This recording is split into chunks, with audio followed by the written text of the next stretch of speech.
there, I felt like a drowning man gasping for air. This place felt familiar. A ghost of a memory surfaced, about riding here for countless days.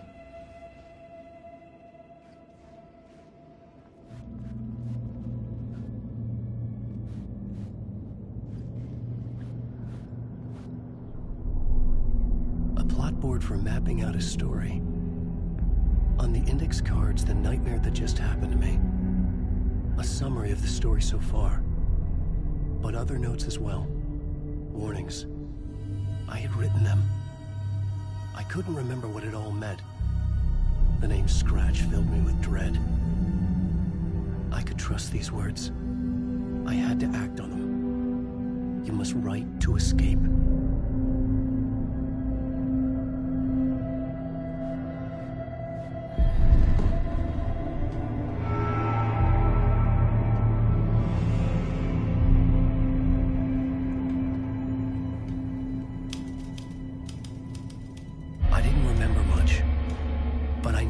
Thoughts and ideas could manifest as reality in this dark place. I'd use my writing to project myself out of this room, like a deep-sea diver to go deeper and explore the depths of this prison for a way out.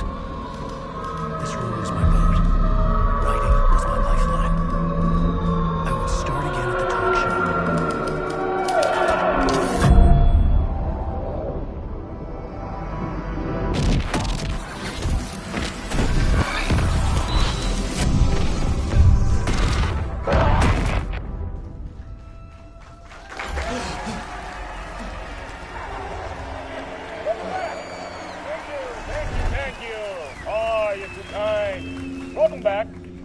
We have a great show for you here tonight. We'll treat all you Alex Casey fans out there. Alex Casey himself is here tonight. That's right. Sam Lake, ladies and gentlemen. The actor who has given his face to the famous detective in the film series. And of course, we have Alan Wake here. Best-selling writer, books, the films are based on. Let's do this!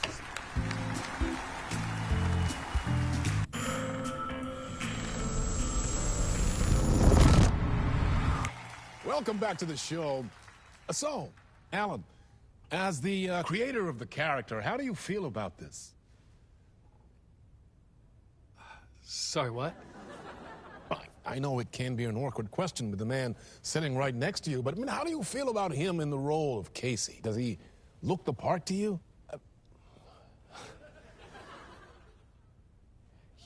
He looks exactly like I always imagined Casey to be. It's uncanny. Thank you. That means so much to me. I'm a huge fan of your books. So, what's the problem, Alan? Because on more than one occasion, you voiced your reservations about the adaptations. It's not that. They're their own thing. They've gone with choices that are different from mine. I feel protective about my stories, and these adaptations... I don't know. I guess I just wish I could have been more involved in making them. Well, in that case, you won't have seen this either. We have a clip from the new film, Murder Case Casey. Should we roll it, or do you want to say something first, Sam? Nah, just roll it.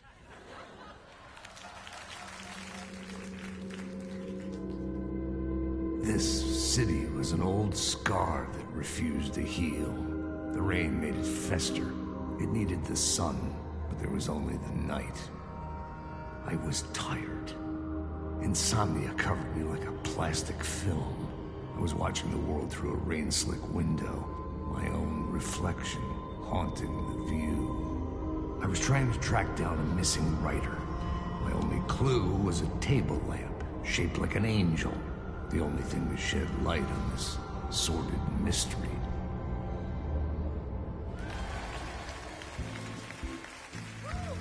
That's great! Murder Case Casey! Great job, Sam. Very exciting and very meta. I'm looking forward to seeing more. Wait, stop. What was that about a writer? About a lamp?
Hello?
Ah, Lorraine! There you are, Tom.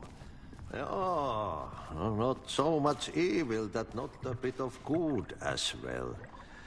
Not one without the other. Good to see you. Hey, I can't seem to find my way out of here. Can you point me to the exit? No totta helvetissä. Of course, Tom. The work will instruct its maker. I was gonna get something from the basement for you, but you can get it yourself now. The more cooks, the worse the soup.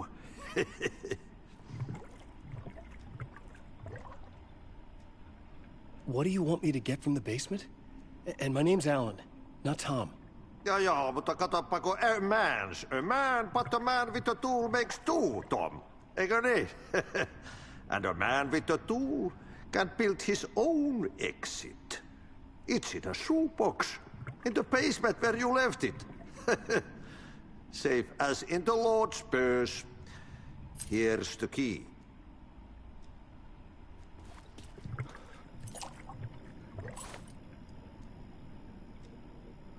Have we met before?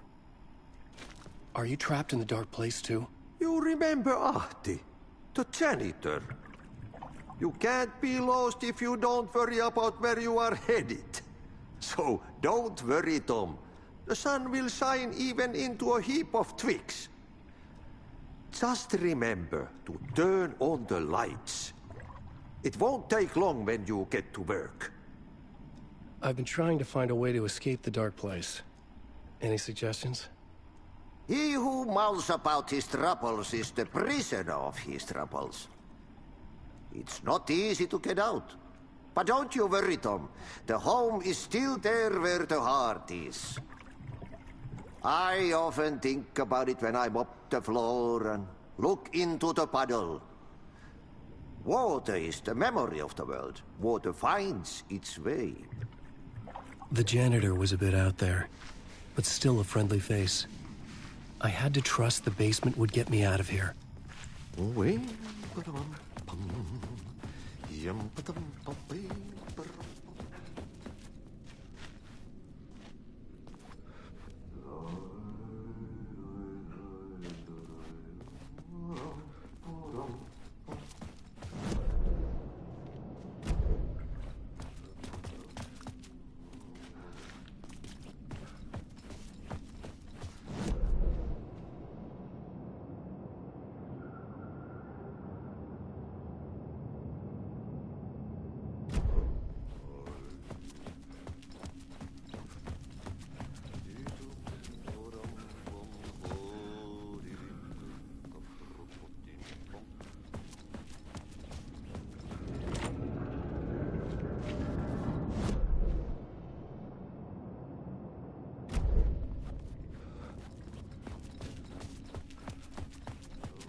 talk show host?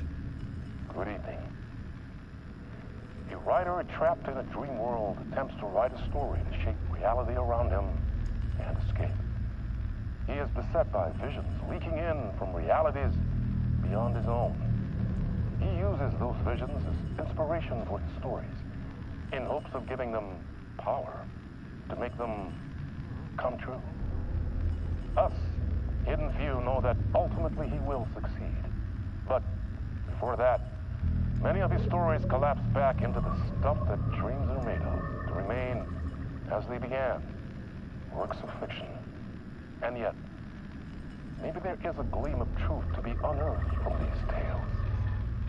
A rare glimpse into the unseen realities beyond our own, offering us intriguing avenues of contemplation as they transpire in Night Springs.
An old lamp in a shoebox.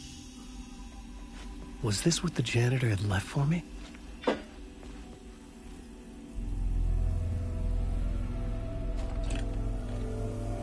The lamp felt significant. A tool for bringing light to the darkness.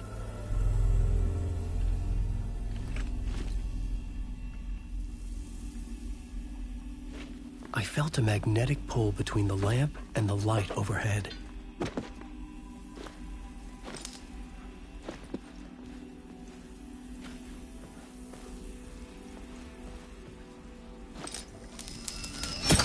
Whoa!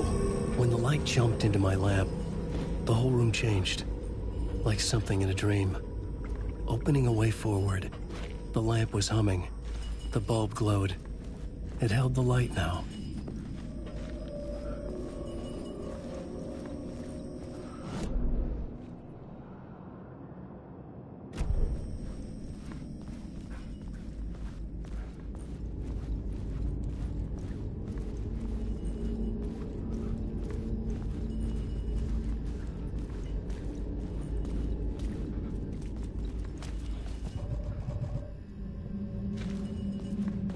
I felt another surge from the lamp.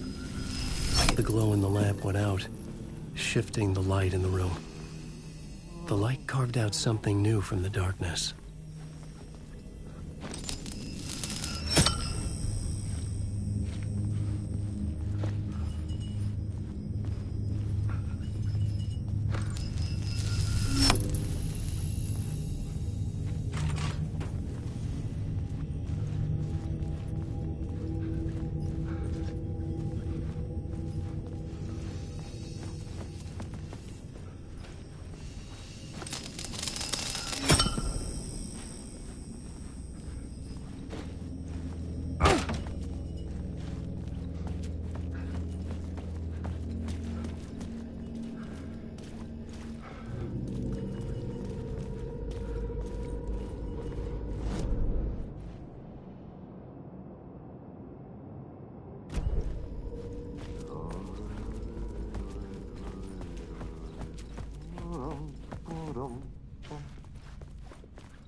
I needed to find another way out.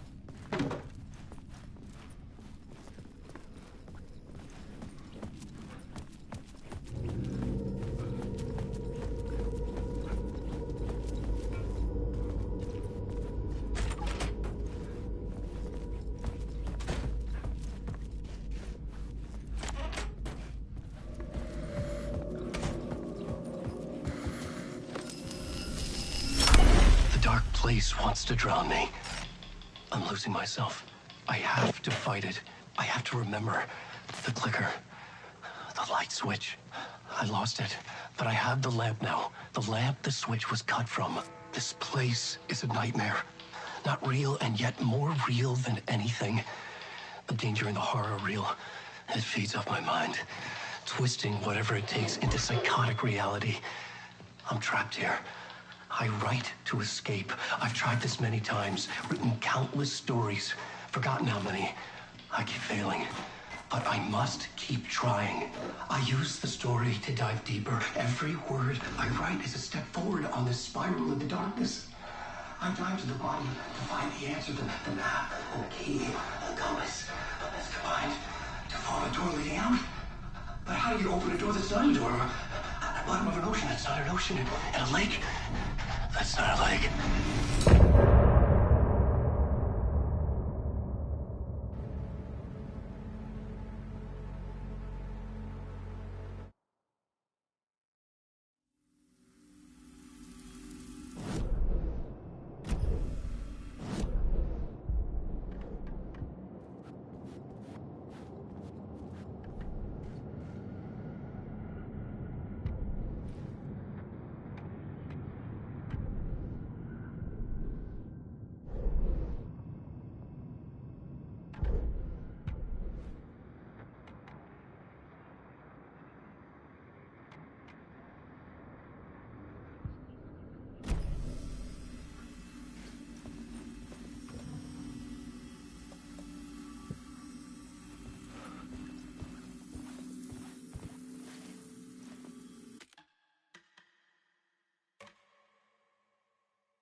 Somehow I knew the call was for me.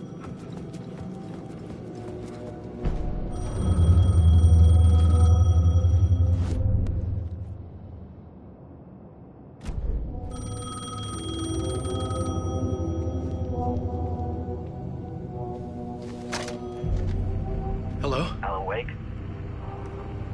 Yes. Do you know who I am? No? Who is this? We'll get to that later. There are spies all over. Shadows. A sense of deja vu washed over me. Had I had this conversation before? Alan, listen to me carefully. Caldera Street Station, the subway. You need to go there. I'll call you again later. Make sure to pick up. Do I know you? I know you from somewhere. You've just forgotten again. We're in it together. Don't worry. I got you now. We've been working. Great. I'm losing you. Hello? Hello?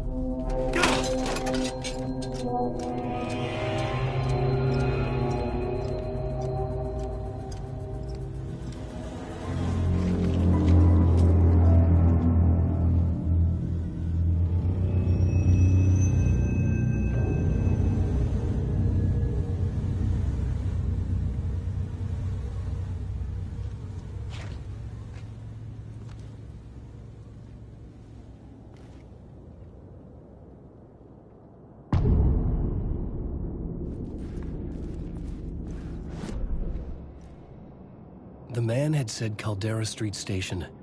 I had to go there.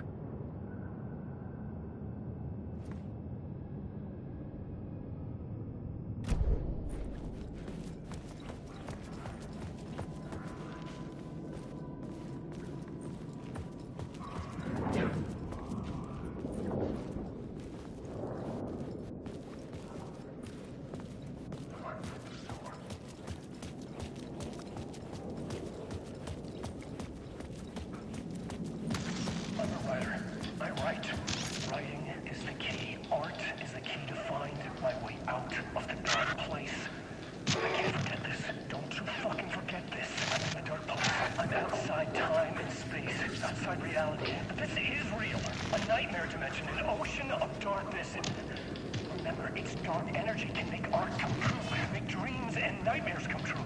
Yes, I can use this. I need to use this. Don't worry. Monstrous things out there plotting to stop me, to devour me, become me. Oh no.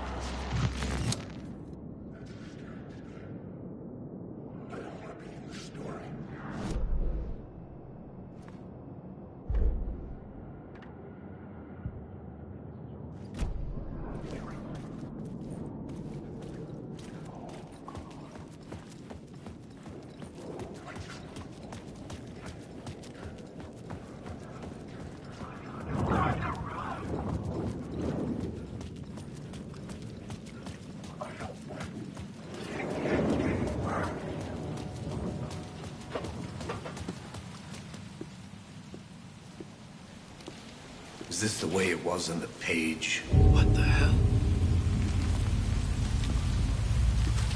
Oh, hey. We met at Door's show. Alan Wake, the writer. I'm Alex Casey, looking into a murder. Come on, what is this? There's a piece of evidence, a manuscript of a novel. You wouldn't know anything about it? A manuscript? What manuscript? I need to see it. Rumor had it the manuscript contained the details of the murders. A murder cult was following the story to commit their gruesome acts. Was Wake their leader? Had he written it? How far would he go to create a perfect work of art? Or would he be the next victim?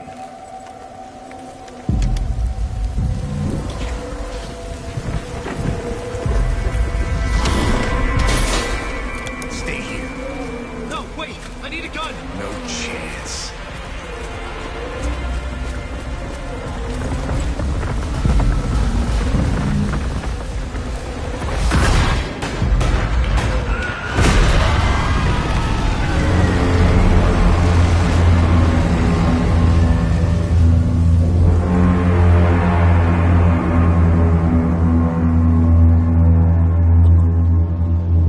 Casey! Damn it. I remember dying in this alley in a dream I had. He was just killing me here, loop by loop. You're not gonna get what you want. You think you know. You know shit. You don't really want to know. You're gonna get what's coming to you.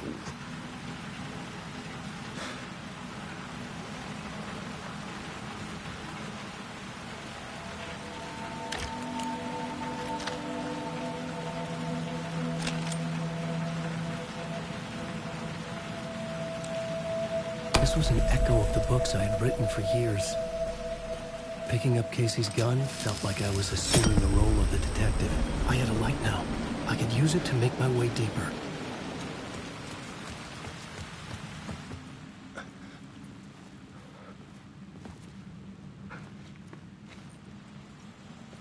There was something hidden here. Light would reveal it. A phrase repeated over and over. The words resonated with meaning. Had I written this?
The alley in darkness now. Restless shadows block my way.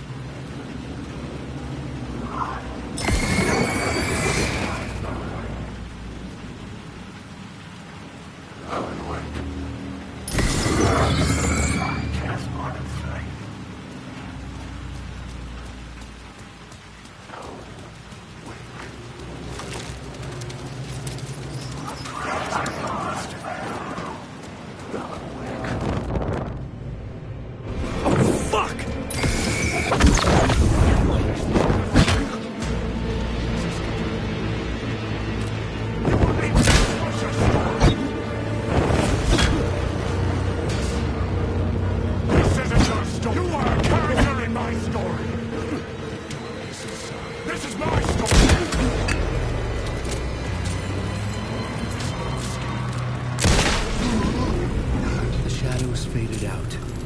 Until they didn't. They were trying to stop me.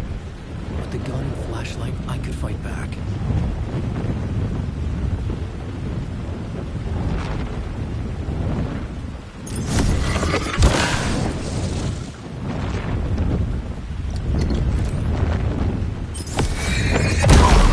The light cut through the darkness.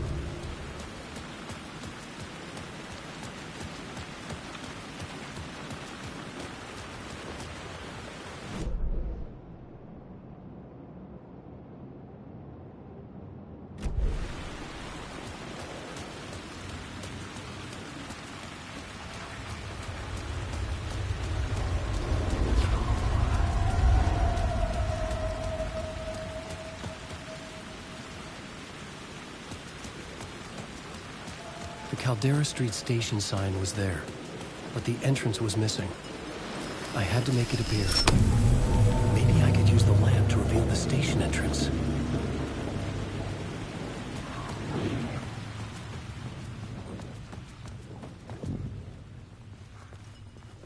I needed to find another light to go deeper inside.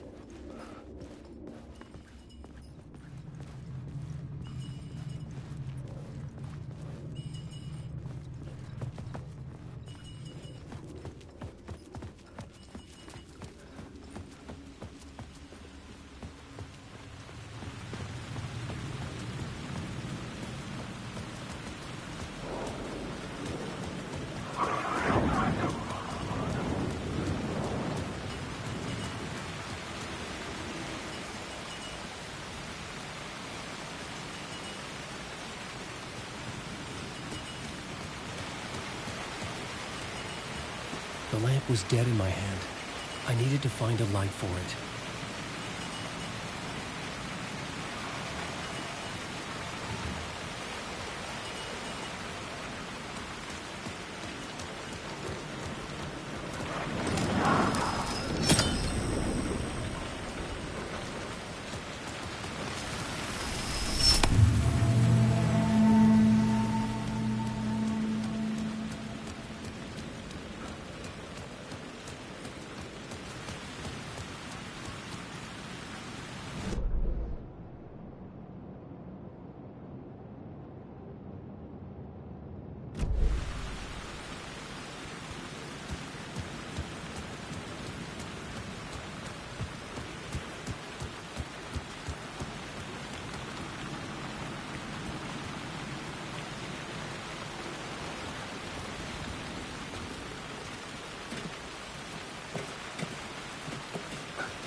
Oh. Hey, Alan. You snuck up on me.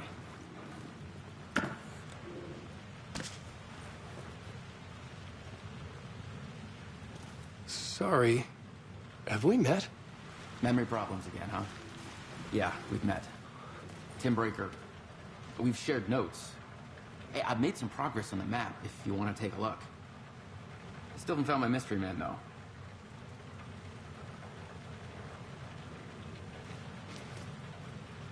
You're making a map. Trying to. It's hard to map a dream, though. I keep ending up in unexpected places.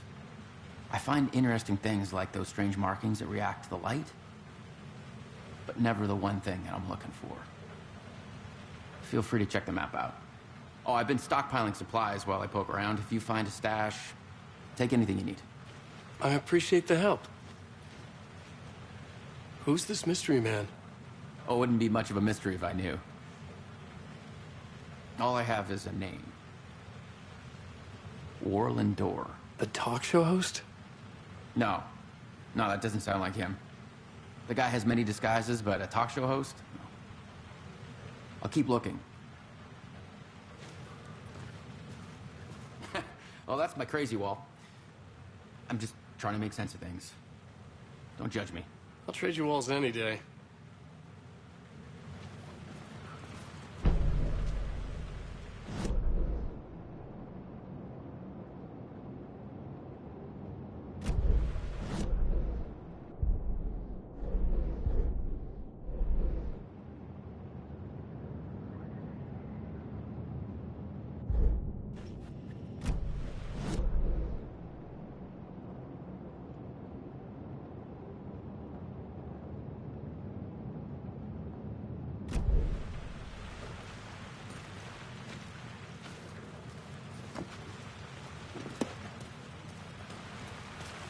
See you around, Alan.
dark place wouldn't let me go that way.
It could not be opened on the side.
a fan.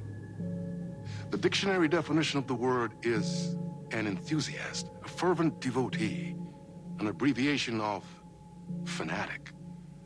What comes across to an outsider as a dangerous obsession or even madness is something entirely different from the point of view of the fan herself. To be a fan is a joyous existence, one filled with the happiness that stems from knowing with utter clarity the purpose of your life. But what if that purpose could be more still?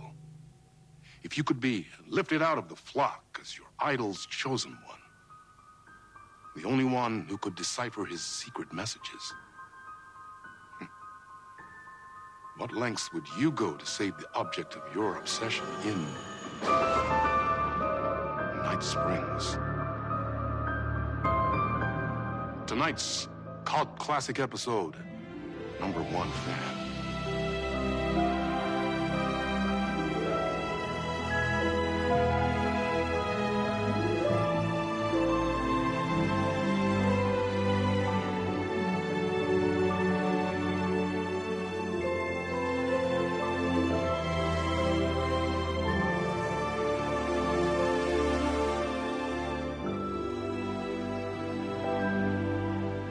Life's a funny thing.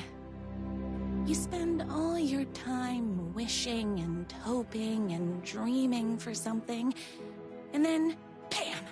Destiny shows up at your door like a mailman with a package you were pretty sure got lost because you ordered it like 6 months ago.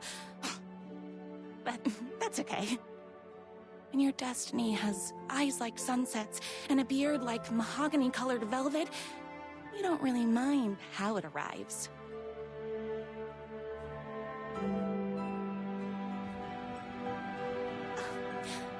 But my day didn't start off with all that excitement. It began like any other day did for this waitress/protector of the town of Night Springs. As always, Knight's Diner was the hottest spot in town, so there was plenty of work to do.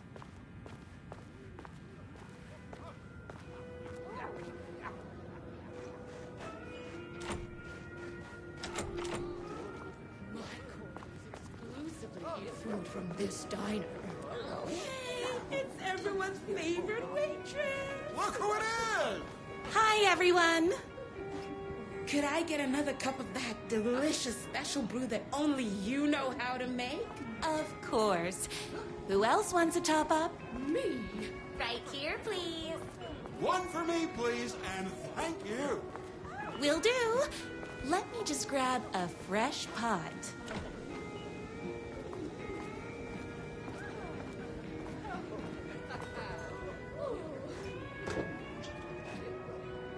I come here 3 times a day.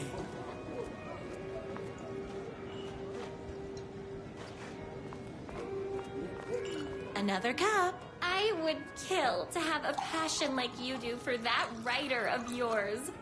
You two are destined for each other. Hot coffee. I heard your fan site for that writer was named best fan site in the world. Congratulations. Thanks. It wasn't easy. Here's your coffee. How do you juggle running this diner, your bird sanctuary, and that amazing fan site for the writer you love so much? I work extremely hard, but also I'm naturally talented. Well, heck, no wonder us regular folks can't keep up. I'll never be as successful as you.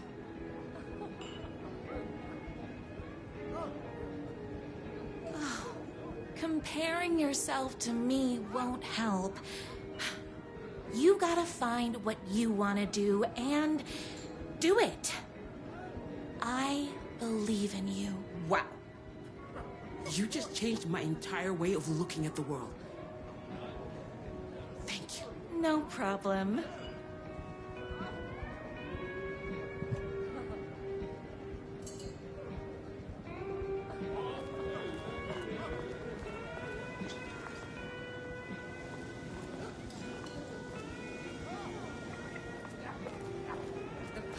here is to die for.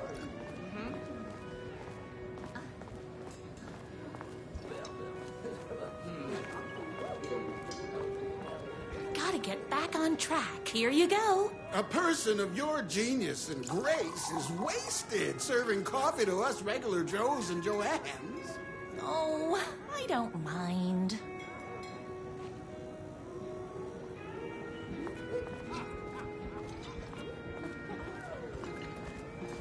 That's everyone's coffee.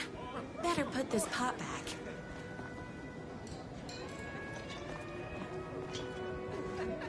I loved being the very successful owner and operator of the county's most popular diner.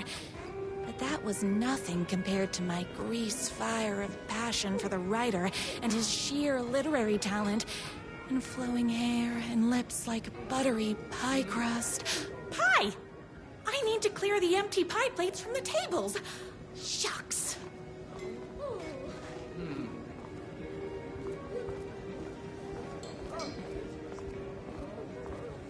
The writer lives just outside town in that mansion of his.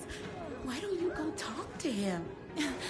Oh, we have our own ways of talking.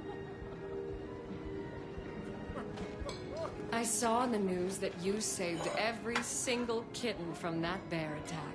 Amazing. Thanks. Those yoga lessons really paid off.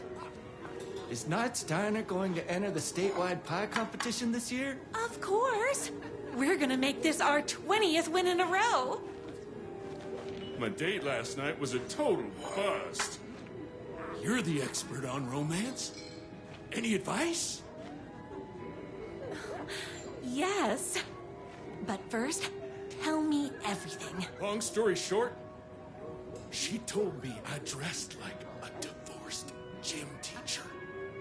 But it's what's inside that matters, right?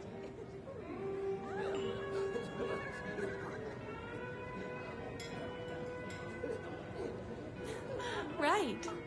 Show them the real you and it will all work out. Talk about that mole you worry about when you're trying to fall asleep. Well, I'll try that. Thanks a million. Don't mention it.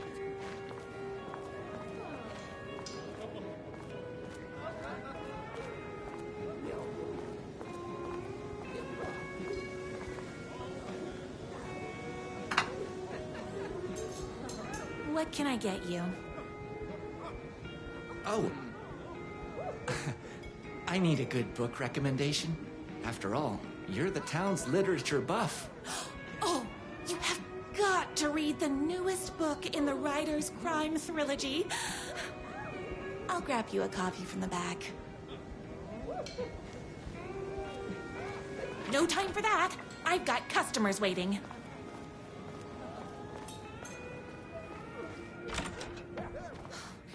You better not crease any pages.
favorite writer whose voice you would recognize in your sleep.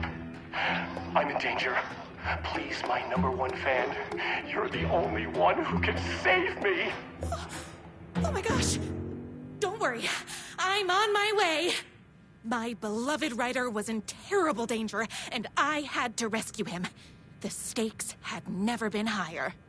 Luckily, I kept all my accessories in the diner's kitchen.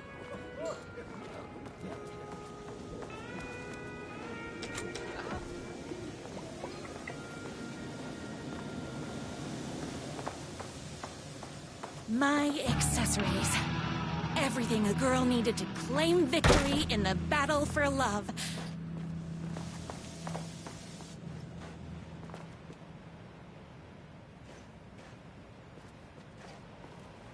My trusty 12 gauge, fully automatic. Extreme circumstances call for extreme shotguns. My bolt-action hunting rifle with a gorgeous walnut stock. Deadly, and looks good doing it. Just like me. I was finally ready for a night out on the town. With danger. There was no time to waste. The shortcut through the boatyard was the fastest way to my writer's mansion in the woods outside town.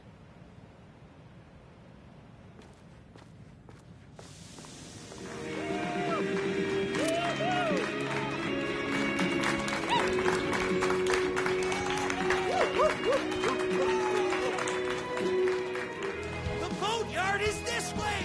You better hurry! Go through the boatyard! It's the shortest route!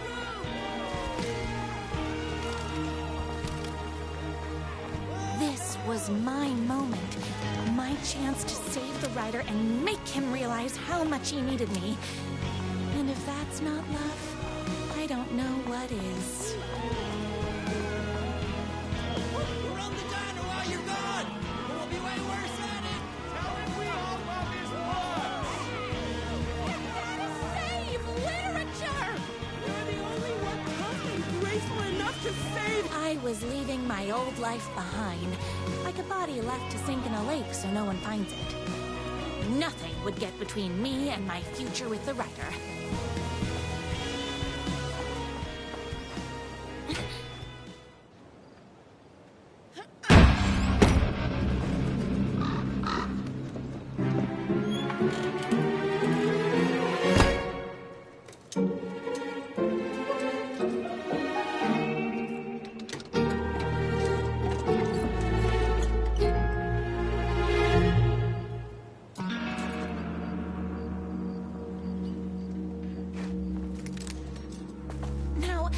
Who the heck is that?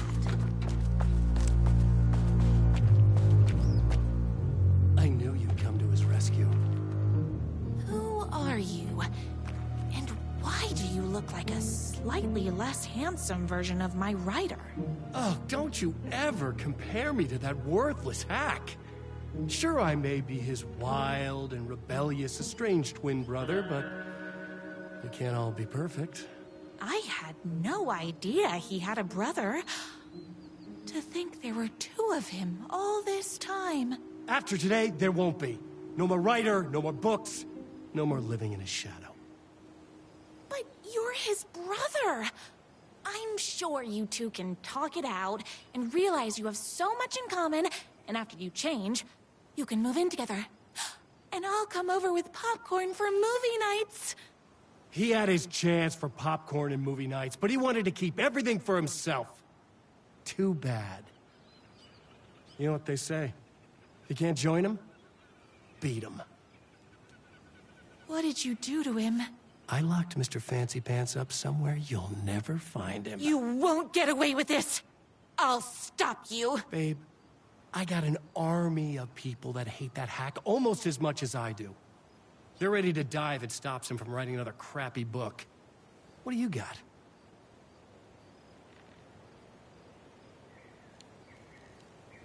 I have the power of love! Oh, is that right? Well, you're gonna need more than your feelings if you want to stop all of us. Only a monster could be blind to the poignance of my writer's books. Ow! What is with you guys?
locked up somewhere.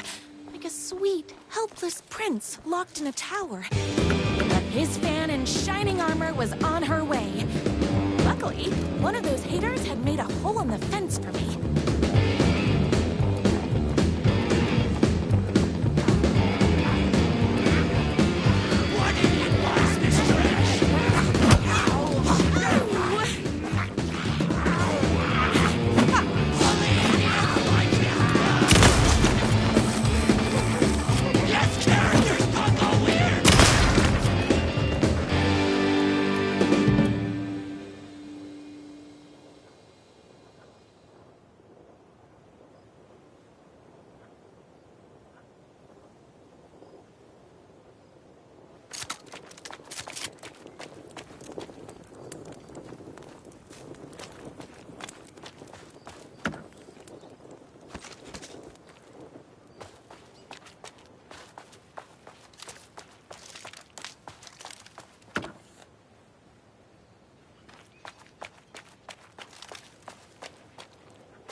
The twins' motorcycle had left tracks in the mud. I recognized the tread pattern immediately, thanks to my famously keen perception. The tracks would lead me right to my rider and his kidnapper. I felt like the detective from my writer's books, solving the case with my wits. All I needed now was an unlimited supply of black coffee and crippling emotional trauma caused by the untimely death of my spouse.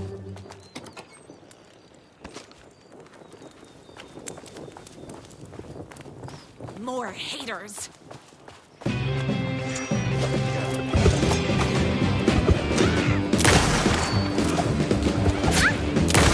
Pistachios, my gun's hungry.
Told me he had a semi-evil twin brother. He must be waiting until our third or fourth date, surrounded by candles, so he could reveal this vulnerable chapter from the dramatic story of his emotionally troubled past. Oh, that man has more layers than a croissant.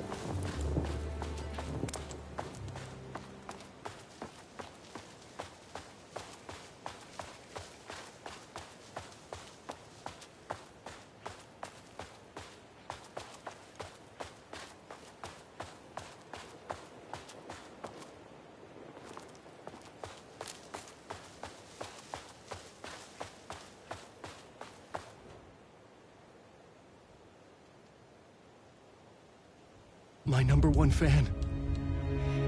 If I don't make it, then I just want you to know that No.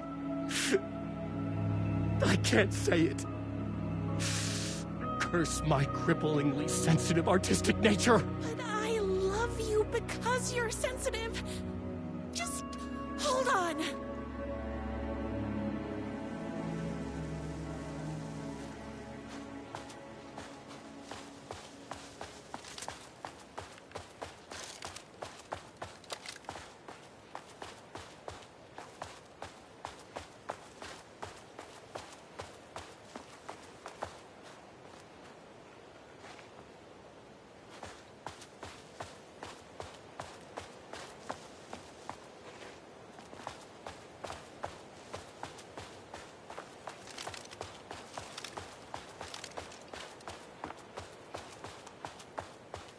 The motorcycle tracks ended at a cabin. Was my rider inside?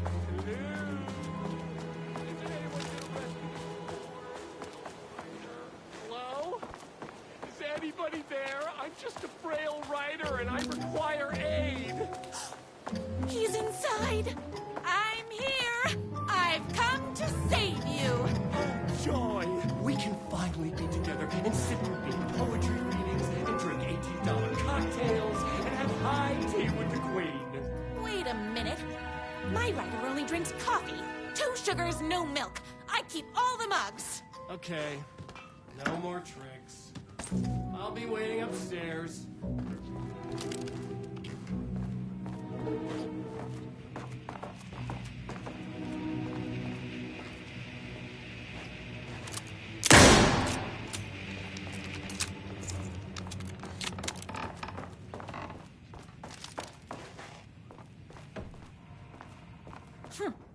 I guess riding doesn't run in the family.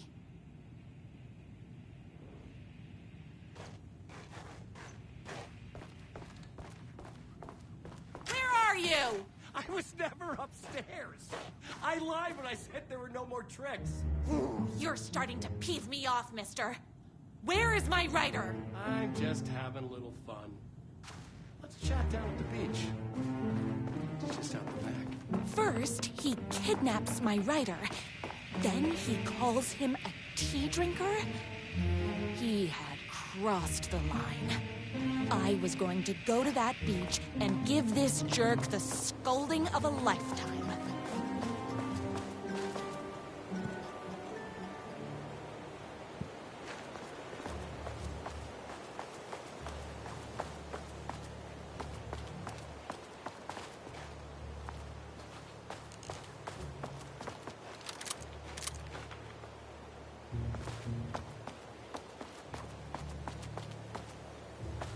The twin said he was down at the beach.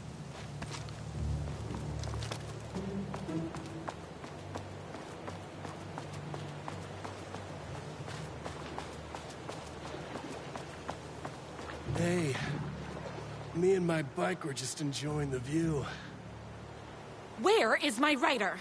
What do you even see in that crybaby? He's boring, he dresses like a nerd. Hush your mouth!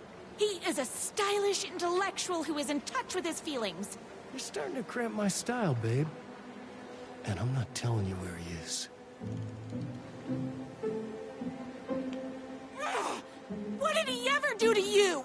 I already told you that? At the boatyard? I feel overshadowed by success, like he's taking everything I can compete. Oh, right. I remember now. It's a self-confidence thing. Well, it's a bit more complicated than that.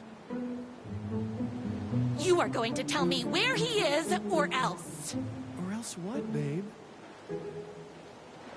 You asked for it. You're rude, you have no manners, your too cool to care attitude is attractive initially, but drives people away after they realize you're emotionally incapable of letting your walls down to reveal that you are a vulnerable human being just like everybody else. You are trying way too hard with that outfit. No, stop! I don't like being seen! Listen, I never had your precious rider. I was just keeping you distracted while my army of haters storms his mansion. Now the love of your life is doomed. doomed!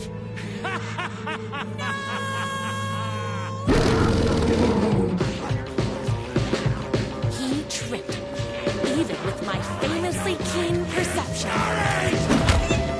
Hot grass that stings!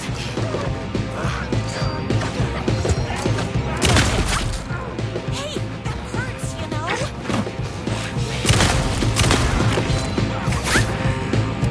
My spinach this morning, so don't mess with me.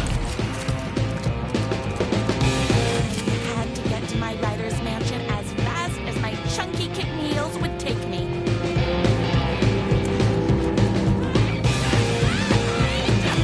We're all being...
I knew you, my #1 fan, would never fall victim to my twisted brother's lies. His hatred for me is as inexplicable as the sunrise, and just as fiery. But I knew your heart would never waver. You're the only one who can save me. I believe in you.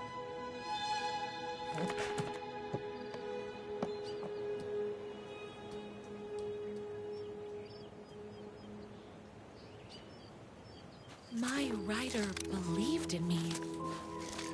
We were kindred spirits. We fit together like a bicycle chain and that spiky wheel thing the chain fits into. We were connected by love and destiny. He was meant to be mine, always and forever. There was no time to lose. I was the only one who could save the writer and the very soul of literature from these evil haters. The fate of all art rested on my shoulders. The stakes had never been higher.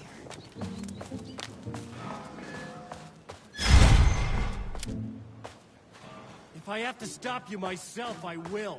Unlike him, I'm not afraid to get my hands dirty.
Go ahead. Finish me off. I'm not going to kill you. You're my darling writer's brother. You really do love him, huh? I guess I never even had a chance. I was just jealous of his talent, his money, his velvety hair.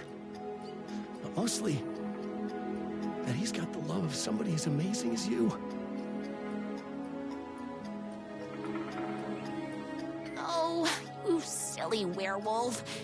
You could have all those things too. You just need to stop wanting to be him and start wanting to be you. Your words have shown me that it wasn't my brother I hated. It was myself. Oh, what have I done? Those haters will tear him apart, and it's all my fault. Please, go save him. Oh, I intend to.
And there he was. After all the fighting, we were finally alone. Together. Our love was written in the stars. And so we danced like two spinning planets that would eventually crash into each other in a dazzling display of flames and rocks and other planet stuff. He told me all the sweet things I'd been waiting a lifetime to hear. I saw myself reflected in his eyes. I would always be at his side, to inspire and protect him. He needed me, now and forever. After all, I am his #1 fan.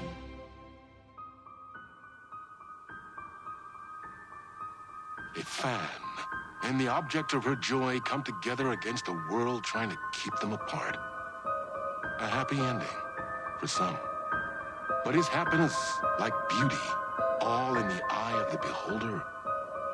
Where is the line between fandom and fixation? One can never tell in Night Springs.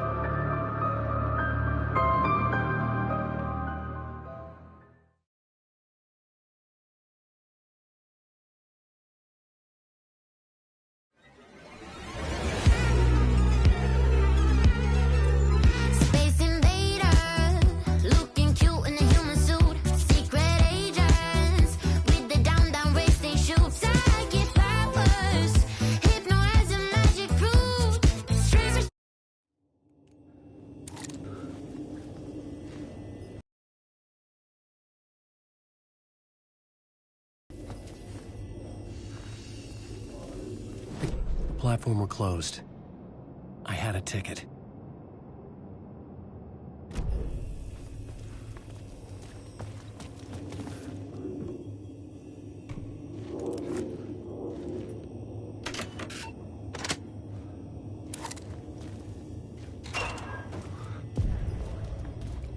Something about the station platform felt significant. It would work in my writing, but I needed more. Something lingered here. A half-forgotten memory. An echo.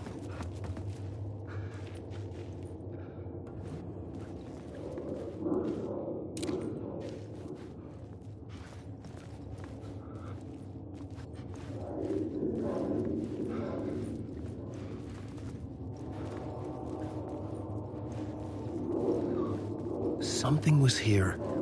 A vision about to reveal itself. I needed to look at it from the right angle.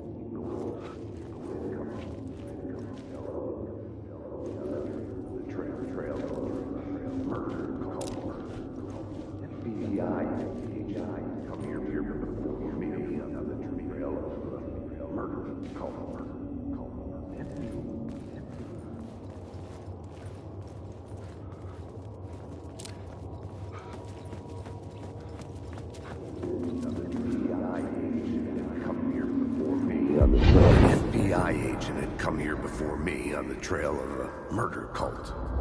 He'd gone missing, presumed dead. The cult was leaving me clues to follow, connecting the dots from one murder to the next, inviting me to draw an obscene picture on the city map. Caldera Street Station. The name made me think of the exit wound of a bullet. I had a flash of inspiration. The ghost of my fictional detective. A story thread I could use in my writing. I had a location. I had a story thread. The dark place reacted to my story. The way into the tunnels was no longer blocked.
Fed had glimpsed into the maw of darkness, it swallowed him whole.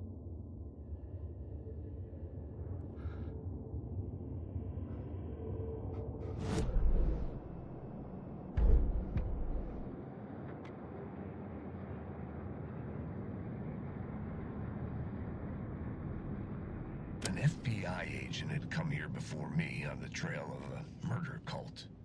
He'd gone missing, presumed dead. The cult was leaving me clues to follow, connecting the dots from one murder to the next, inviting me to draw an obscene picture on the city map.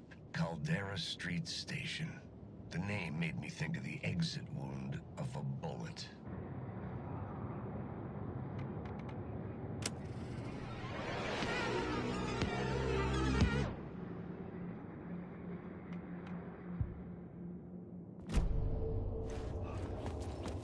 The tracks led into the tunnel. That was my way forward.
The blood trail continued deeper into darkness. Wake!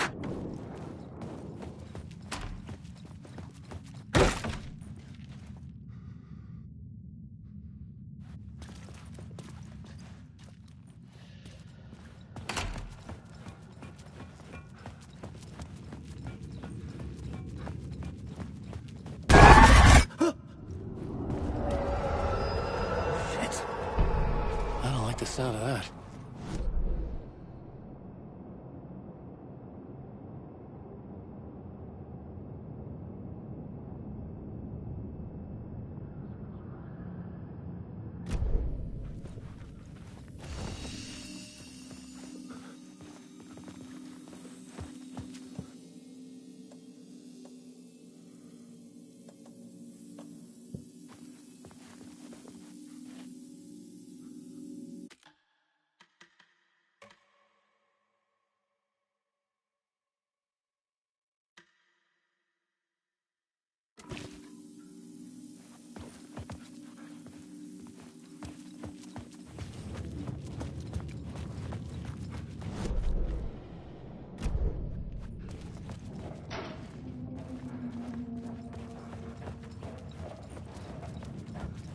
The tunnels were a maze.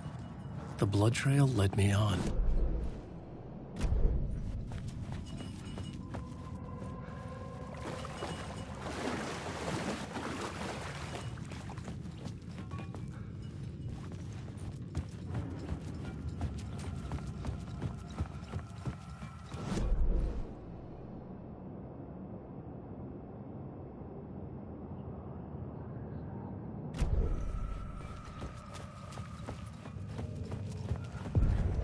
Another place to use in the story.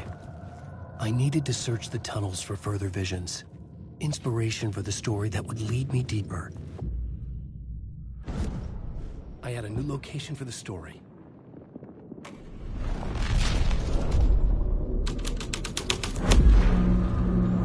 I changed the story, and with that, the dark place changed. The blood trail disappeared under the rubble. I had a feeling something was waiting there. It's bad luck to be on this case.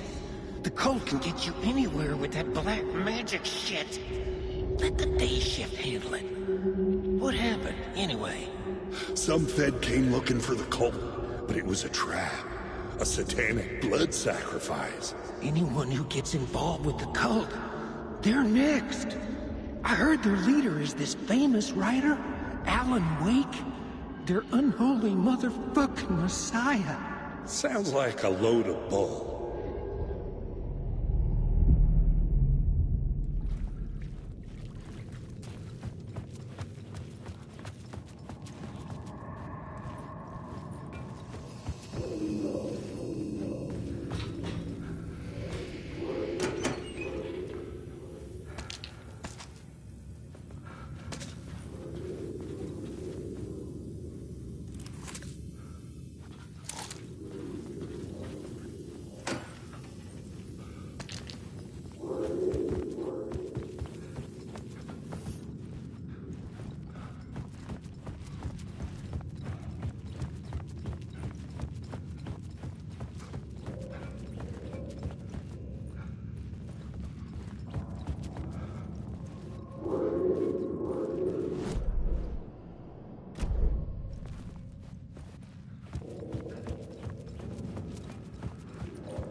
Another echo lingered here, a source of inspiration.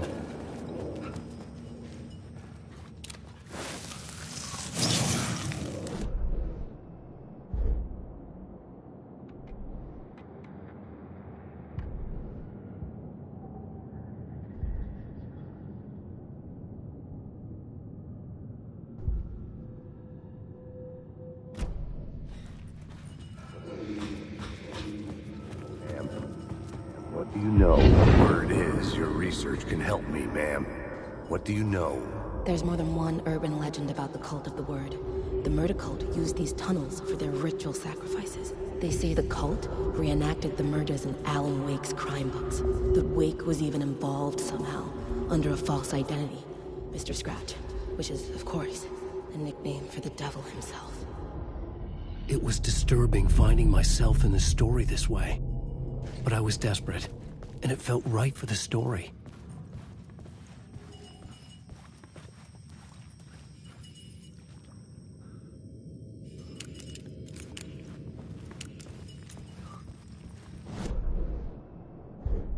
I had a new idea, a new story thread.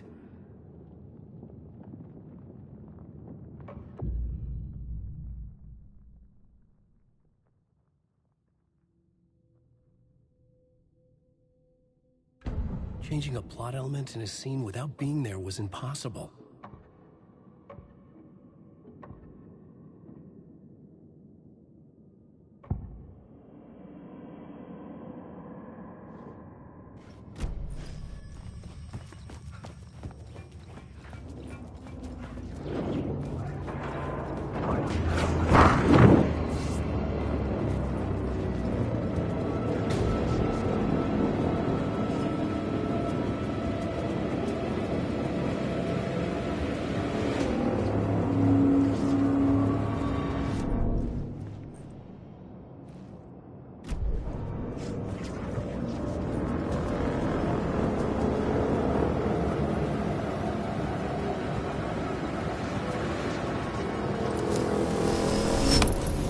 The water was gone. The way forward was open.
Hey, Alan.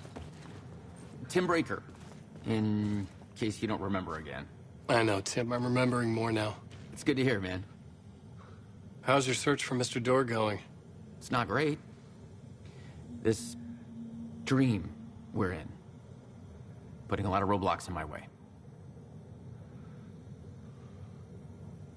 So you think this is a dream? I'm not ruling it out. You know, my dreams have always been incredibly vivid. They feel real until the second I wake up. In the dreams, I'm often someone else. A different person with a different name, living a different life in a different world. Alternate realities, maybe. But certain things don't change. Like Door. The sketch you have does look like the Door I know. The talk show host. All I know is the Door has something to do with what's happening to me. And he knows that I know. He's like some sadistic mastermind torturing me.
Memory is fading like a dream. I must hold on to it. I remember an awful beacon in the darkness, the scene of a ritualistic murder site in the subway tunnels. Is it a previous draft of my writing? Must be. I've been trying to shape the dark place around me, but so much fades away. Even my memory of the process, washed away by dark waves. But some things remain. The darkest, nastiest elements, like the murder site. It's my goal, a stepping stone to travel deeper to escape. Write a narrative that takes me there. Casey will lead me to it.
The train blocked my way forward, but it was here for a reason.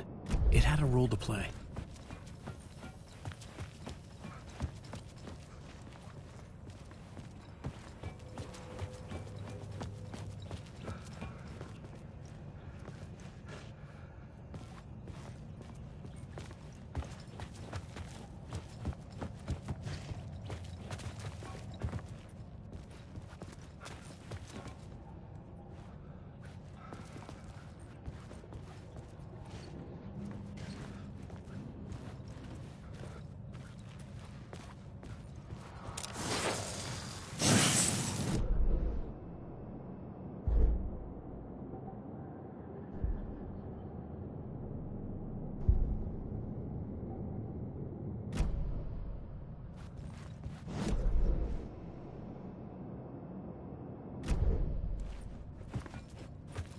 I could figure this out on the plot board.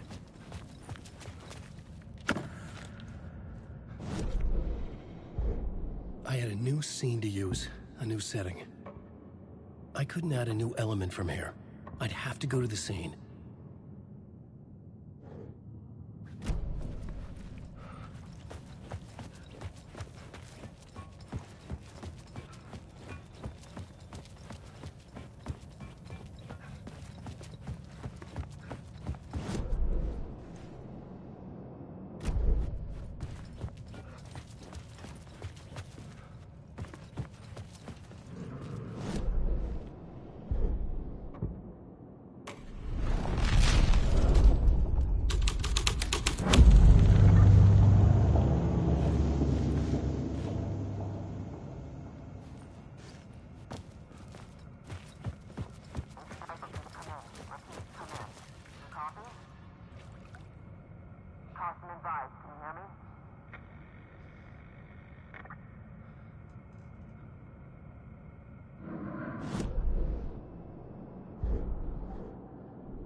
Poured the gasoline over the train car. An iron cage that would soon become a coffin.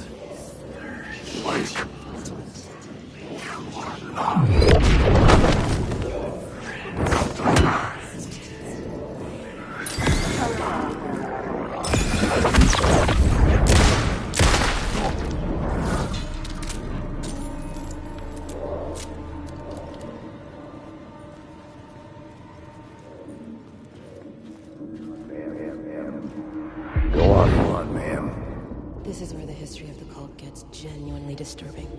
The cultists tracked down the torchbearers living in the tunnels. They locked the poor folks up in a derailed subway car, doused it in gasoline. Yeah. Charming.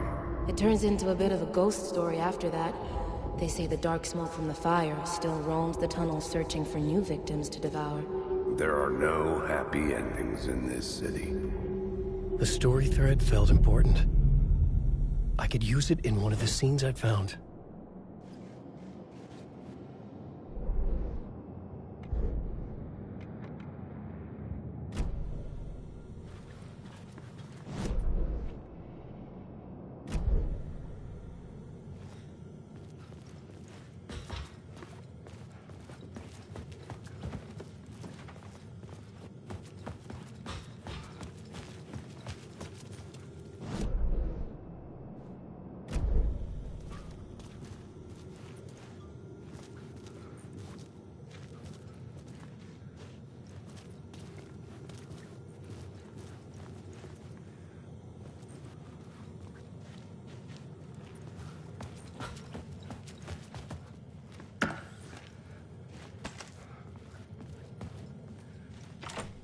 It could not be opened on the side. The new story beat fit the story perfectly.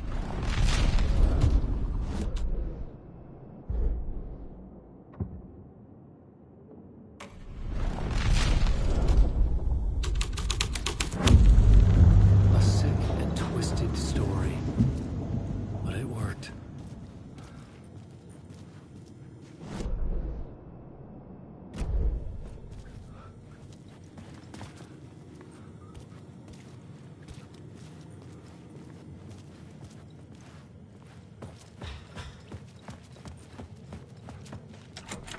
It was locked from the other side.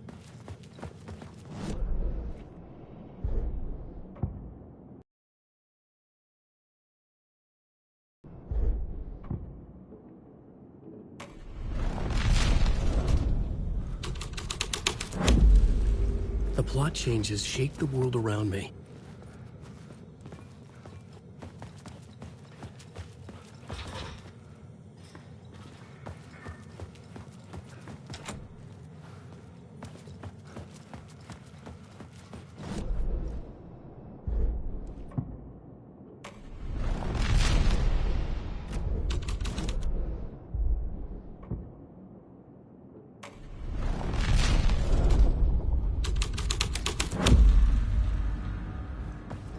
the subway car had become a burned husk.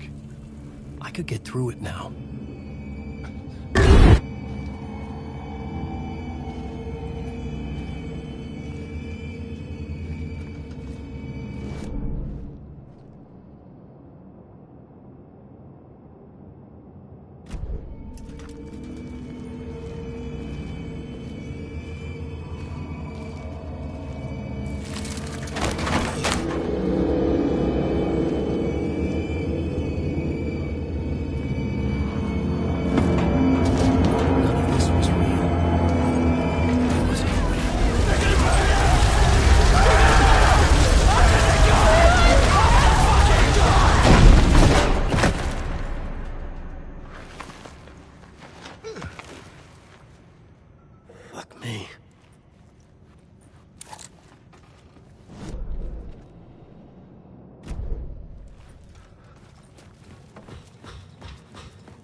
My path was blocked. I had to find a way through. The lights would help me.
Wake.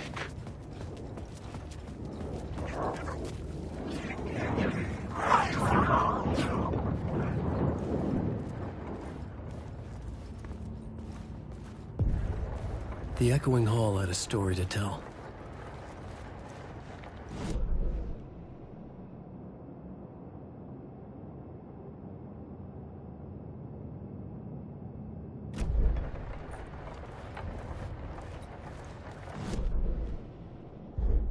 The new scene I had found was important for the story.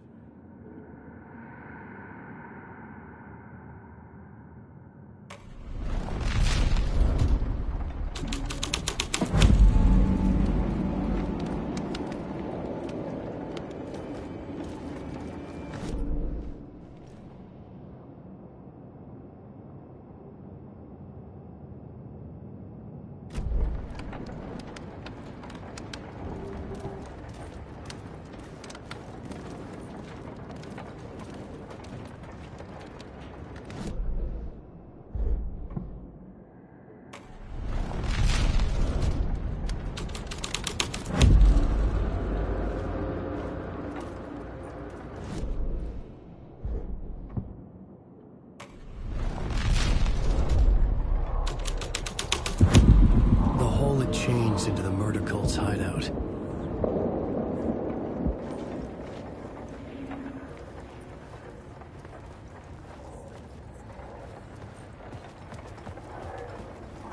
The cultists were close now, a dark presence rising from the depths.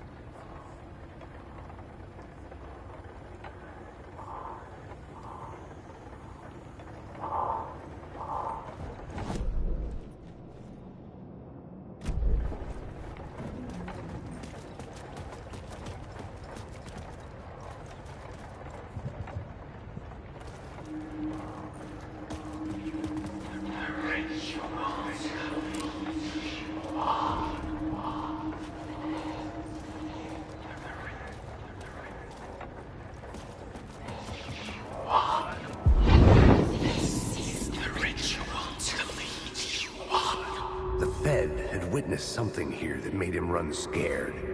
Whether the summoning ritual had been a bona fide supernatural event or the mass psychosis of stark raving lunatics, it didn't change the facts. The cult was messing with things no one should mess with. The ritual was a vital part of the story, the key to reaching the murder site.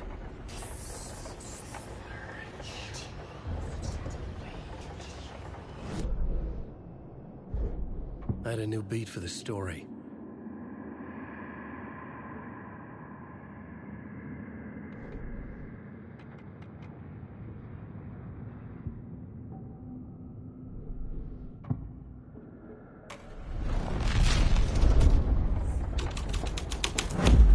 This is the ritual to lead you on.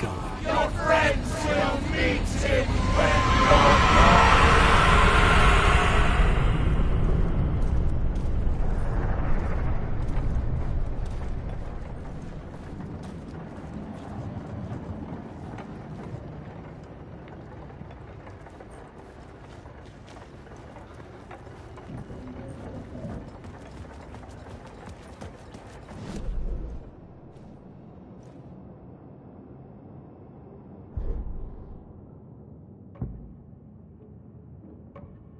I had to be at the scene, to see and understand it, in order to change it.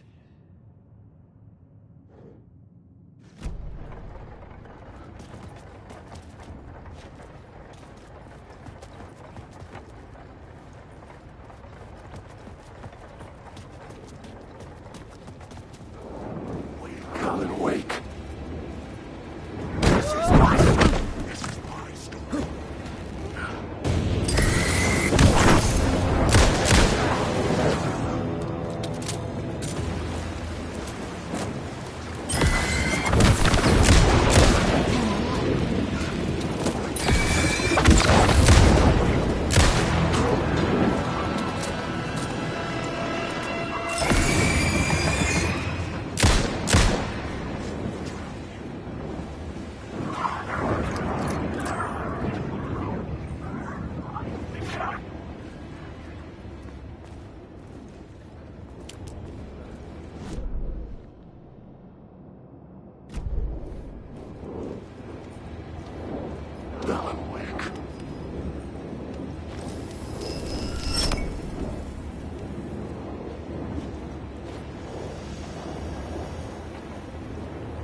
ones using the tunnels. Hidden graffiti signs marked secret routes. I kept hearing whispers around burned barrels of an underground society of mystic outsiders with hidden knowledge. Typical New York.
Work this out on a plot board.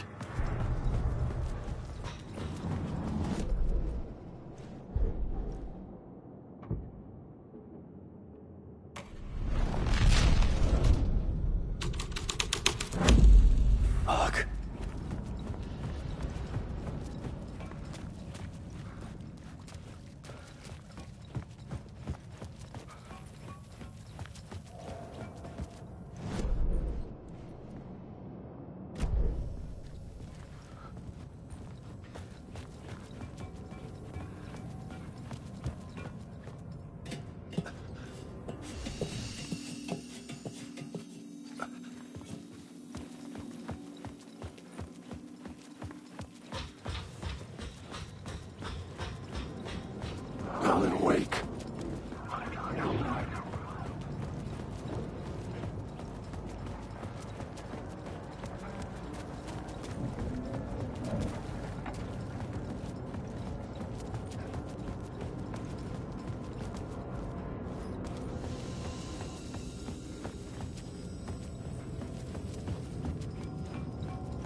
The federal agent had come here looking for answers.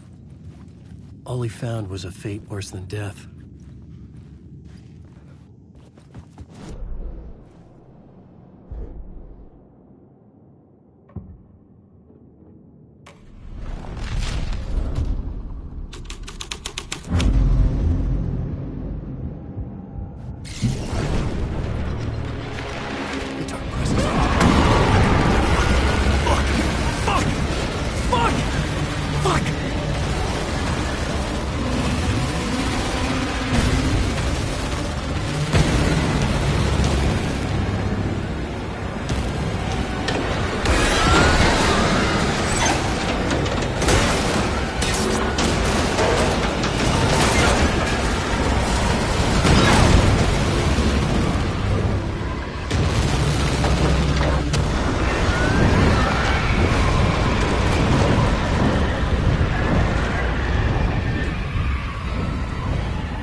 I couldn't hear the dark presence.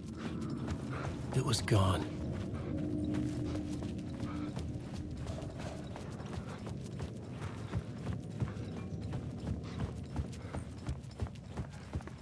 The tunnel was open now. Shit.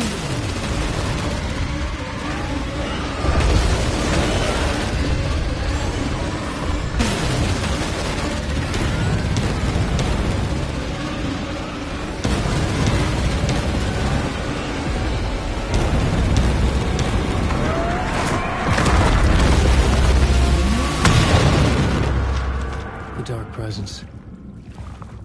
I had seen it before. I remembered now. It was always out there, hunting me.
Closeness to home. An FBI agent? Who are you? What is this? Who are you? She can hear me. I'm Saga Anderson, FBI. Help me get you. This is Alan Wake. I'm trapped here. The dark place. Under Cauldron Lake. Cauldron Lake? Who are you? I'm trying to escape. I'm making progress, but I'm in danger. The dark presence. Help me. Please, help me. I could sense it. I was closer to home. Had the woman in the vision helped me somehow? Something had changed. Outside. Parliament Tower. Where I had lived with Alice. It was out there. Waiting for me.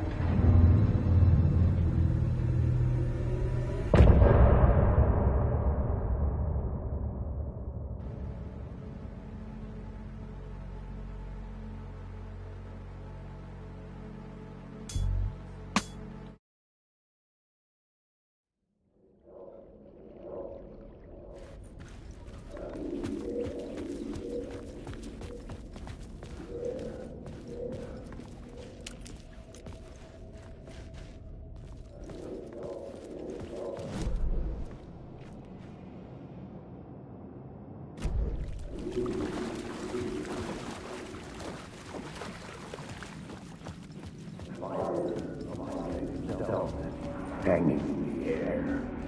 Stepping into the murder's sight, I felt it. Hanging in the air.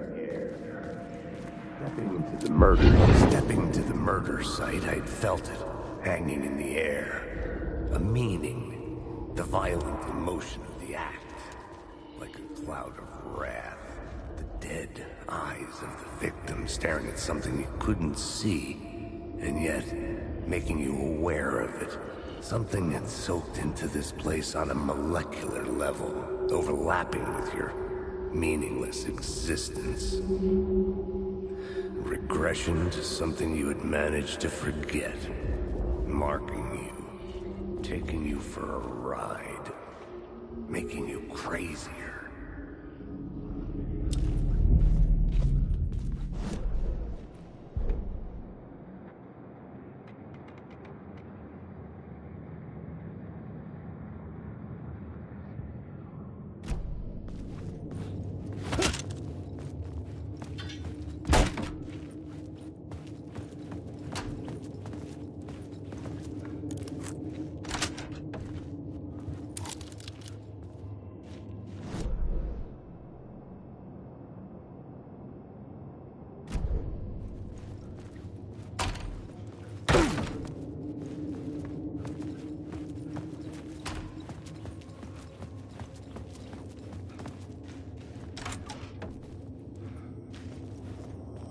The station had changed.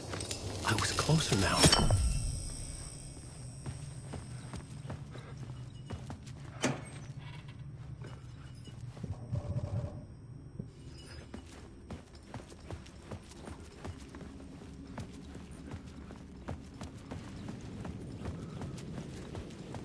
Parliament Tower. Our home in New York. Was I really this close to being home? Going up to our apartment? Would I be home? Or was this just an echo of the real thing? Even then, the murder site had brought me one step closer to escape.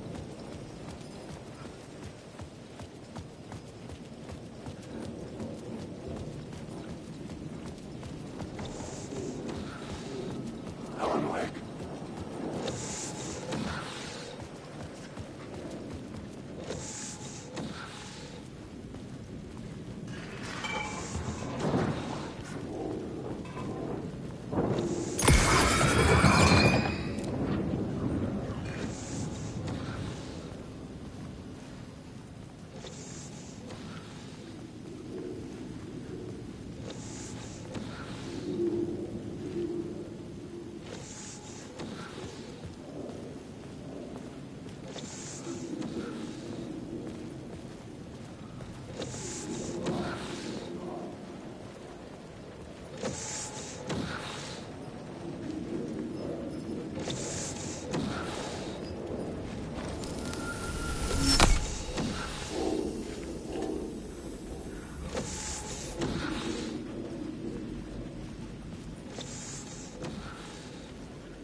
The payphone at the edge of the plaza was ringing again.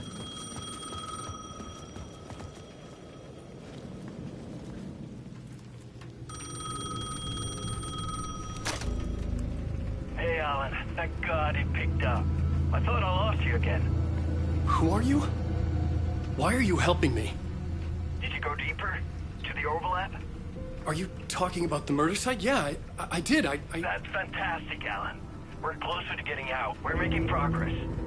Well, we would be if you would answer my damn questions. Last time we spoke, you were pretty worried about Alice. Did you ever check Parliament Tower? To make sure she really got out of the dark place? Well, of course she got out. That's why I'm here. That's the whole goddamn point. Be very careful, Alan. The dark presence is stealing from you. It can already manifest as your double. Scratch will come. Wait, hello?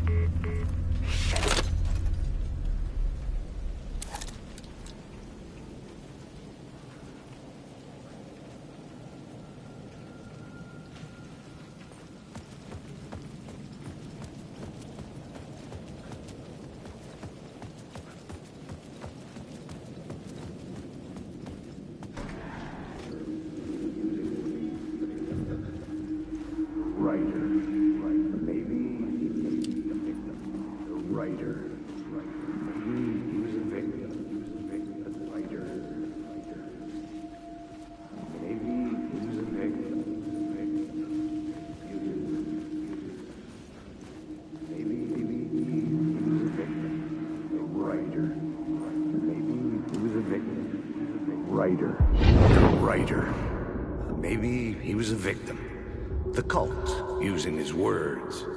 Or maybe he was the monster behind it all. Either way, Alice Wake, his ex, she knew things. It was there in her art for all to see.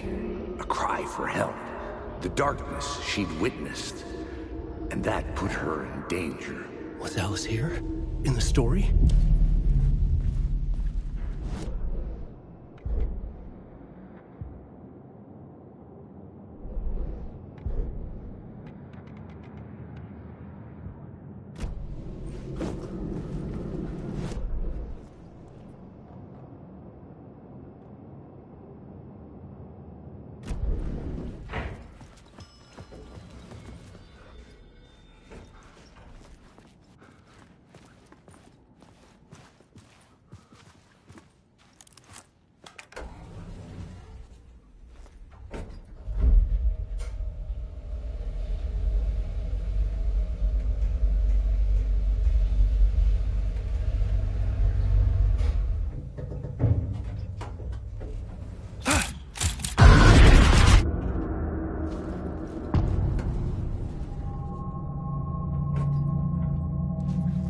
Alice's photo equipment.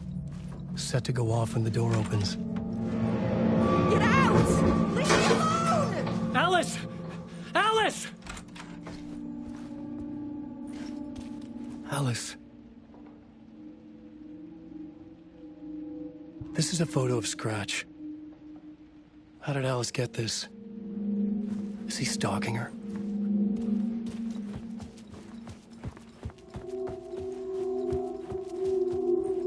This is the door to my study, where I wrote my books. This symbol wasn't here before. Alice's video camera. No memory card inside.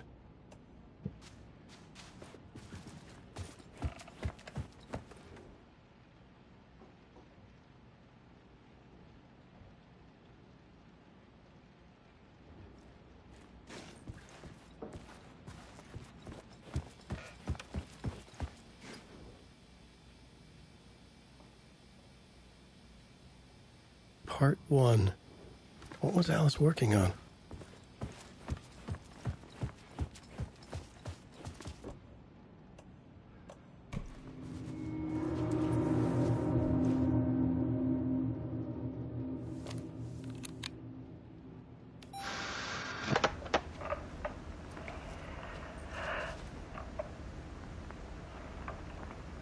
When I was younger, photography was everything to me.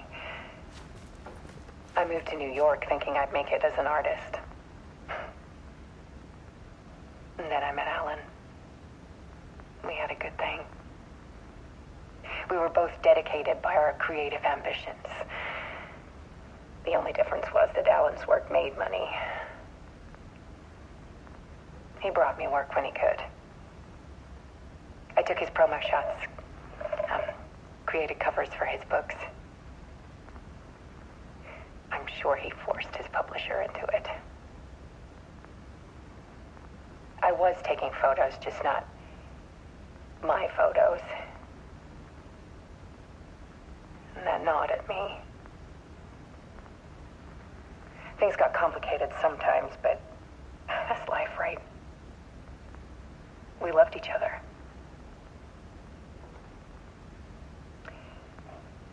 Then Alan hit a block. I brought out a meaner side of him. One I didn't like. I set up a trip to see a doctor in Washington. I didn't tell him until we got there. We argued.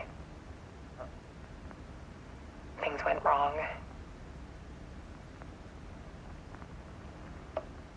And he was just gone. Drowned, allegedly. Easy for people to think it was my fault.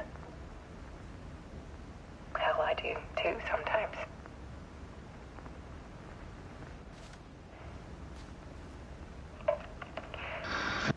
About 6 years ago, I started hearing noises in the night. Typewriter keys clacking. Voices. Alan was back. Haunting me.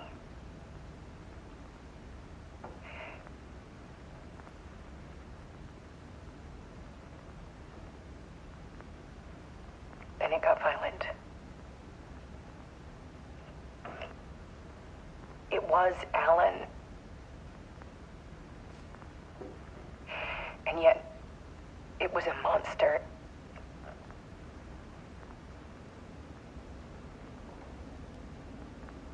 He always did have anger in him.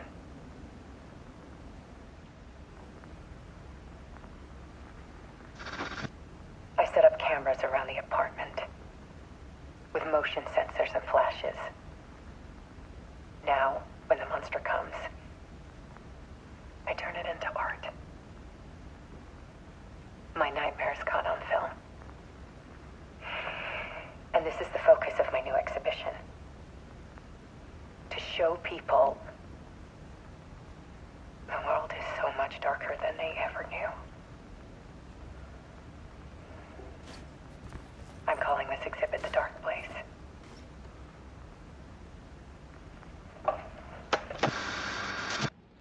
Alice. Scratch was terrorizing her. Why?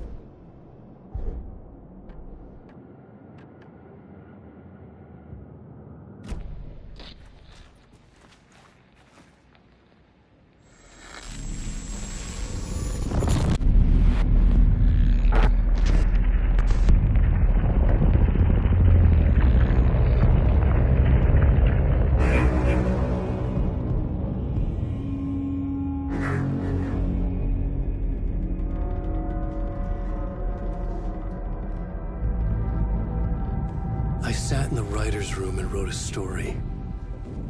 Initiation. To project myself through the dark place, to look for a way out. The story had brought me here, brought me nowhere. Looped me back. I was writing the story. And in the story, I now stepped into the writer's room. But there was no one here writing it.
Let's recap what you've told us so far, Alan.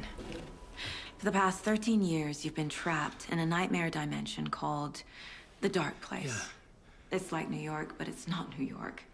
And can be reached from the bottom of Cauldron Lake, but it's not really under the lake.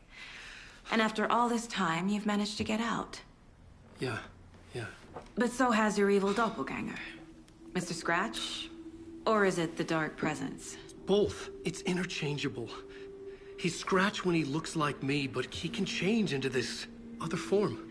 And Scratch, the Dark Presence, wants to rewrite the world in his own image. Which would be in your image, as he looks just like you. And turn the world into a fucking nightmare. During Deerfest, which is scheduled to take place in a couple of days.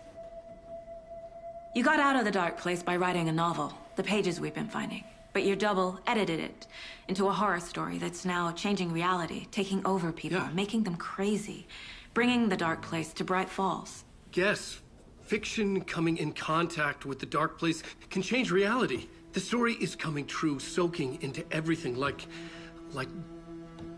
darkness when night falls.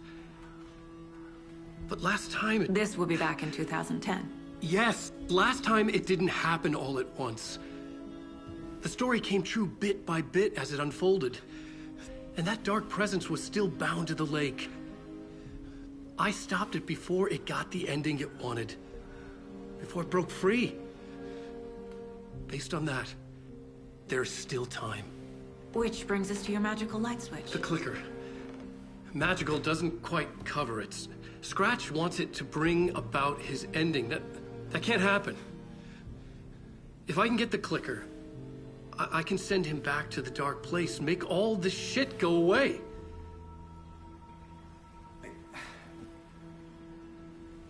Look, I know it's batshit crazy. My memory is full of holes, and I'm not sure how much I can trust. It's like a half-forgotten dream.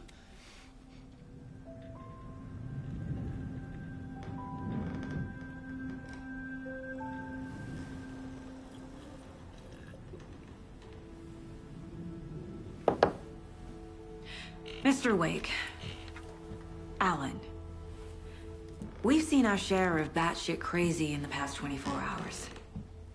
What I want to know is, why am I? Why are we written into the story? I think I saw you. Or a vision of you in the Dark Place. I think you helped me reach out and escape somehow. With that in the story, Scratch would have edited it to get to you. To hurt you. We are all in danger.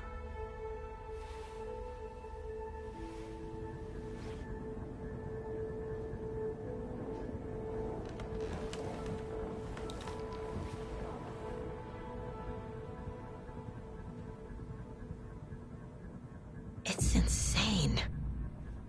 And there's so much of it.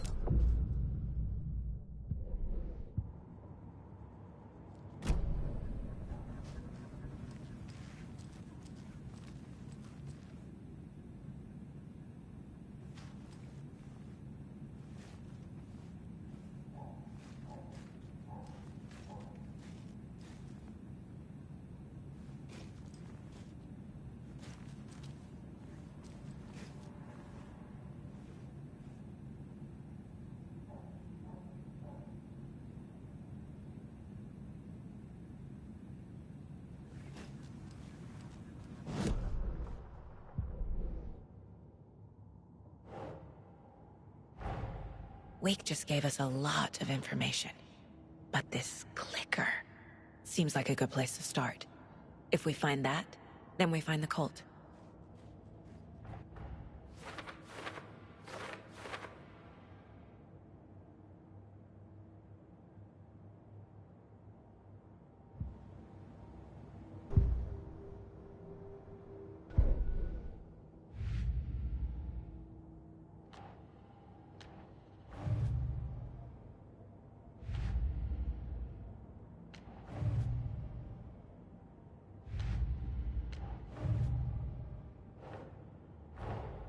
The pages we've been finding are from a horror story called Return, written by Alan Wake. And the contents of this book are coming true. Why couldn't it have been a romance?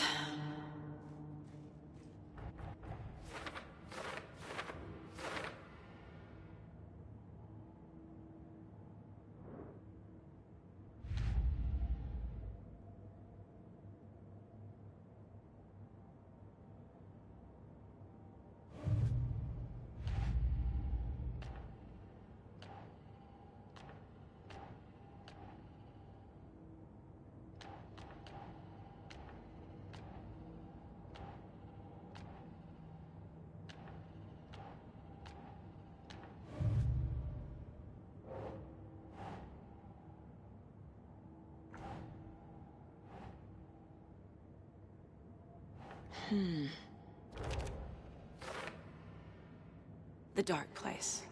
It's like New York, but it's not New York. And can be reached from the bottom of Cauldron Lake, but it's not really under the lake.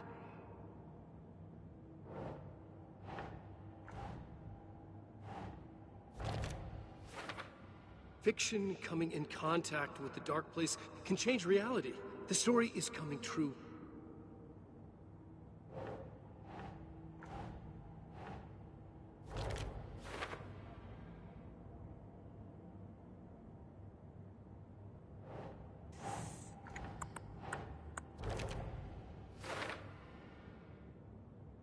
Last time, it didn't happen all at once.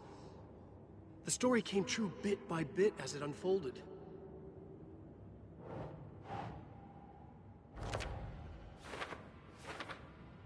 Scratch wants it to bring about his ending. That can't happen.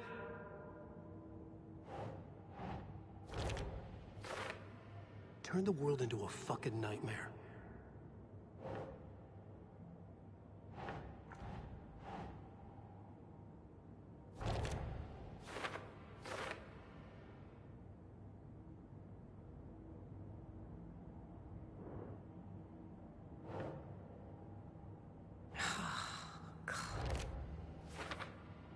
But you double edited it into a horror story that's now changing reality, taking over people.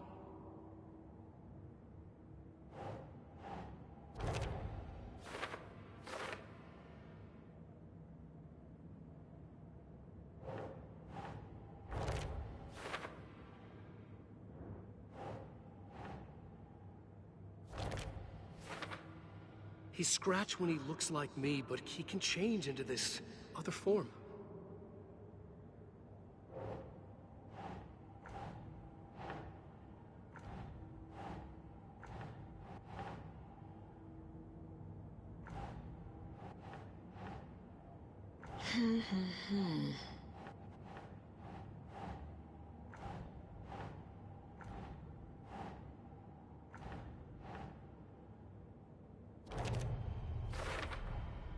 The Dark Place. A dimension that's home to monsters. Huh. Wild stuff.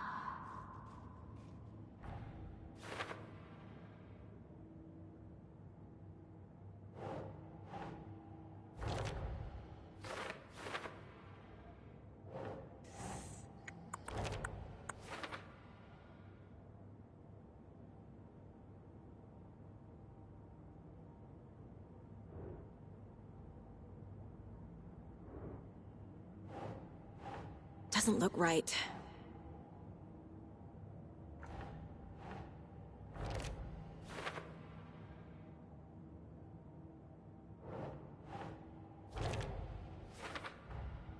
The Dark Place makes writing come true, taking something real and nudging it. They're treating people's lives like toys. Can Wake be trusted with that kind of power? Can anyone?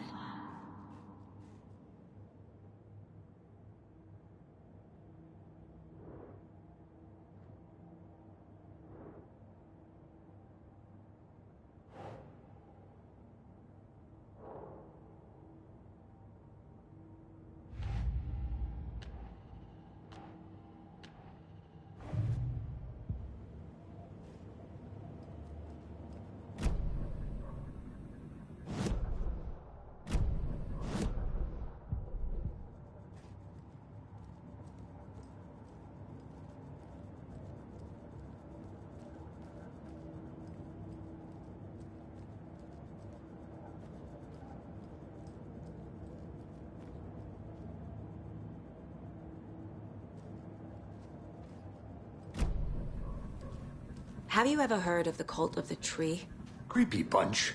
In the habit of wearing deer masks, performing murder rituals, victims turning into monsters possessed by darkness, possibly inspired by a horror story written by a certain author. Ring any bells? The cult. Yes. Yes. They have the clicker. If the cult has the clicker, does that make them Scratch's followers? How are you so certain they even have the clicker? They could be working for Scratch. I don't remember. It's all confused. Alan, if I'm gonna act on this information, you need to be honest with me. Yeah, of course. Is he confused? Or is he hiding something?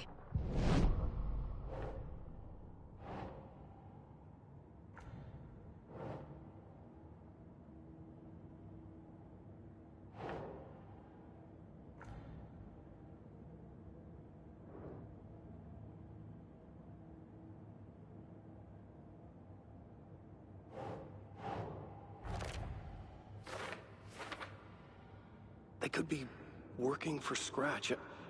I don't remember. It's all confused.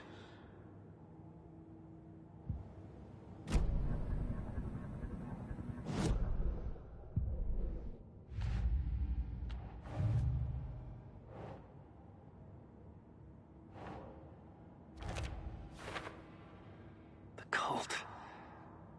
Yes. Yes. They have the clicker.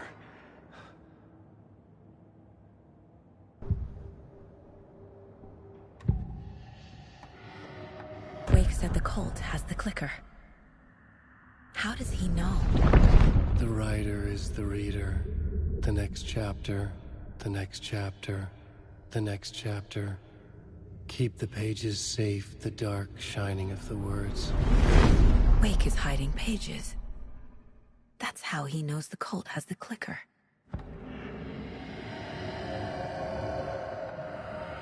Wake has a double. Mr. Scratch. Where is he now? A cloud of wrath wears my face. The dark place in your place. Scratching out my body of work. Scratch is here. In Washington. He's hunting Wake.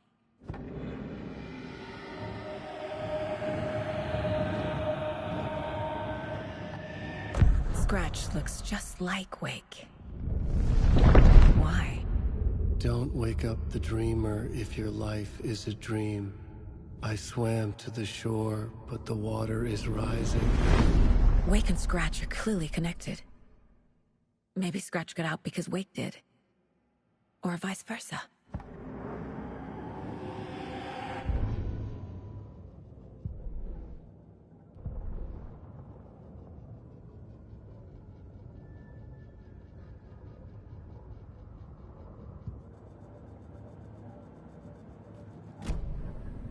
Okay, Mr. Wake. I know you have more pages of the manuscript on you. You don't understand how vital these pages are. They're the only way I can know what's coming. You're not the only one trying to solve this. This is our job. Okay. Here. Now, this is all I have. Be careful with them.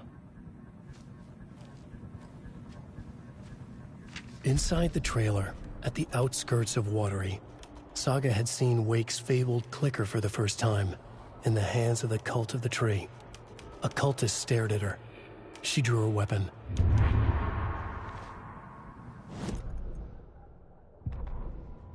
Standing inside the trailer, at the outskirts of Watery, Saga had seen Wake's fabled clicker for the first time, in the hands of the Cult of the Tree. Her mind reeled from what the horror story was now claiming about her. Her life, her past. She didn't accept it. She stepped out of the trailer. She needed air. But she wasn't alone. A cultist stared at her from behind a deer mask. She drew her weapon, shouted, ran after him.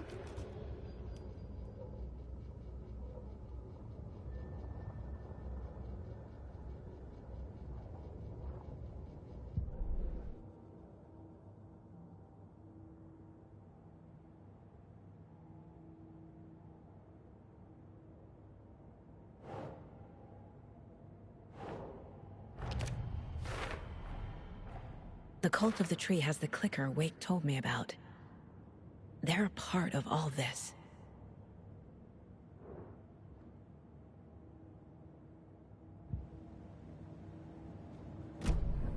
It's all on the page.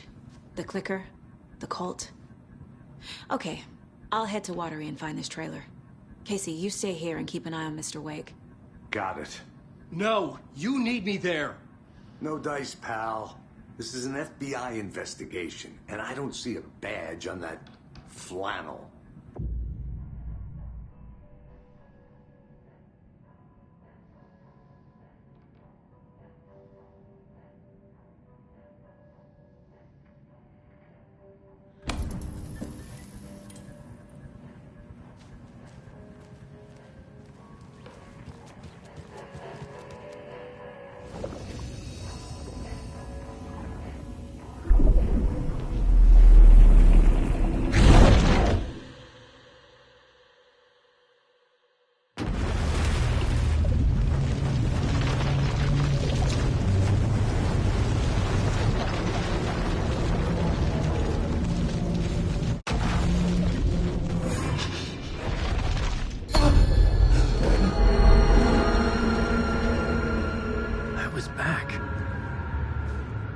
To escape.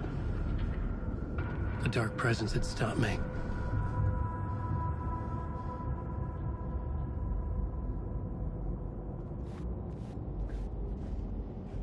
I had seen the title page.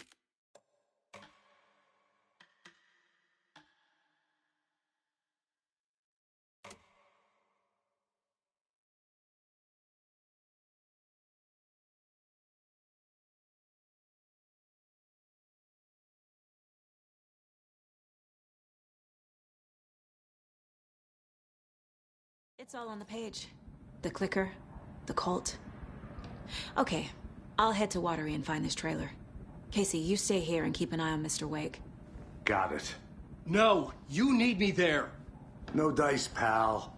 This is an FBI investigation, and I don't see a badge on that flannel.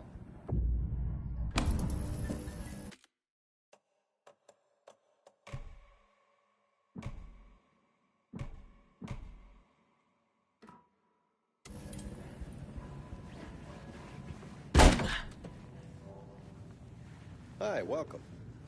Okay, past favorite Deerfest floats. Go. The yarn puppet monstrosity.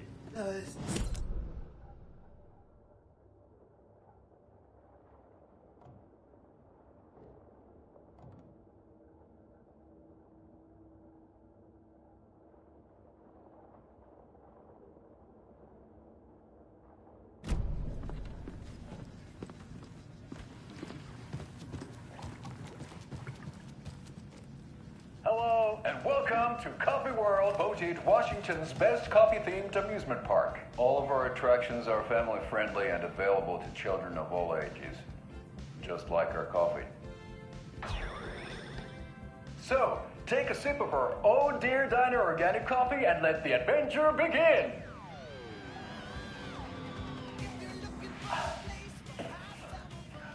Hold on for dear life on the Espresso Express! Oh! Soak in some local history at the Huatari Well, where two serial killers once hid the disemboweled bodies of their murder victims. It's not haunted. No. Come join Mocha Moose and the goats at our amusement park petting zoo. Just don't share your coffee with the goats. Seriously, stop feeding our goats coffee. Seriously. It's not amusing. Take in amazing views from the Slow Roaster Ferris wheel. I can almost see the Watery Lighthouse Trailer Park. This is so much fun. And finish off at our beautiful gift shop where seniors and children under 10 receive a 9% discount on keychains and propane tanks. Welcome to Coffee World. We guarantee you'll jaw a great time.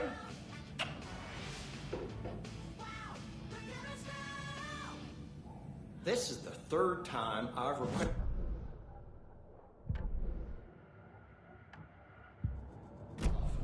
It's keeping me awake all night. Yes, sir, I'm terribly sorry for that. We've called a professional electrician. In the meantime, have you tried unplugging the TV for the night? Oh, there's an idea, Einstein. Well, why don't I just get rid of everything I'm paying for in that room while I'm at it? Sleep on the floor. Go to the toilet in the corner. Hey, I'm not unplugging it. You're fixing it. Of course, sir.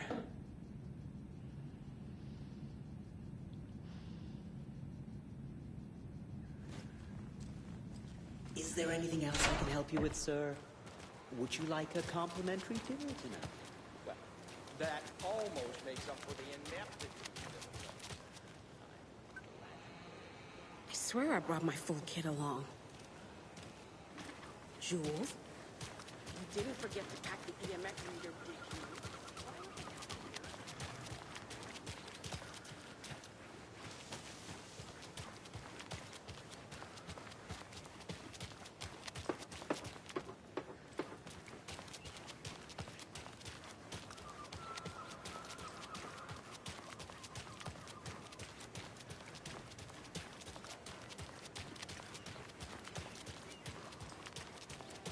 Hey, how's it going?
Jaakko, we're going to a cool guy's house to drink some brewskis. Are you coming?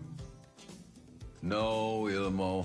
I'm very busy wearing a turtleneck and drinking wine. Like an asshole. Oh dear, I know what Jaakko needs. Amamir to the rescue! Bring out your inner Wolverine with Amamir.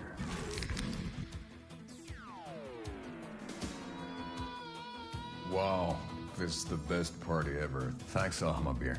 Amabir is a traditional Finnish lager, and we drink it the Finnish way. At the bar while actively avoiding small talk with strangers. Getting blackout drunk on a boat during midsummer and trying not to drown. In the sauna, using your beer can to hide your pippeli from wandering eyes. Partaking in the Finnish tradition of kalsarikännit, drinking at home alone in your underwear with no intentions of going out. It's not sad if it's intentional. Amabir, your Finnish drinking adventure starts here.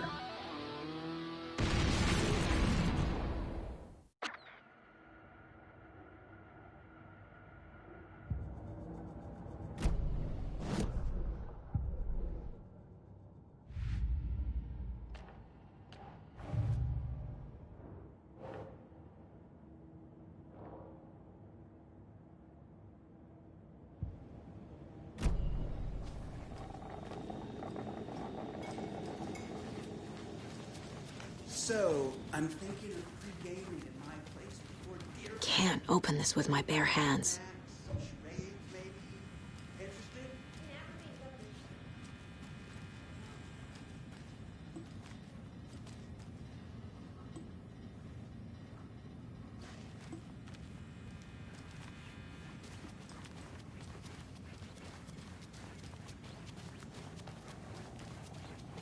Good to see you.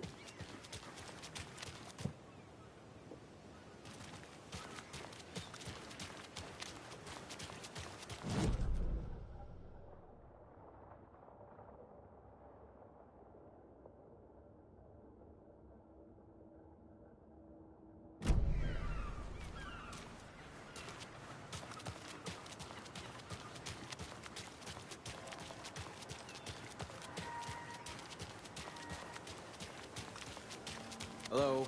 How's it going? Have a nice day.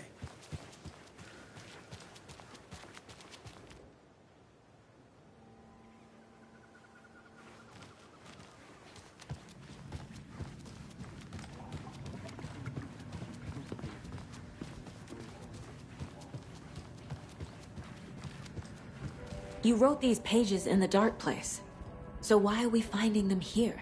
I think I wrote them.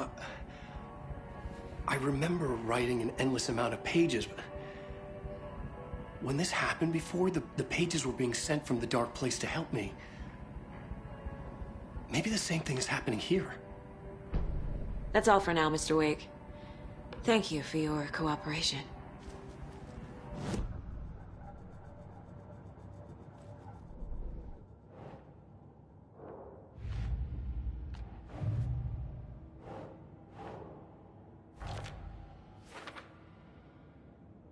I think I wrote them.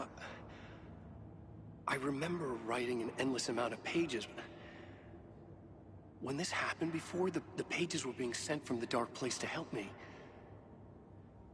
Maybe the same thing is happening here.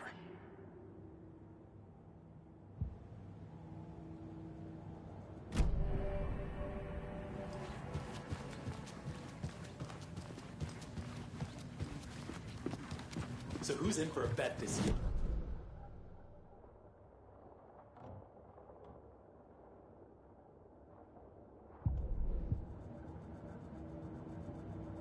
Many opportunities for interference.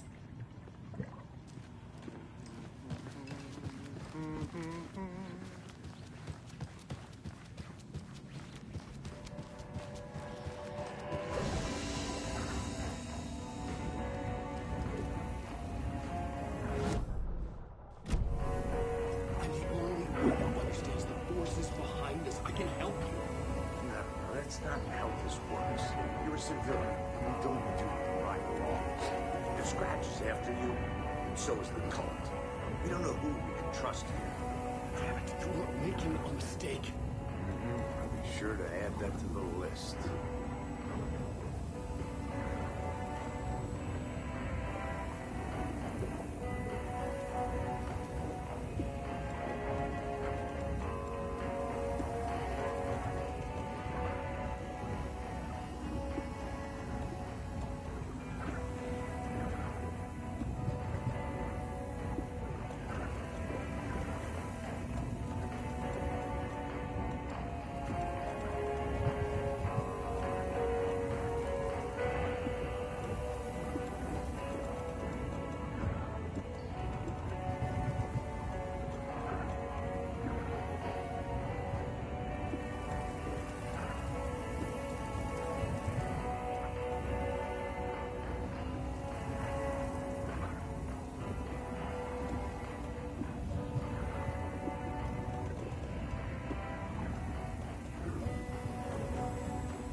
Yeah,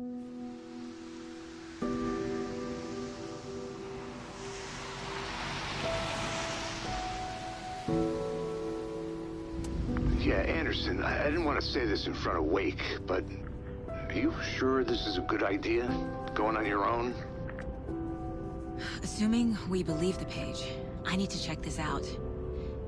We need to find the cult. Anyone we meet here could be a member. And this Scratch guy.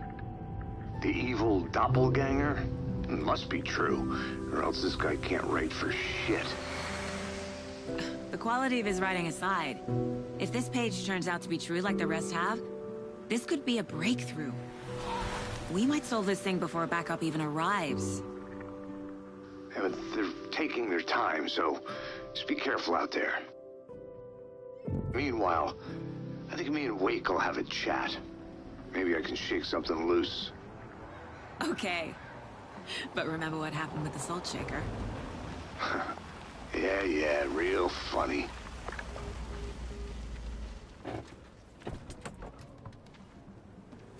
The page placed me in a trailer, somewhere in Watery. I should ask around.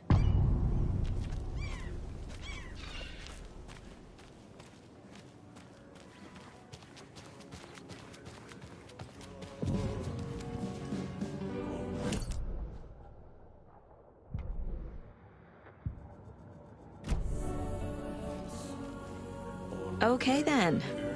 Catchy tune.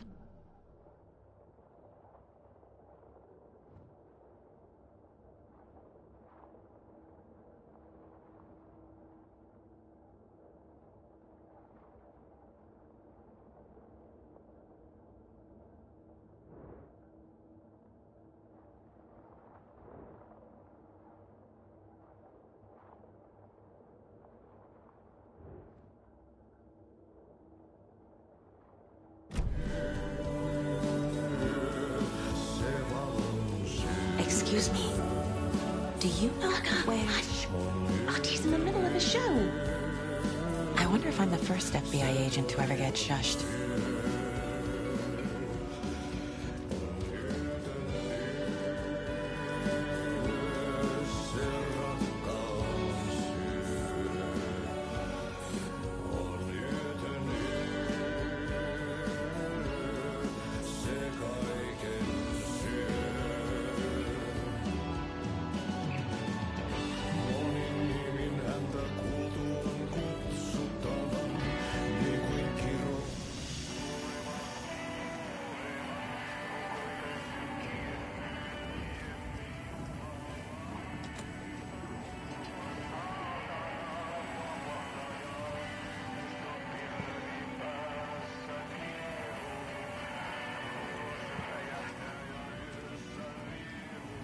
You were a handsome dear.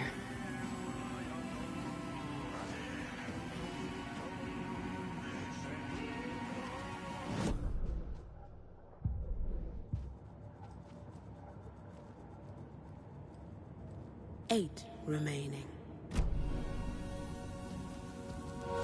Kaivan pohjalle ruumiskasan tästä ylös. Hello. Do you have a second? Long time and no see, Miss Anderson. Thor and Odin are not here. They are old tricksters always sneaking off. Sorry. No, I wanted to ask you about something else. Do you live around here? I live in Bright Falls. You've seen me around. I am Mr. Blum. You call me Vladimir. I work at a nursing home. I take care of your old people. We are on day trip, music, sauna, the good times. I bring them here in the bus.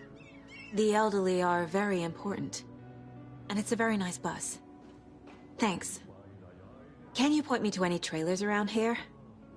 Sure. Watery Lighthouse Trailer Park. Ilmo Koskela owns it. Owns many things in town. And where is Ilmo?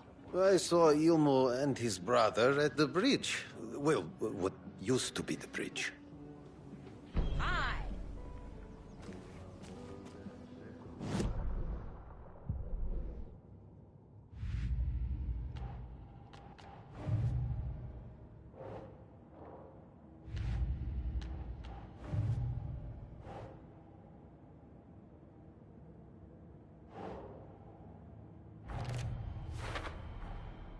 Trailer park is a good place to look for a trailer.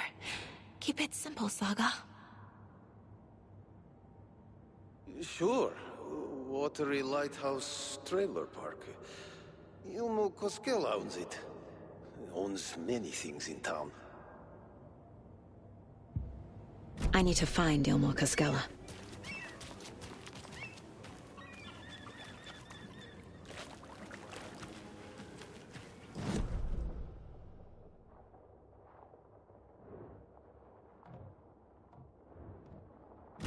The flooding is even worse here. More like underwatery. I'll have to tell Casey that one later. Hey, what did you used to say your dream job was as a kid? I bet it wasn't dock worker. I don't know about all that. But idle hands are the devil's playground, so... Well, us fishing types appreciate you all, at least.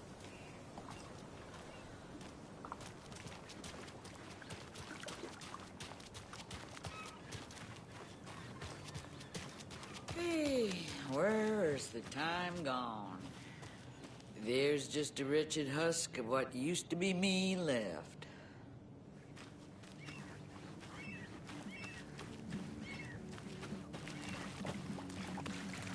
Watery's definitely quaint. Good to see you.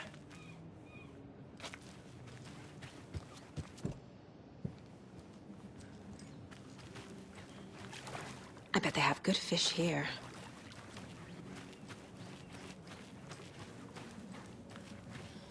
Oh, you rascal. What have you been up to this time around? There's only so many times I can keep fixing the same hole.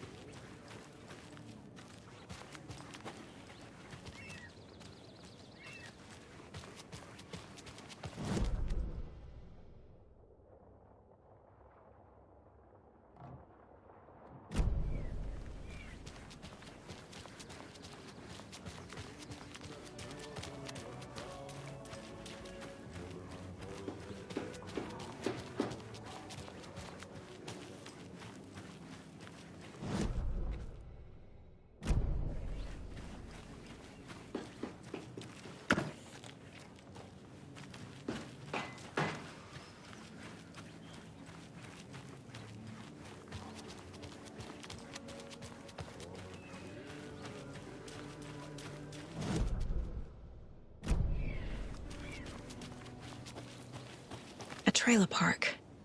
Ilmo Koskela. He's that tour guide we met at Cauldron Lake. I need to find him.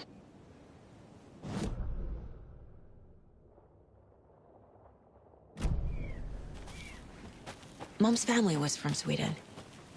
I've always imagined it kind of like this. Saunas.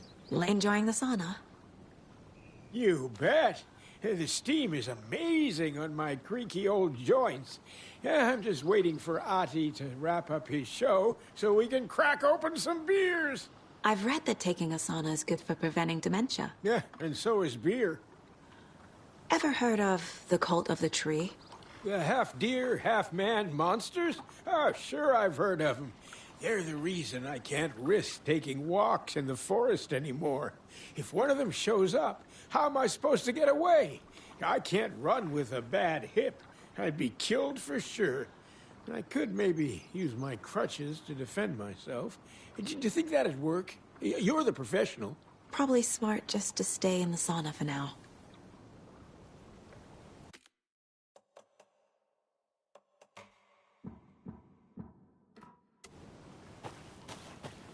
Hey, Seva, the sauna doesn't fix what ails ya? You're a goner. They also say silence is golden.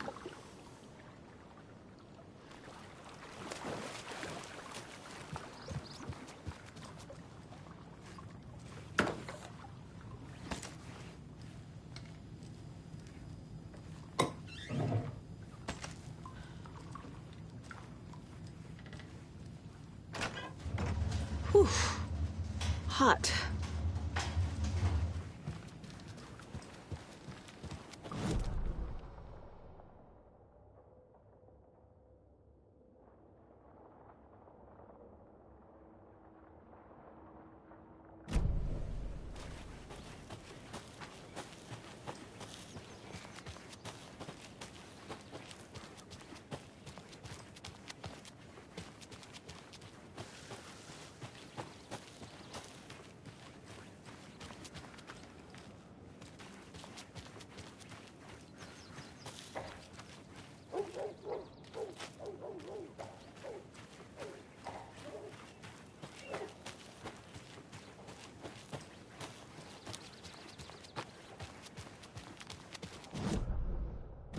Saga!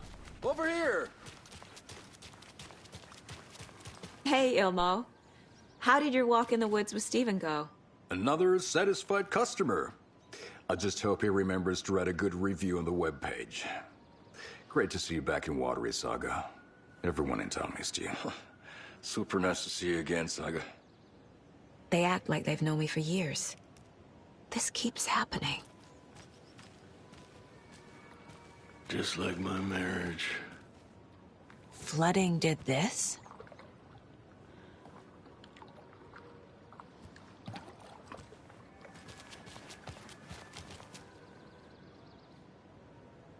You own the trailer park, right? Mind if I take a look inside? Yeah, I'm pretty sure the owner of the Watery Lighthouse Trailer Park, me, can help you with that. It's good to have our funniest resident back. Resident? I don't understand what you mean.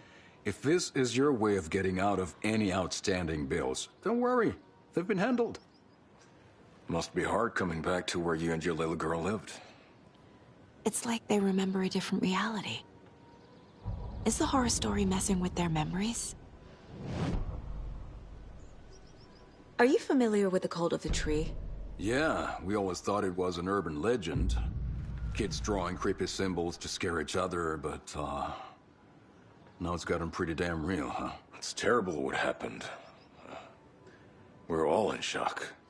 Well, we're looking into it. Hoping to get things back to normal soon. We're all for that.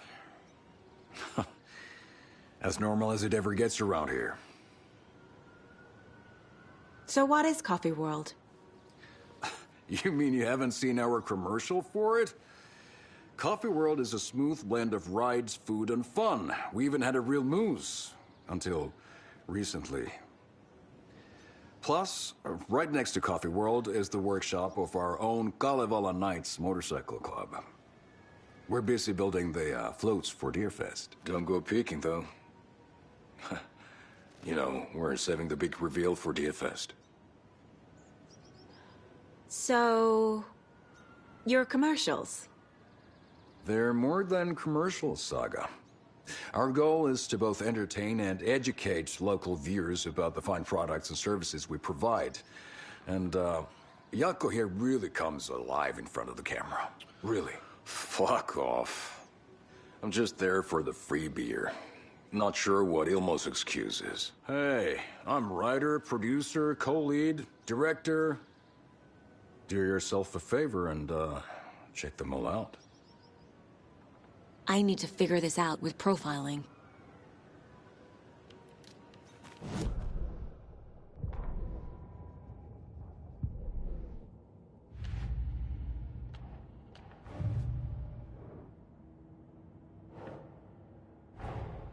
Wake says the story will change reality around us. If that's true, then I need to know what's real and what's fiction.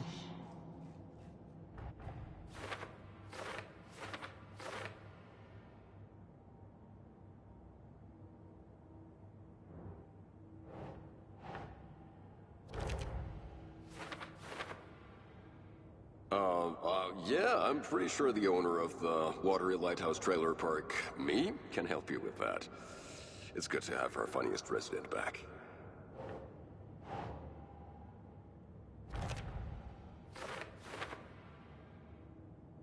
She... drowned? Your daughter? That's so weird you don't remember.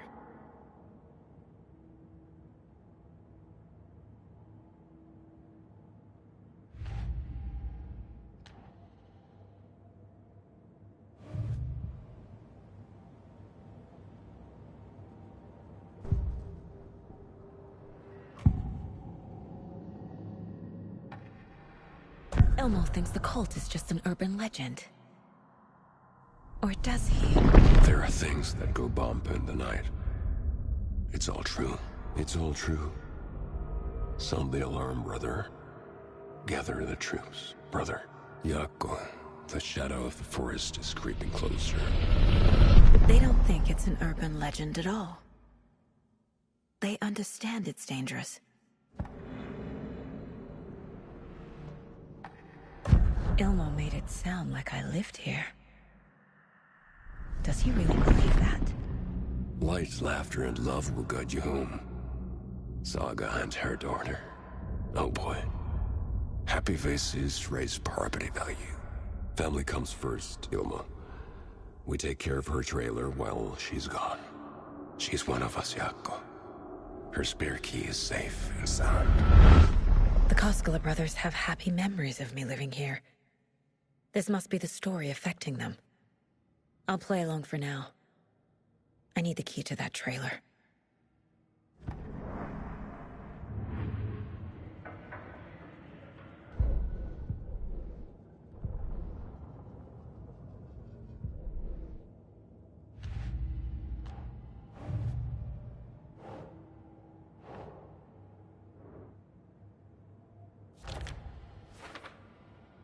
Family comes first, Ilma. We take care of her trailer while she's gone.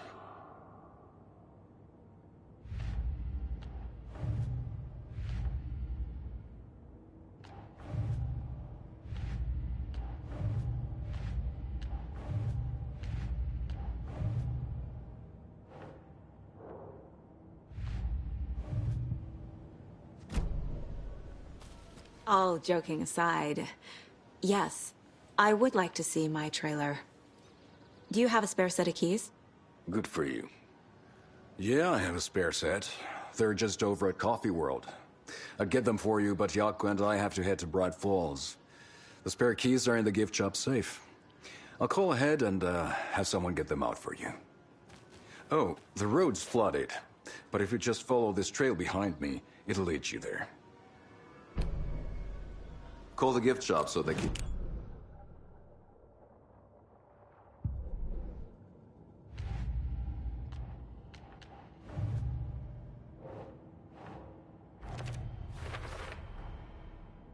The Koskelas think I lived in the trailer park. With Logan. The story really is changing people's memories. Why aren't mine affected?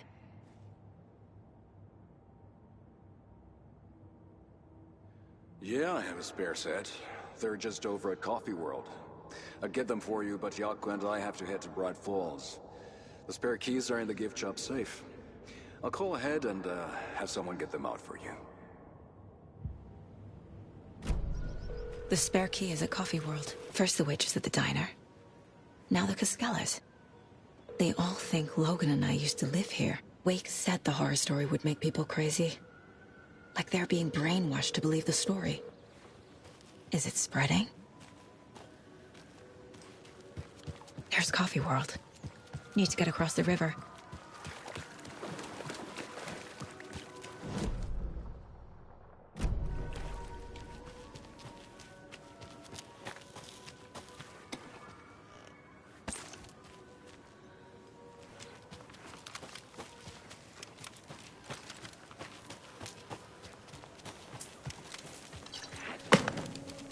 What was that?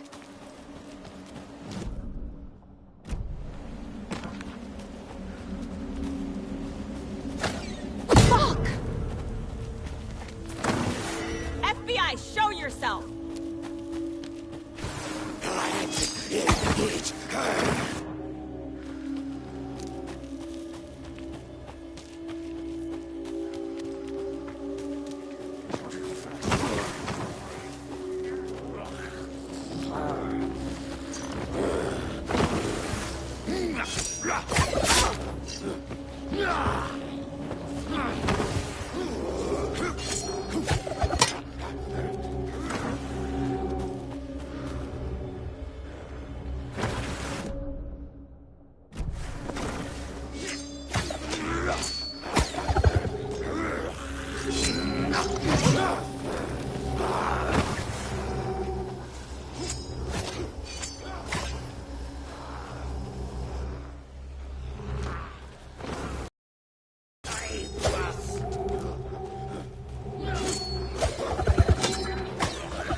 More people turning into Taken.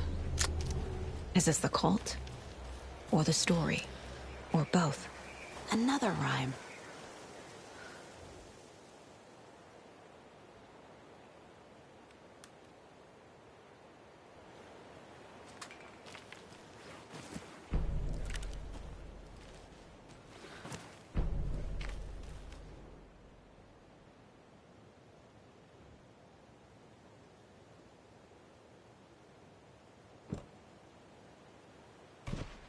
No.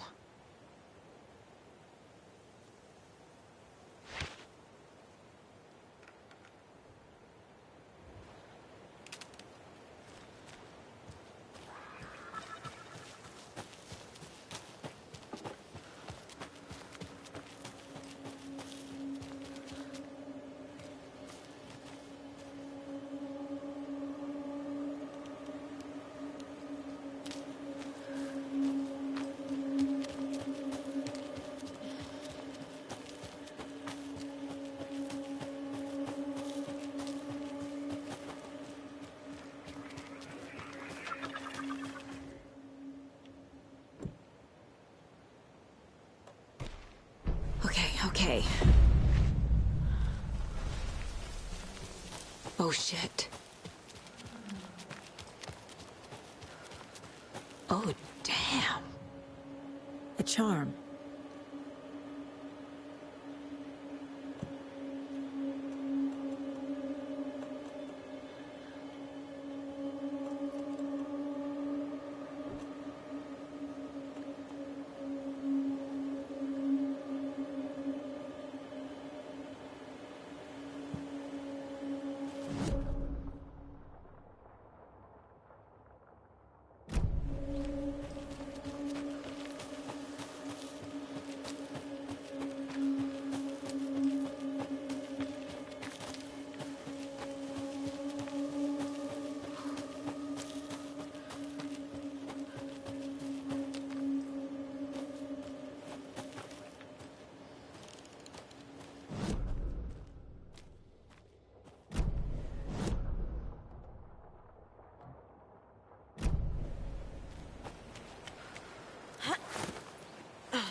There's another cult stash.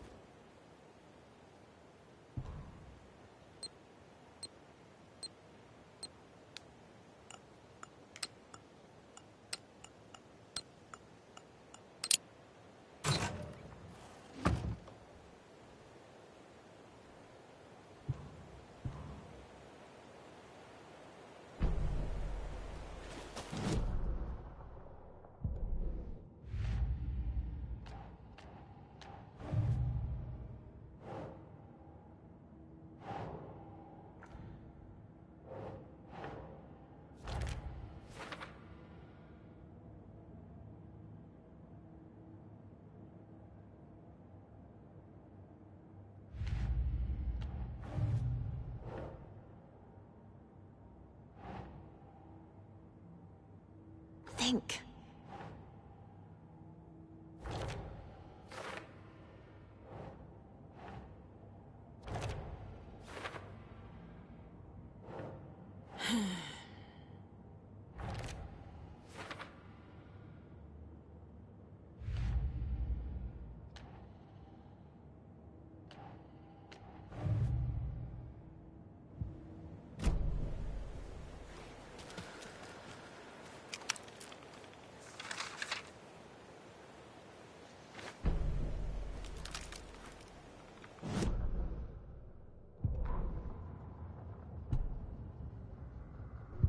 What had kept Watery afloat all these years? A century, if not more. The locals knew the answer. Grit.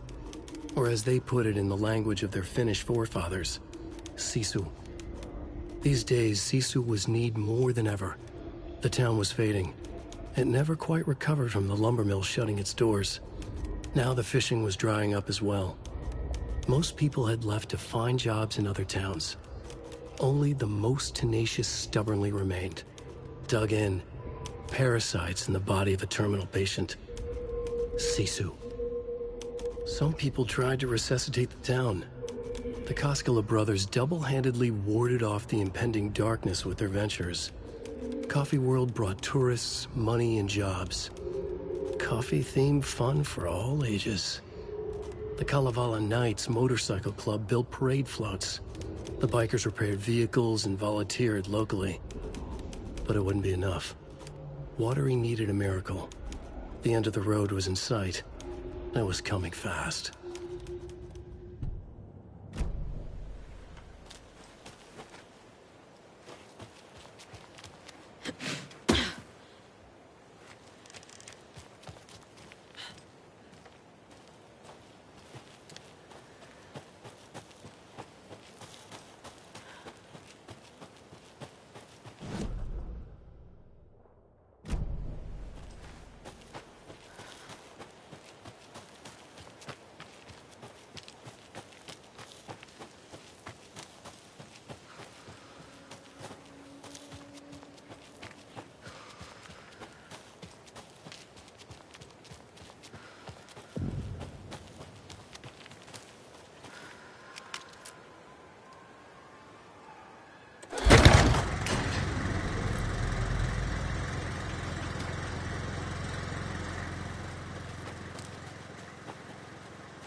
Another one of those cult boxes.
Saga was beginning to see why Casey disliked the woods so much. They felt oppressive here. Too many places to hide. The distorted carnival music drifting from the amusement park ahead did not help. What the Koskalas had said about her living in Watery with Logan unsettled her. For the horror story to involve her was one thing, but involving her daughter was crossing a line. Something darted across the path ahead, too fast to see. Saga drew her weapon. Her eyes searched the woods. A noise overhead. Saga swiveled to look. A local. A man on the ridge above her. No, not a man. A monster with a hatchet in each hand. It shouted down at her. Hunting season was a bust!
Danger!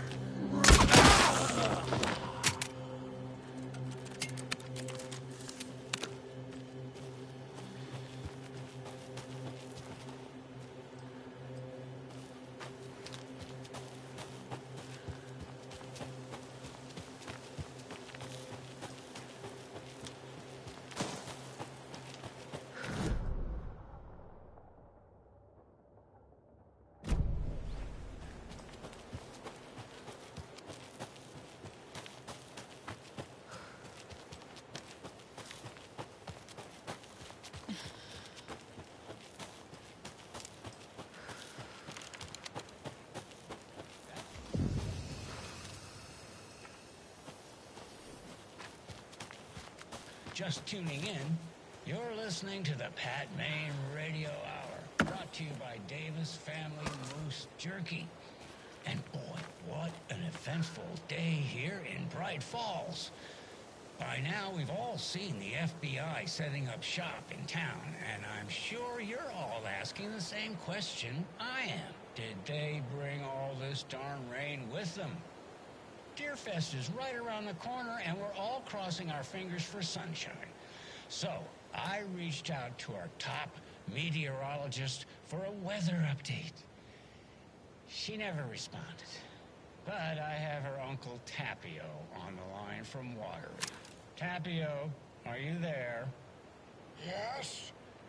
Great. And Tapio, what kind of weather can we expect today? Rain. That definitely seems to be on the menu. How about over the next week? Also rain. Right. Care to elaborate? Any chance the sun will poke out in time for Deerfest? No. Well, Deerfest is coming, rain or shine. And that parade lineup is looking dandy as ever. Yes, I like this parade because they're one float in the shape of a swan. Long neck and everything. A very large swan. Ah, so you're a fan of swans. No. Right, well, that's our time. We'll be right back after this next song by the rock and roll sensation, National Nightmare.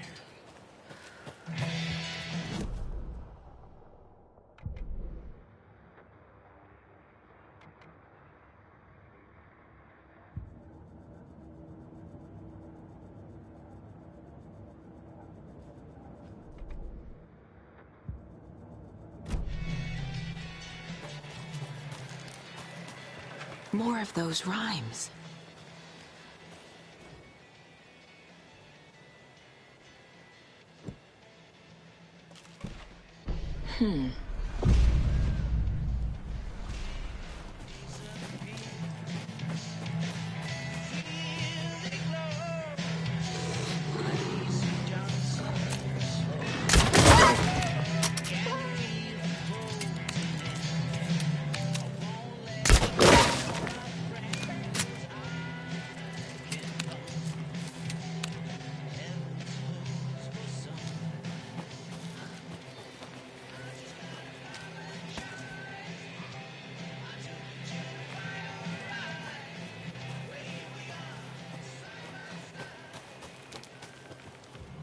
I can use this charm on my bracelet.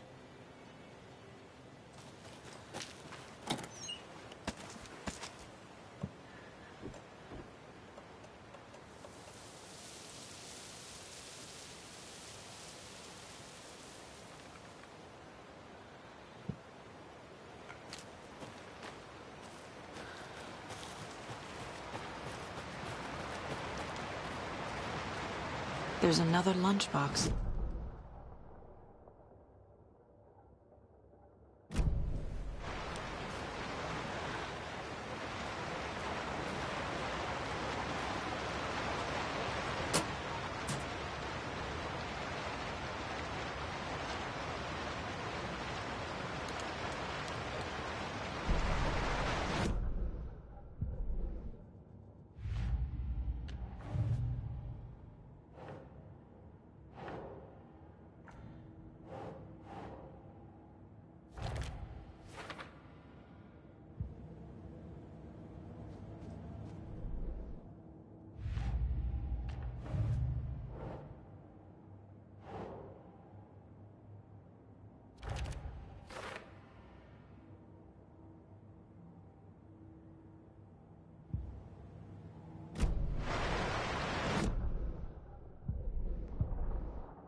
Another one of those lunch boxes.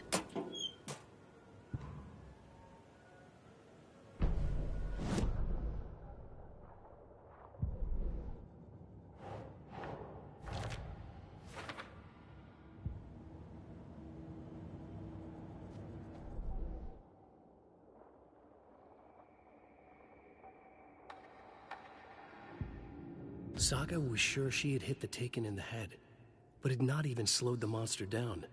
She took aim and fired again. Another headshot. This time, the Taken staggered.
Scratch stalked through the forest, a terrifying dark presence in the night, more sensed than seen.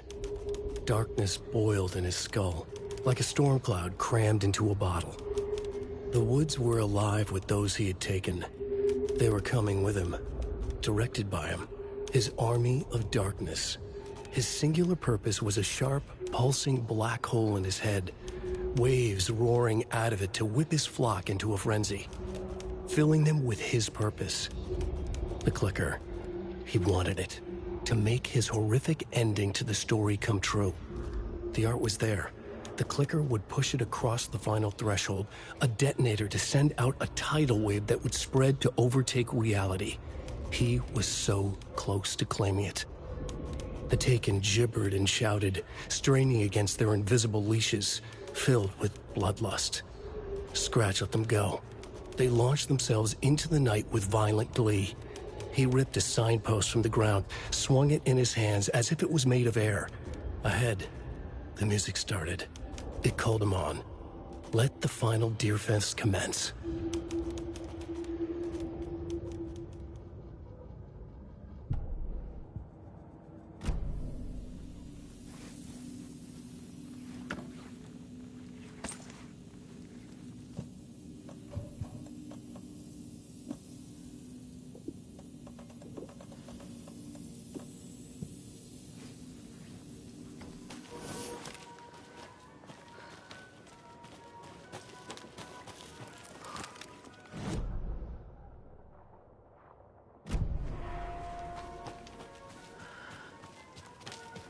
Hello?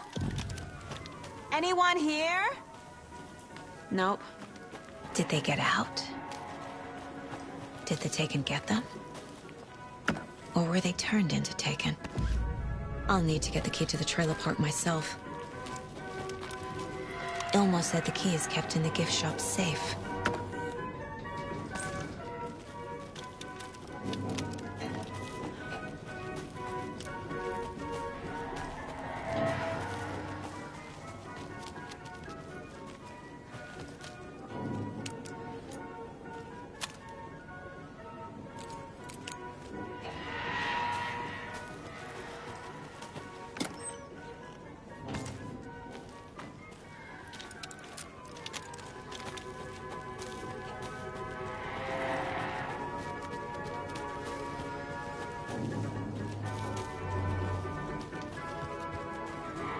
Another cold stash?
Coffee World.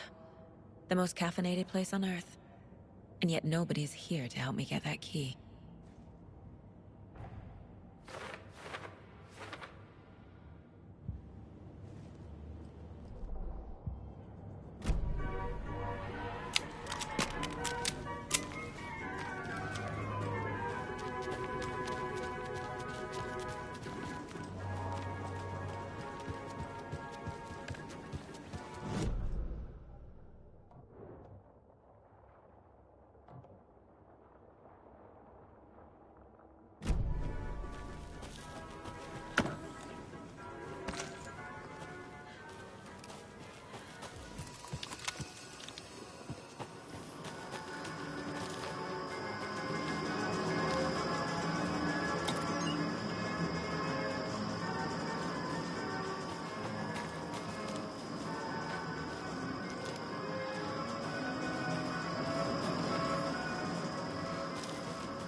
Jesus!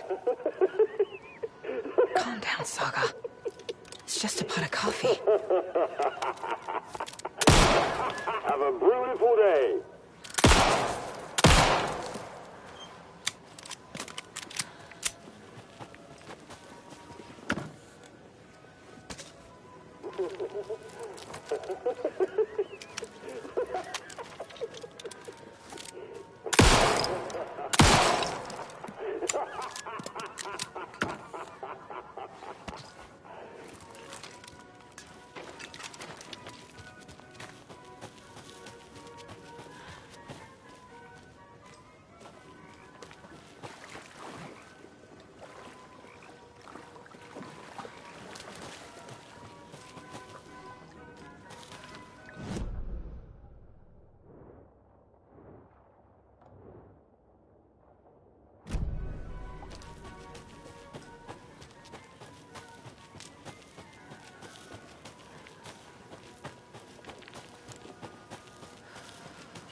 Okay, then.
Always good to have a screwdriver.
Fucking monsters.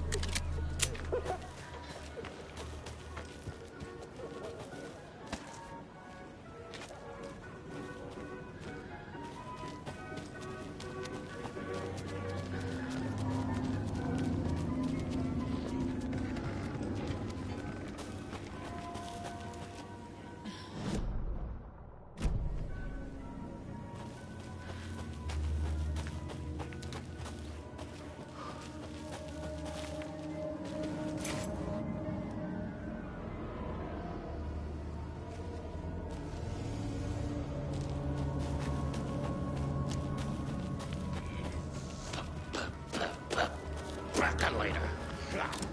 By a shadow.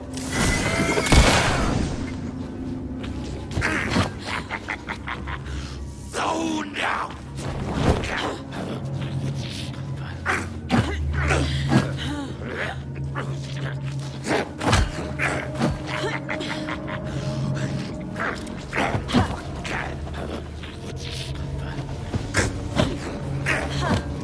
Copy World brought tourists.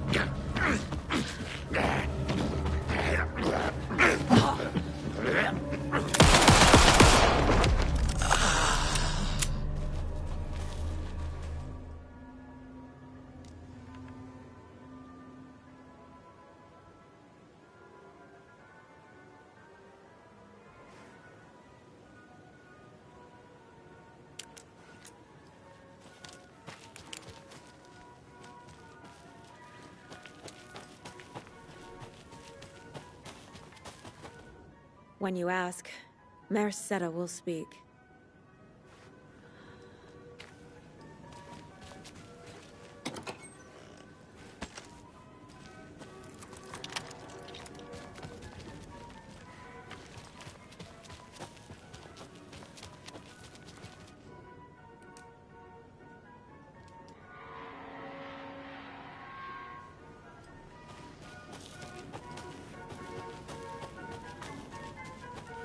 Another cult box.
Must be locked from the other side.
Now where is that safe?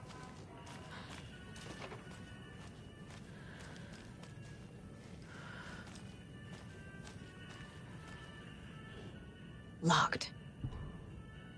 Okay. What would Ilmo use for a code?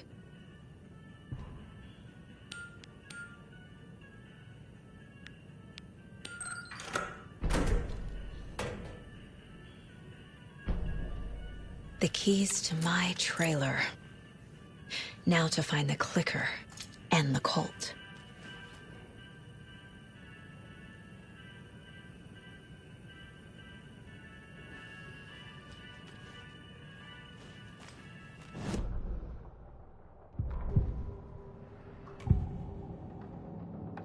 I need to open the safe. What's the combination? People hate the puzzles, Ilmo. Why not just use keys? People love the puzzles, Jaakko. Only very smart people can think up good puzzles. Just look around and you will find the answer. Dedicated staff will be rewarded. The combination to the safe is somewhere in the gift shop.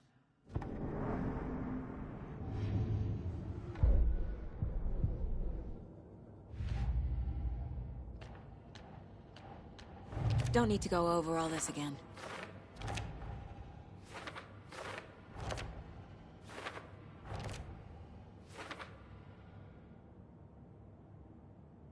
Just look around and you will find the answer.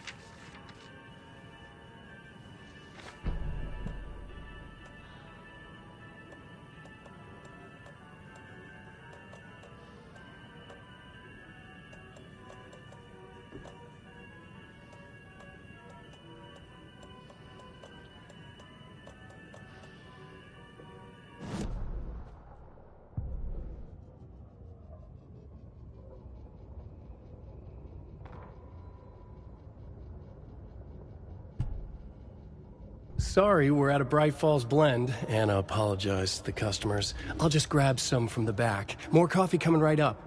She suggested they ride the percolator while they waited.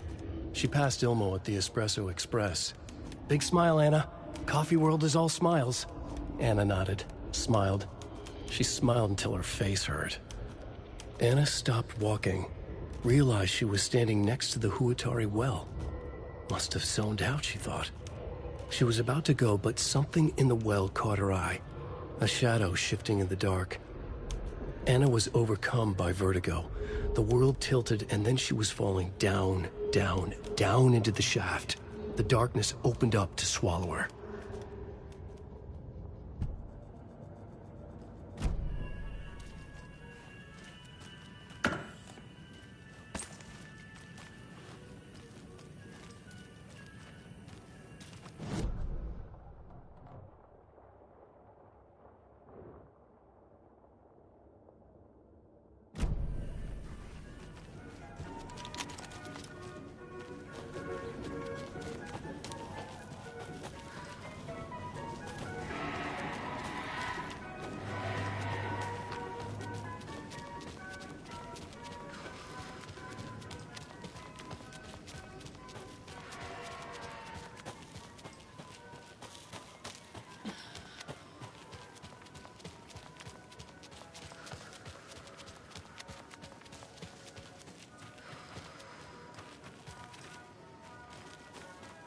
Another Alex Casey lunchbox?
The page said I'd run into a cultist here. On your toes, Saga.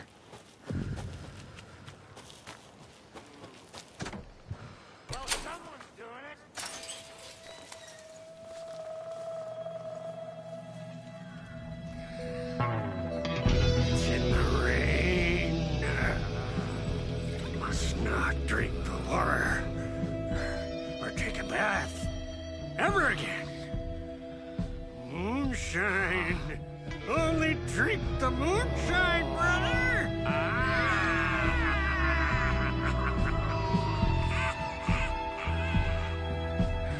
Don't look like cultists.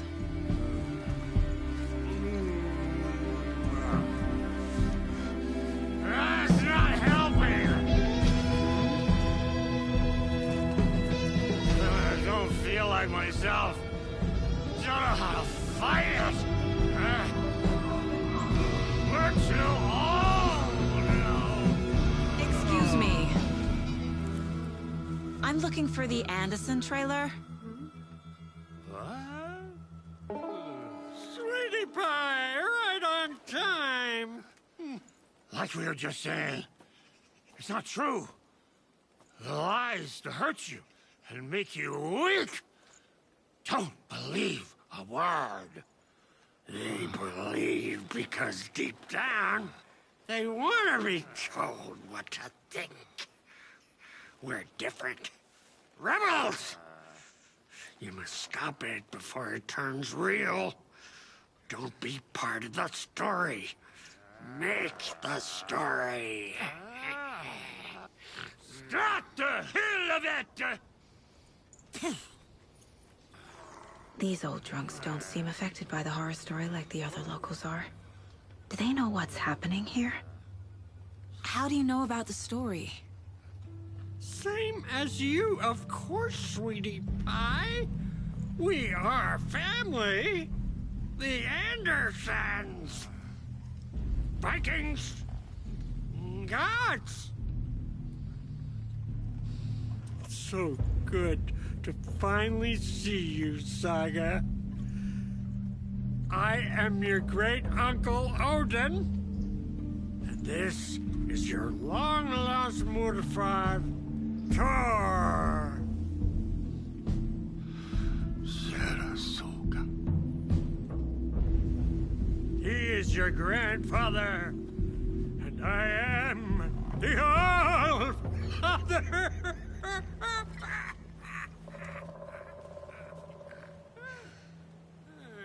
Just as crazy as everyone else. Just as caught in it. I need to stay focused. I need to check out the trailer. More of those kids' lunchboxes.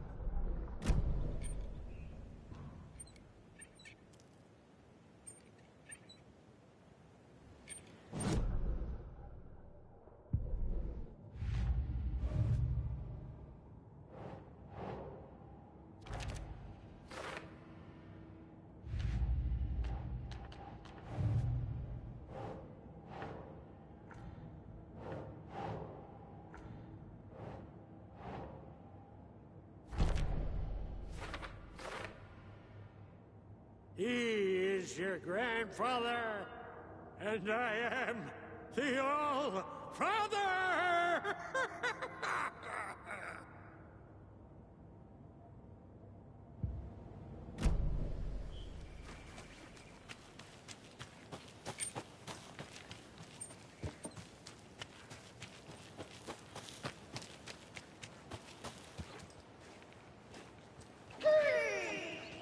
Hello, Yako. Who is this incredibly attractive martial arts master? It's me, your brother, Ilmo. I now recognize you, but Ilmo, why are you dressed like that? Deerfest is almost here, which means we're chopping the prices on all of our custom-designed Deerfest parade floats. Floats created by the award-winning team at Kalevala Knights Motorcycle Club, winners of the last year's trophy for Best Deerfest float featuring an animal that is not deer. That very team. And you're gonna get a kick out of our latest float designs. We've done it all. Deerfest floats, restaurant floats, floats shaped like things we can't show on television. Our floats are the best way to impress your friends, propose to your partner, or throw shade at an office colleague. And we don't do just Deerfest. Our floats are a perfect gift for weddings, birthdays, bar mitzvahs, or your Scenaria. Our floats will punch up any special occasion. Why take our word for it? Let's hear it from one of our many, many happy customers. I was at Deerfest last year. The floats were pretty good. One of them was a swan. And that was the people liked it. And there you have it. Award-winning floats now at reduced prices that will knock you off your feet. Order yours today.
Mayor Setter is not afraid of the rough questions.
Reeks of booze.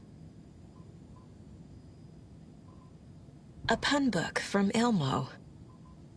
Are we close in the story? That might explain some of his behavior. Did I leave the Bureau in this fictional reality?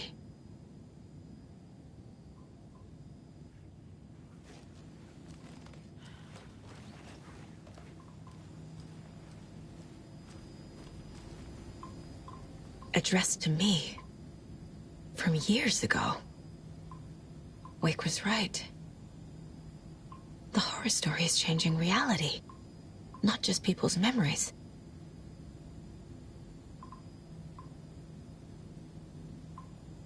This card has Mom's handwriting.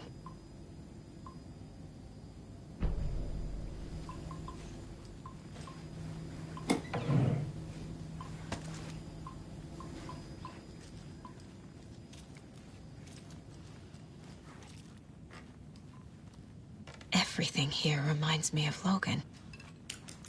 This could... My newfound relatives.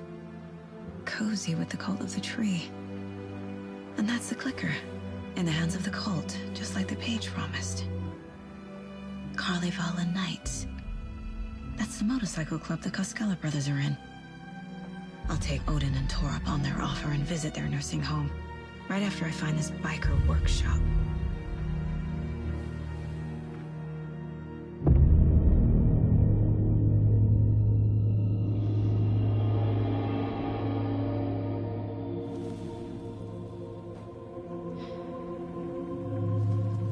No.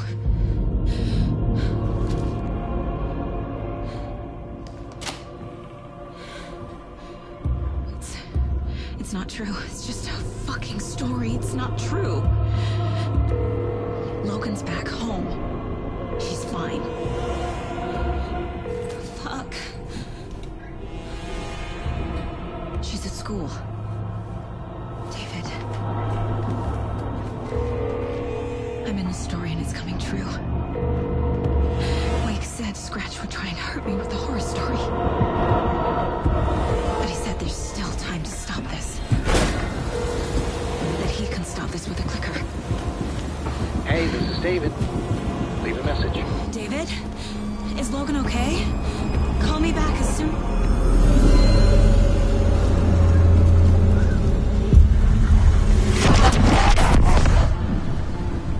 Mulligan?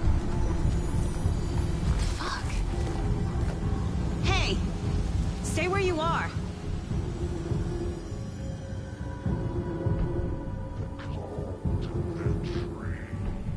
Mulligan is a cultist? What the fuck is going on here?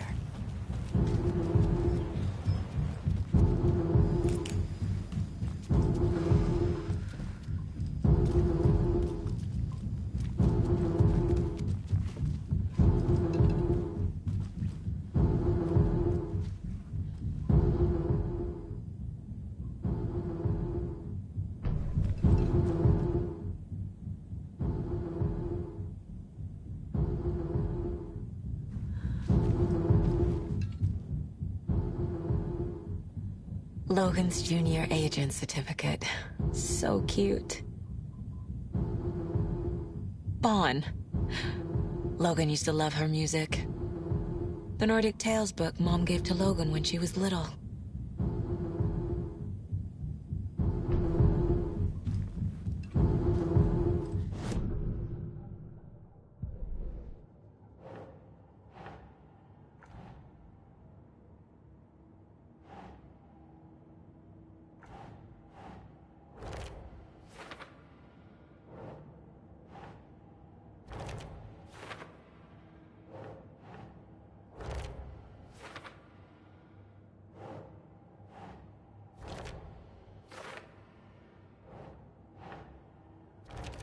No, that is not going on the board.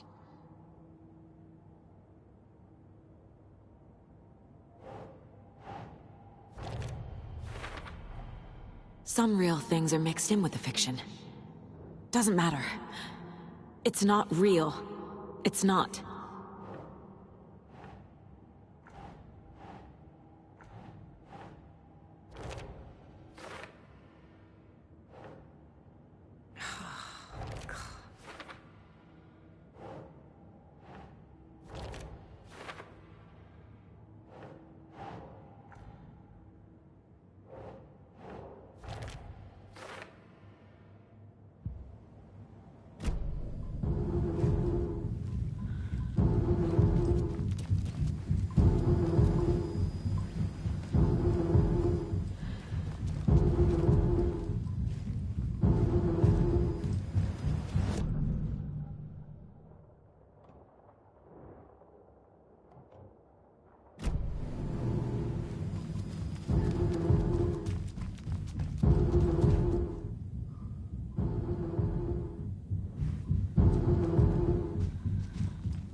Samples here at the Valhalla Nursing Home and thought I'd catch up with one of our residents to get her thoughts. Donna, how are you? I've got chronic back pain from my spinal stenosis. Oh dear. You know, when I'm feeling stiff, I find a light snack helps. So, did you try that beef jerky? No. Lunch is at 11, and I wanted to save my appetite because today was the fish soup with crackers. You're allowed up to 4 crackers, but I only take 1 unless I have a glass of cranberry juice. They ran out of cranberry juice at breakfast, which is at 7. I didn't take the oatmeal today because it makes me gassy before cribbage, and I can't... So you didn't try the jerky? Got it. Well, that's too bad, Donna. Their new teriyaki flavor sure does hit the spot. They had teriyaki salmon with rice on Friday's dinner menu. Dinner's at 5, but we all know the salmon takes longer to prepare, and then you're late for bingo. And who needs all that spice? I agree. Teriyaki is a shit flavor. Who? Is that Tapio? How are you on the line? I couldn't end the call. You've been on the phone this entire time? Yes, and I hate teriyaki. Well, it's delicious on jerky. So, let's give a big thank you to Winnie Davis for these samples. Wendy? No, that can't be right. Wendy went missing in 2010. I heard she's dead. No, I'm referring to Winnie Davis from our sponsor, Davis Family Beef Jerky. Wendy Davis. That's the dead one. She's dead. Right. Well, that's our time. Remember to keep your coffee warm and your chin up because that sunshine's right around the corner. Pat Maine, signing off.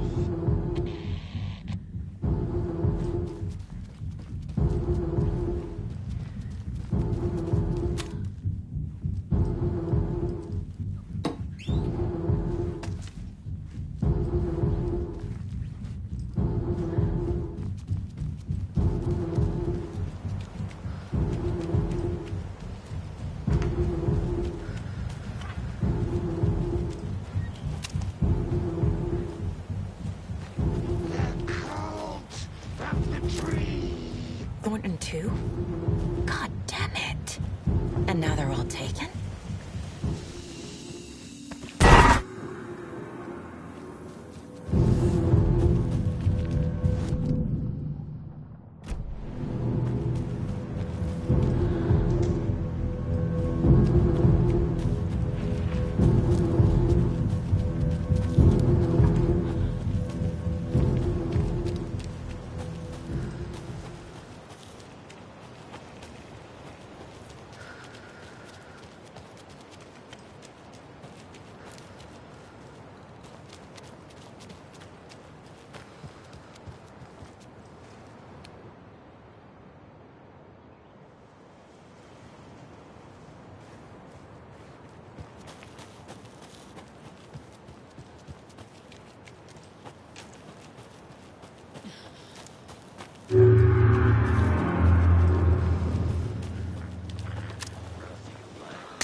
Saga realized the crossbow could hold 2 shots at the same time.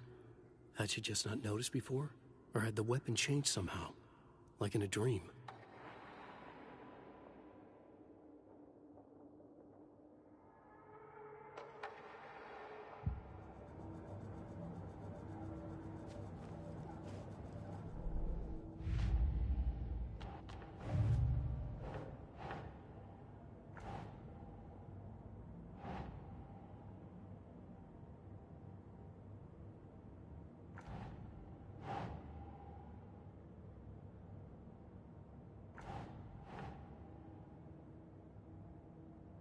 Think.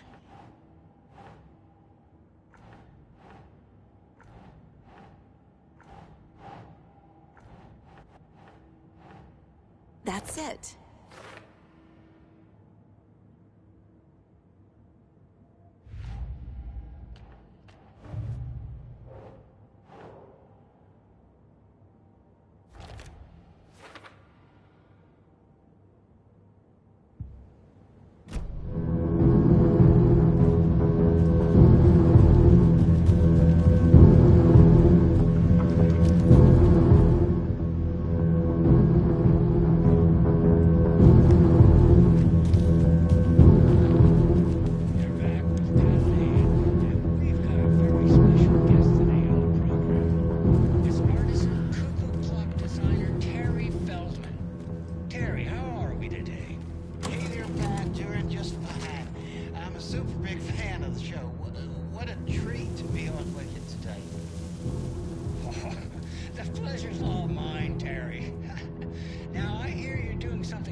photo proved the cult had the clicker. Tor and Odin were in it too. Worth following up on later.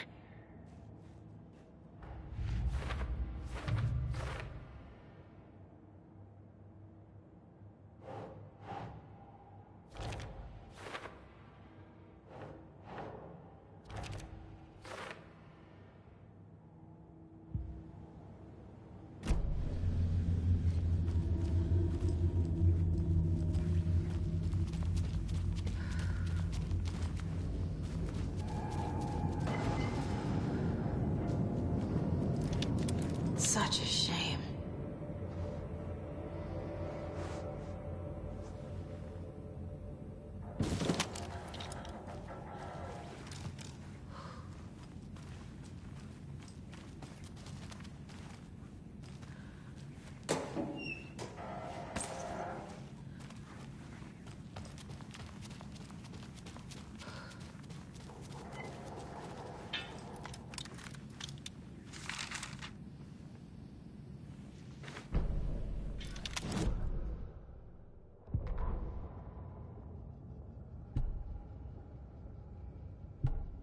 Hey, stop right there. The shape stumbled out of the dark toward Deputy Mulligan. Thornton was doubled over, coughing. A chunk of cold pastrami caught in his throat. Bring it, fucker! Mulligan fired. Thornton hacked the pastrami out of his windpipe, opened fire with his partner. The monster fell. They kept shooting. The thrill of domination. This was the cult of the tree. Not one tree. A forest.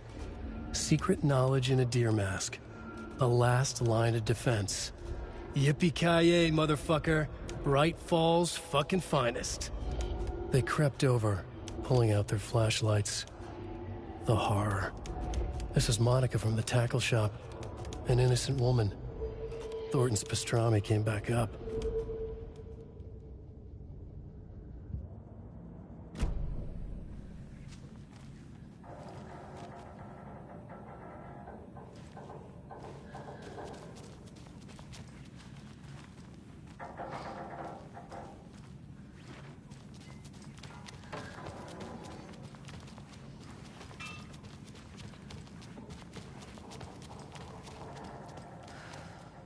Locked. They must be in there. There has to be a way to get this lock open.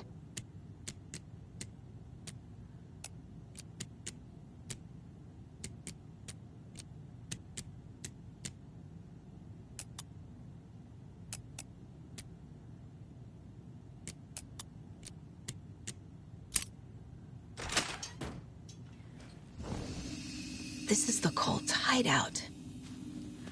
Their headquarters, even?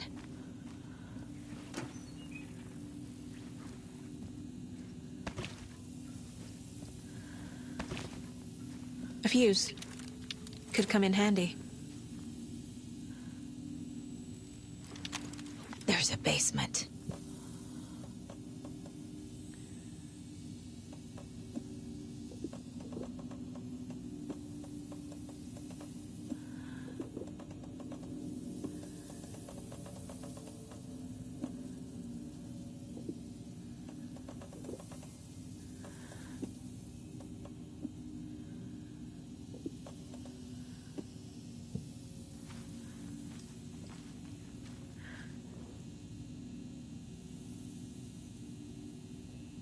The cult is leaving supplies around for themselves.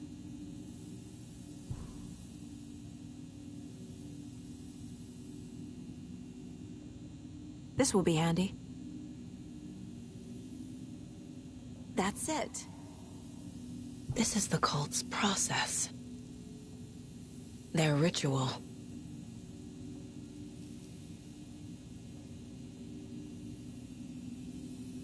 The Nightingale ritual wasn't completed. The cult isn't well organized. People aren't following orders.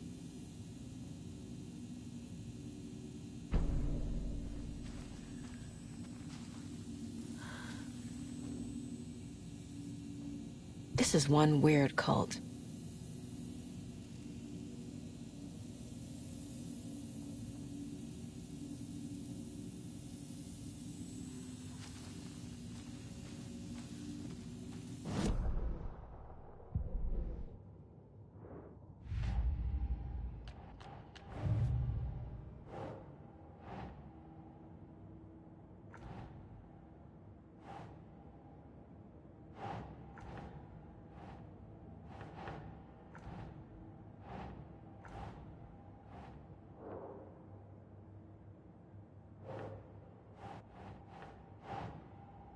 Ugh.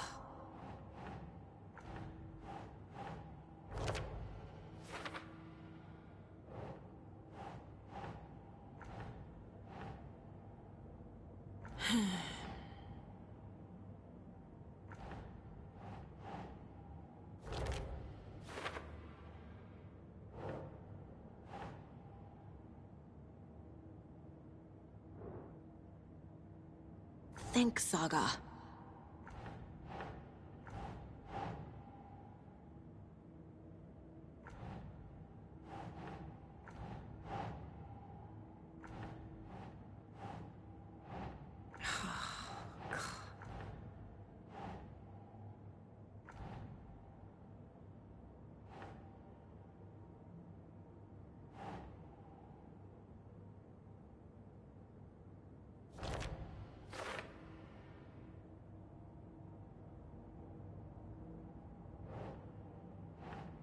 Think.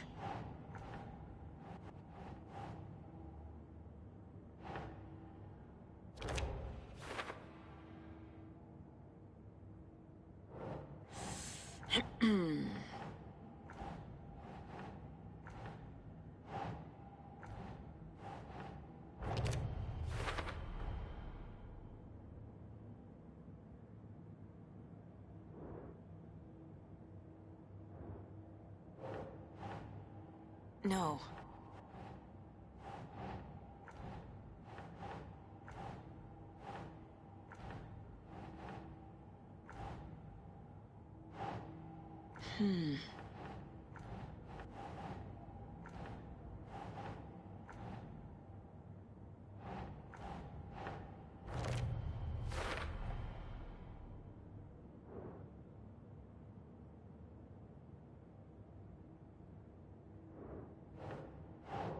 Nah.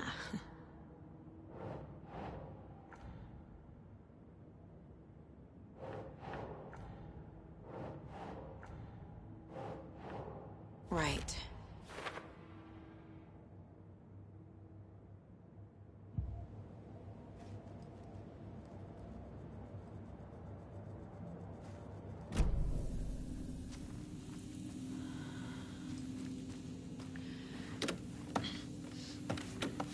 A creepy basement.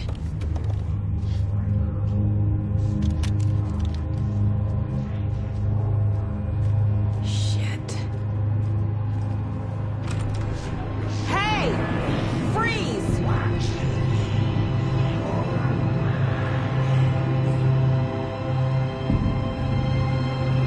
That's the clicker.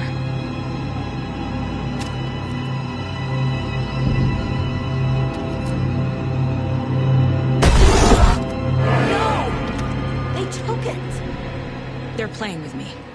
I was so close. There was another overlap here in Watery. The parade float was the key. Mulligan and Thornton had gone there, taken the clicker, left this monster here to stop her. There's an overlap here, like there was at Cauldron Lake. Mulligan and Thornton are like Nightingale. Inside, waiting. And a parade float is the key.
Saga had read about it.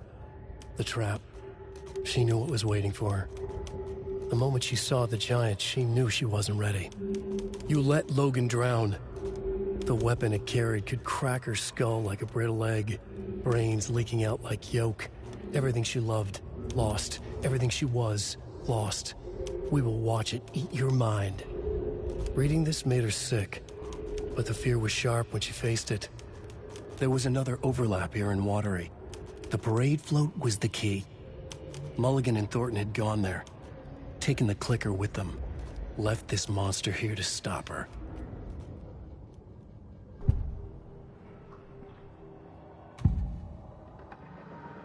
Mulligan and Thornton were fine earlier. How did this happen? Terrible mistake. Shadows crept over Mulligan and Thornton. Shadows on their faces, filling the shape of them. Bright Falls fucking finest. Shitty pastrami sandwich. Mulligan and Thornton became like Nightingale.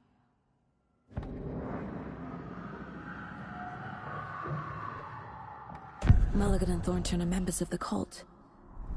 Who's the leader? Brains leaking out like milk. The thrill of domination. Not one tree. A forest. The word. A secret like this doesn't die. There is more than one leader.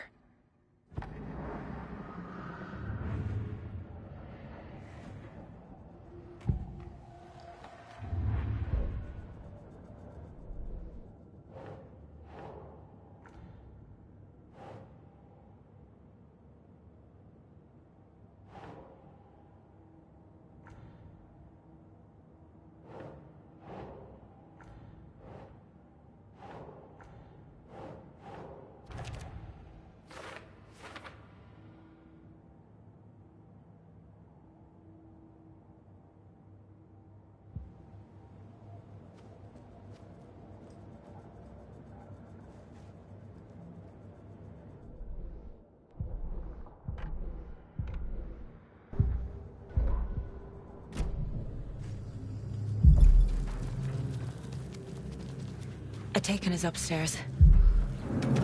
This was a trap.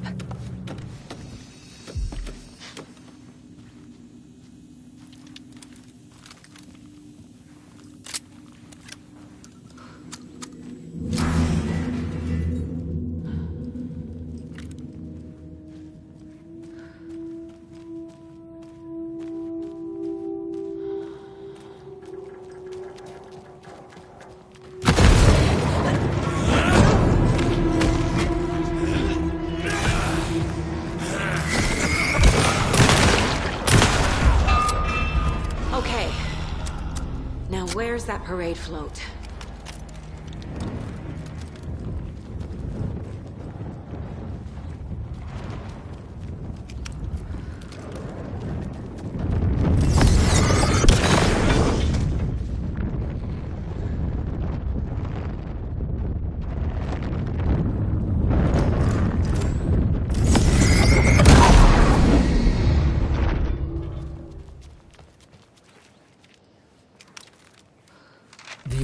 Formed around Watery's dark past. The ritual to enter was tied to crafting the float. Art was the key. It had the power to let Saga in. At Cauldron Lake, giving the poem and the heart to the witch sign opened the overlap. Here, it's the parade float. But it's incomplete.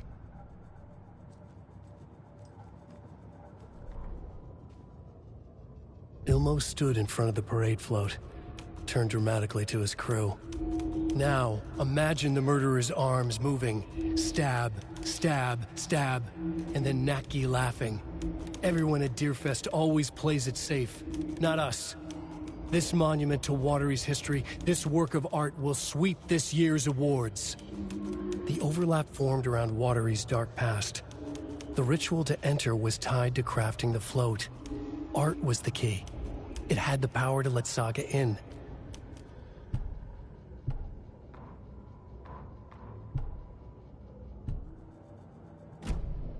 Is this the parade float the page mentioned? This is one disturbing. I don't hear any haunting laughter.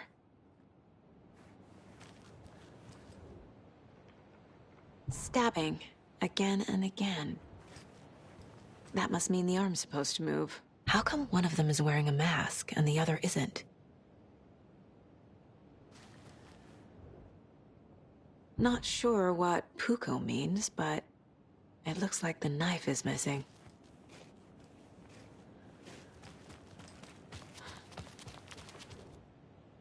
So this is the Koskela Brothers parade float. Looks like only 4 pieces are missing. The mask is the only one without a location listed. Espresso Express. Got it. Gift shop. Easy. I can't make out what it says.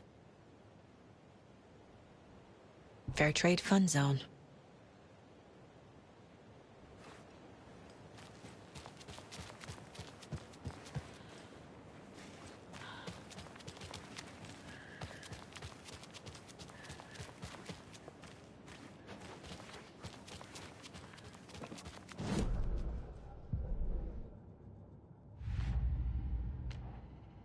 Figured all this out already. So this goes here, and that goes there.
The float killer used a knife.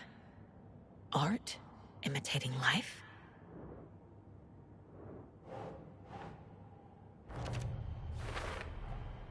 The float killer isn't wearing a mask. Maybe he needs one.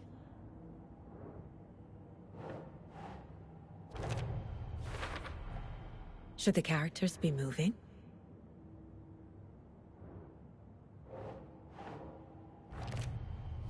I figured out what the float is missing.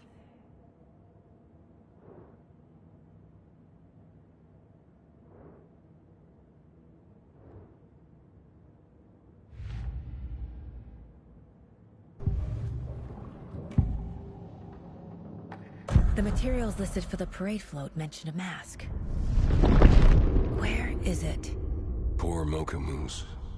He never failed to amuse me. Now we know, Ilmo, there is such a thing as too much coffee. Mocha will live on in a place of honor. He lost his head. Mulligan and Thornton had one job. Mulligan and Thornton must know where the Moose Skull mask is.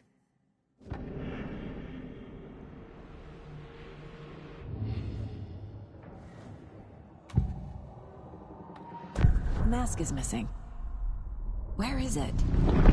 The dead brought back to life. The crown of the Grand Master. Moose steak is never a mistake. Just get it fucking done. They know where it is. I know they know. Where is the mask? Go ahead and bleach it. Real bout at him. The mall of the crumbling well. Show the bitch who's boss.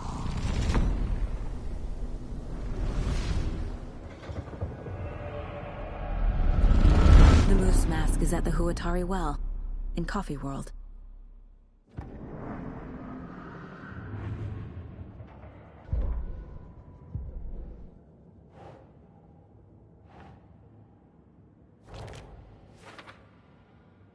The mall of the crumbling well. Show the bitch who's boss. Mocha will live on in a place of honor. He lost his head. Mulligan and Thornton had one job.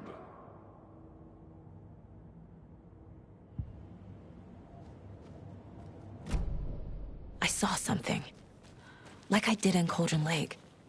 The well, here in Coffee World. I know the Moose Skull will be there.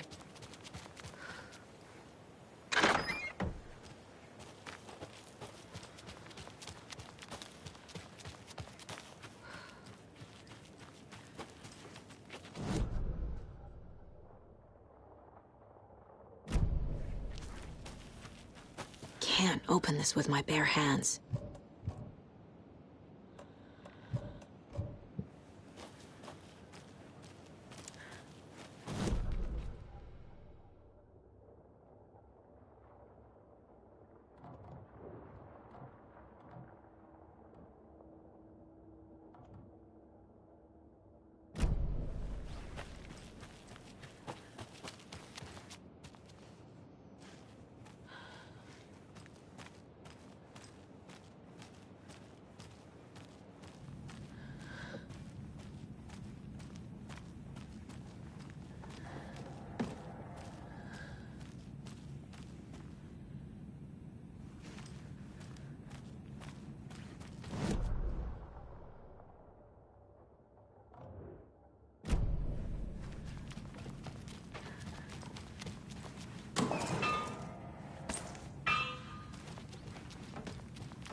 It's here.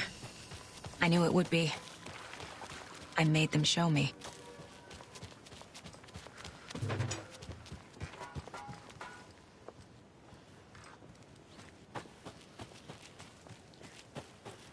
A fuse is missing. Can't operate the ride without it.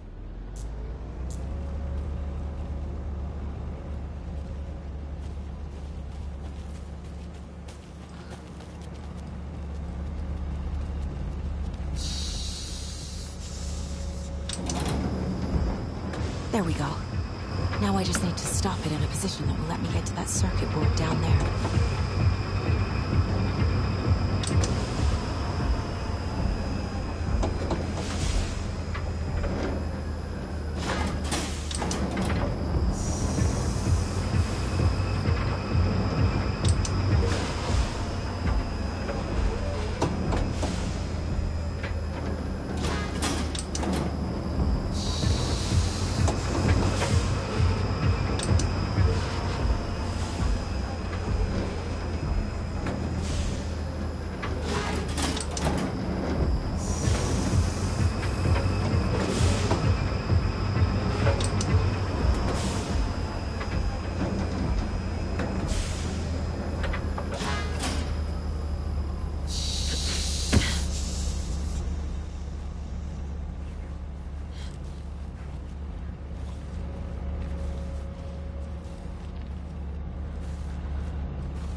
The killing of Monica Thompson was a terrible mistake.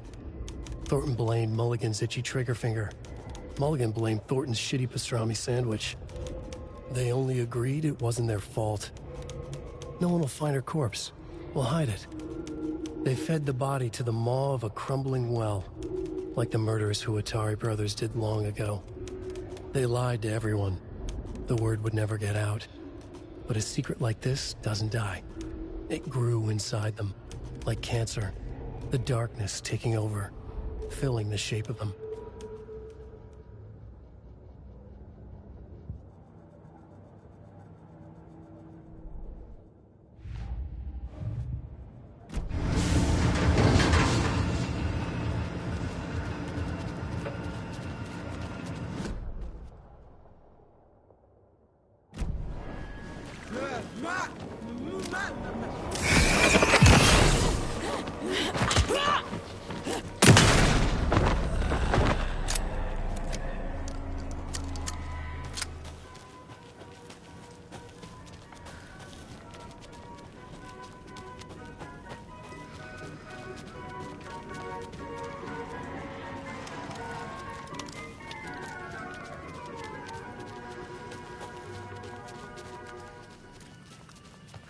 I guess a toy knife will do.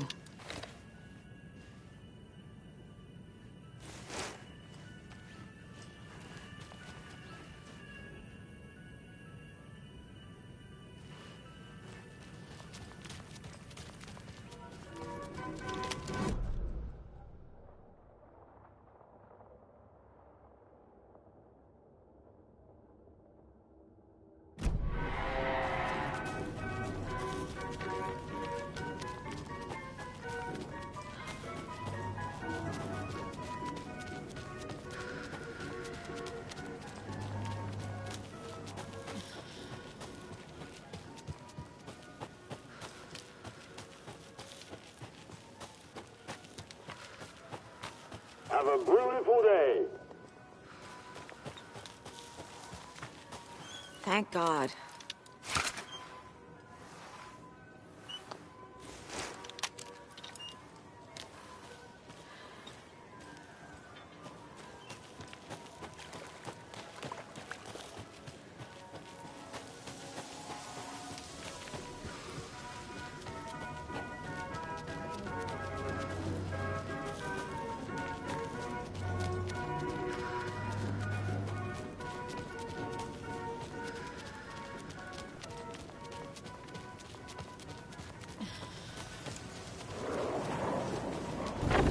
Crossing the line! Come here!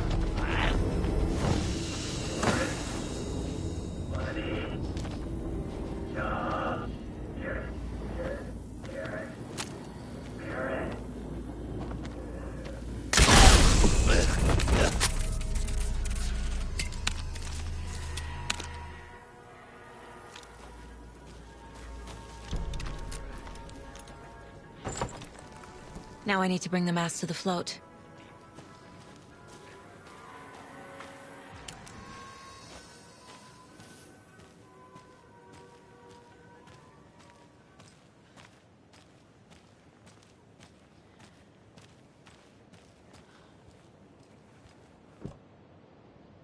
The moose skull goes here, obviously. There's your knife.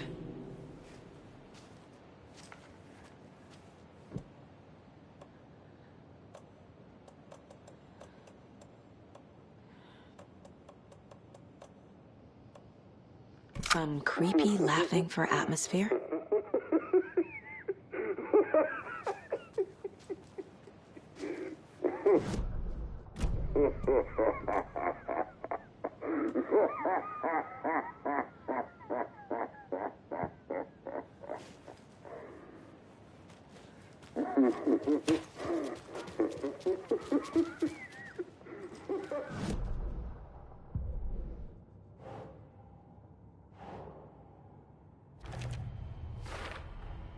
The moose mask appeared on the well.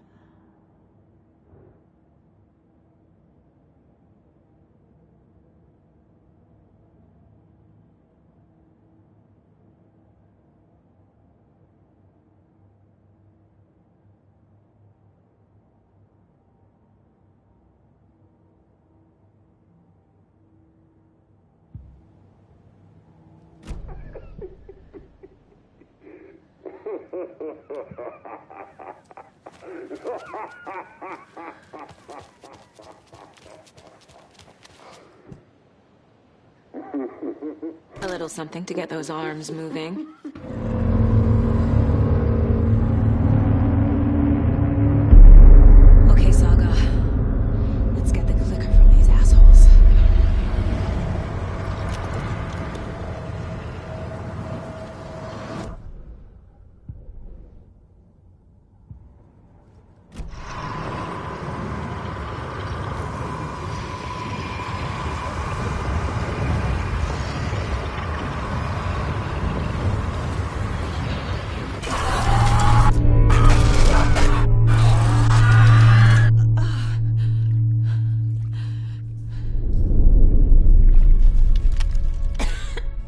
What the hell?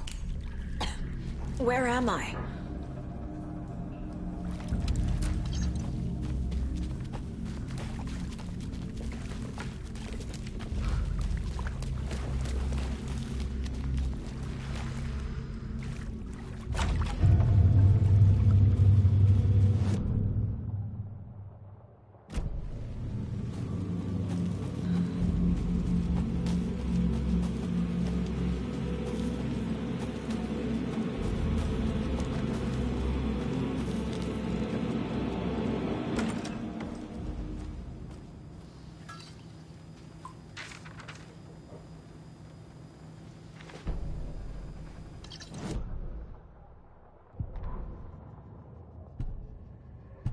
Mulligan and Thornton in the wreckage of the morgue, shadows on their faces. Thornton did his best woman's voice. I'm a stuck-up FBI bitch. I'll make a big fucking mess and get these dumb backwater cops to clean it up. Thornton turned to his partner. These government motherfuckers. Next time, Mulligan, I'll tell her. You got no clue. You let your own kid drown. You're a fucking fraud. Mulligan leered. Pinning the murder on the Bookers would have fixed this whole goddamn mess. But their kind always sticks together. I reckon we should show the bitch who's boss, Thornton. Shadows crept over Mulligan and Thornton. Inside them, they grinned.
Shadows crept over Mulligan and Thornton.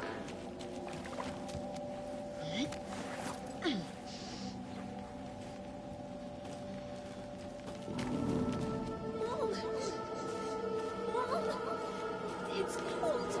I'm tired. Logan? Logan! I'm here! Logan!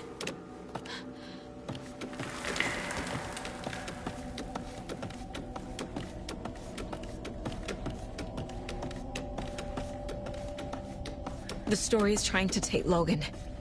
I can still stop this. I need the clicker.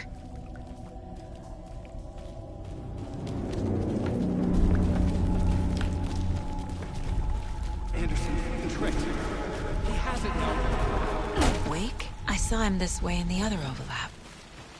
It's a loop. Just like before.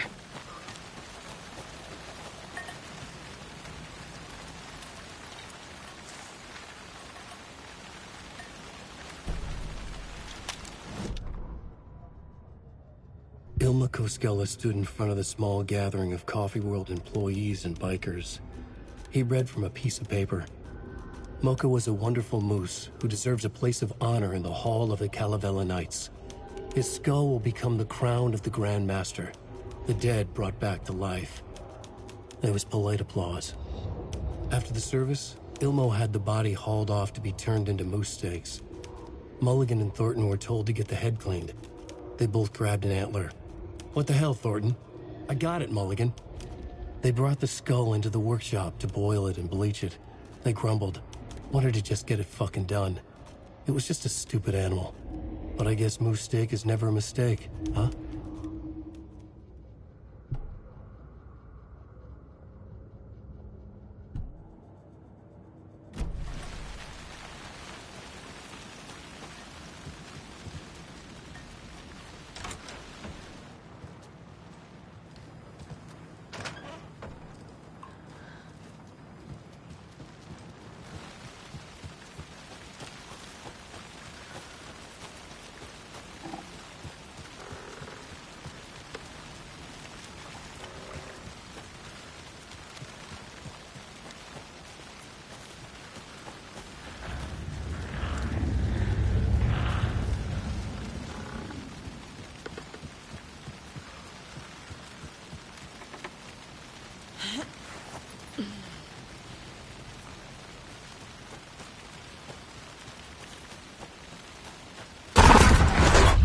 This is a nightmare. I can't get through that. I need to look for another way through.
Okay.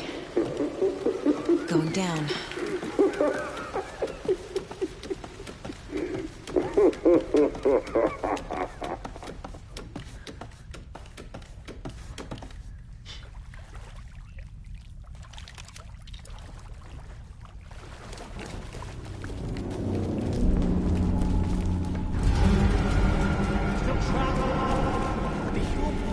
Trapped how? What does that mean?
Mistake!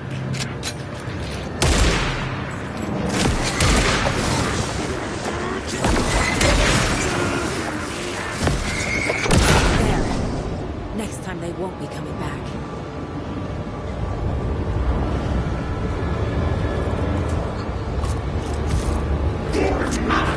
Show me the bitch who's boss!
tricked. Scratch wrote, I tried to fix the story, but... He has it now. It's the key to escape. What do you mean, escape? You're already out. So is Scratch. We're making progress. I wrote to be the story's hero. Save her family. Save us all. Save her family? Are you talking about my family? Yes, you know it's working. You just need to keep going. Did you put my family in the horror story? I keep seeing him in overlaps, but he's already out. Are these visions coming from the past, when he was still trapped in the dark place? I have the clicker. I can stop this nightmare.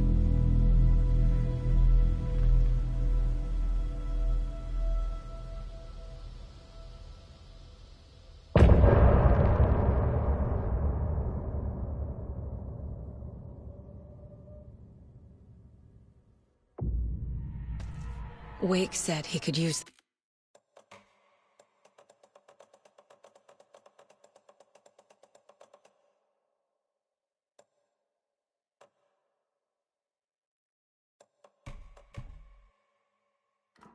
the clicker to undo the horror story. I need to get back to Bright Falls, to Casey and Wake. I should check in with Casey.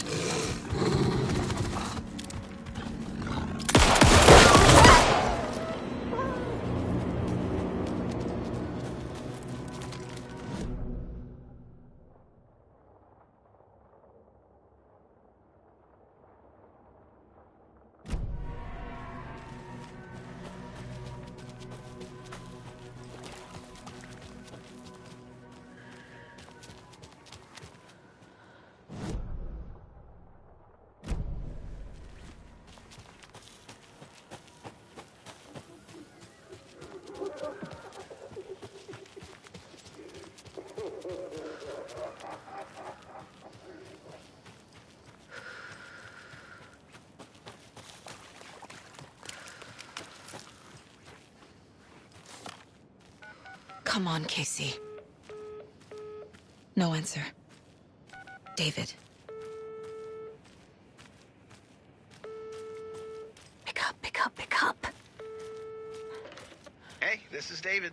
Leave a message. David, can you call me back, please? It's urgent. Please. Why isn't David answering? Is Logan all right? How does this all work? Has the horror story already gotten her? Wake should know.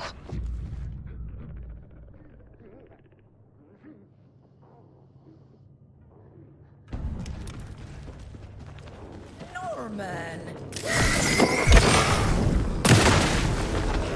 Espresso! Flooding's lowered. I should look around. See where the water was hiding.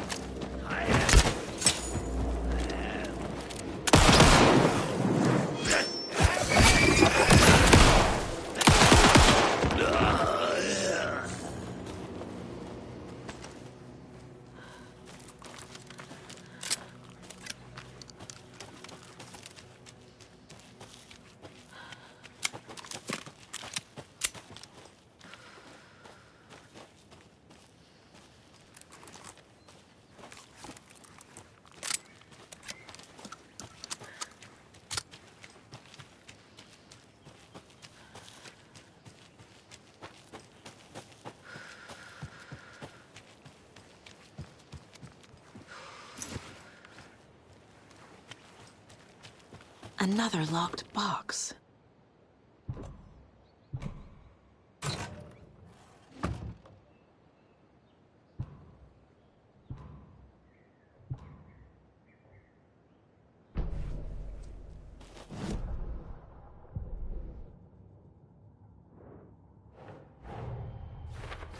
I need to get the clicker to Wake and close this damn case before my family gets dragged any further into it.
Another rhyme.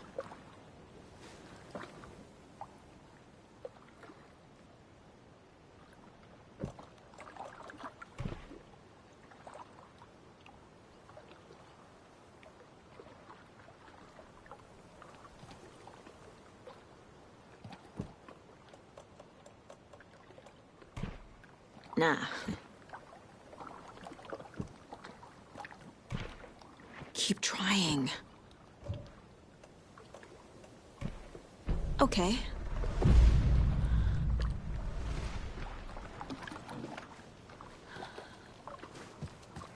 What the hell?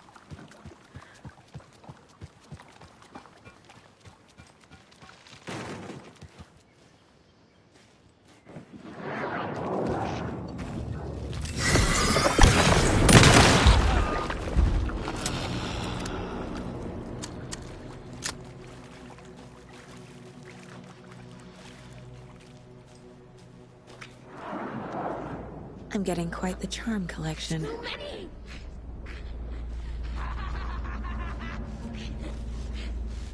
The Espresso Express!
can't open this with my bare hands.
Special guest today on the program.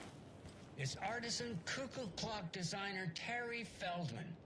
Terry, how are we today? Hey there, Pat. Doing just fine. I'm a super big fan of the show. What a treat to be on with you today. Oh, the pleasure's all mine, Terry. Now, I hear you're doing something special for Deerfest. Tell us about that. Yeah, I'm crafting a selection of custom basswood cuckoo clocks, but the real special sauce is when it's cuckoo time and you're expecting a bird to pop out for a chirp. Out comes a big old deer. Well, that's just neat. Yeah, it's pretty neat. Real neat. That's gonna have the tourists tickled pink. And I hear you're selling these at the Sunday market. So make sure to say hello to Wendy Davis from our sponsor, Davis Family Beef Jerky, while you're there, all right? Terry, you still there? Yeah, still here. I'm just... Geez, Pat, I'm sorry to tell you this. I thought you heard Wendy's dead. Oh, boy. That's a strange joke you're playing there, Terry. No, it's... I'm sorry, Pat. You know all that FBI business. Wendy was one of those bodies they found. Well, that's just not possible, Terry. Wendy stopped by this morning with 3 flavors of beef jerky. She brought me the smoked hickory and the teriyaki and then what was that other one? I'm real sorry, Pat. What was that other one? She was just talking about this just hours ago. Smoked hickory, teriyaki, and... Hickory teriyaki. Thanks, Tapio. It's just a bit of a strange joke, Terry. Did Yako and Elmo put you up to this? Pat. Well, somebody's having a laugh over this little prank, I'm sure. Terry, thank you so much for your time. Can't wait to see those Deerfest cuckoos at the market. Wendy will be there with her beef jerky as always, and we'll be back after this.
Another one of those rhymes.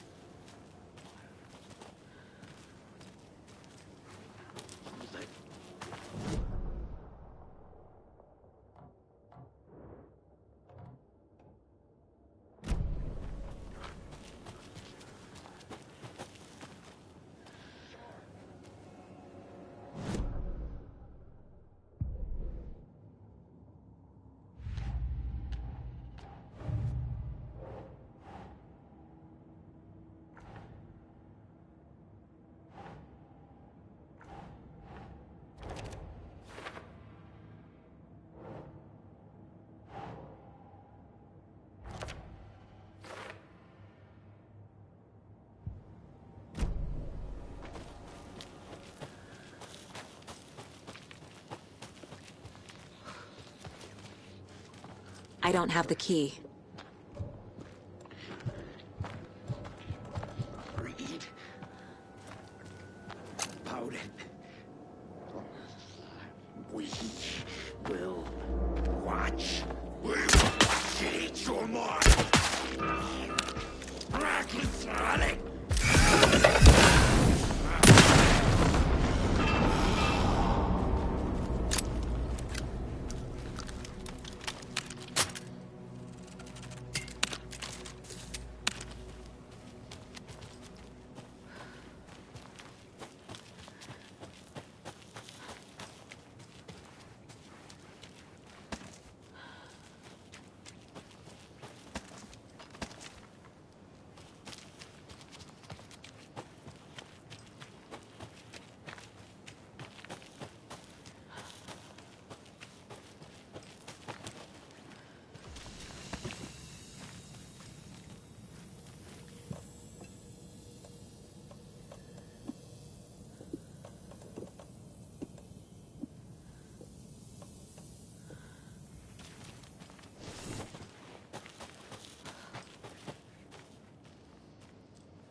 There's another cult stash.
There's another lunchbox.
I'm gonna need a bigger charm bracelet.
Come, stay there.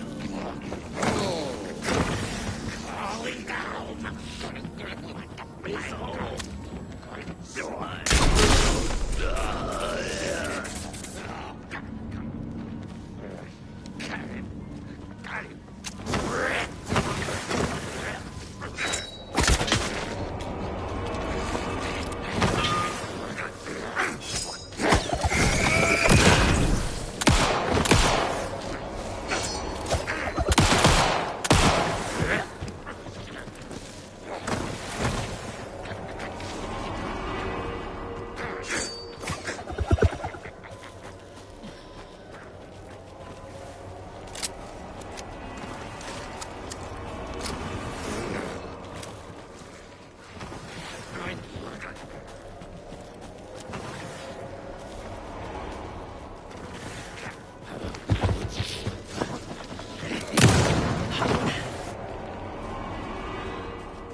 There's a rhyme over here.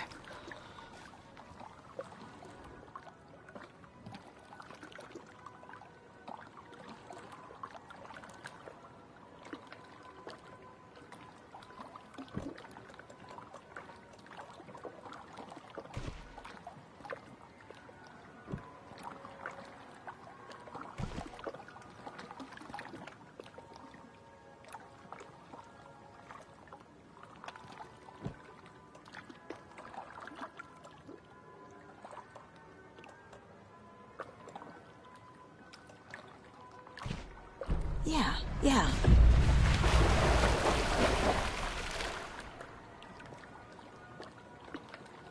This is ridiculous.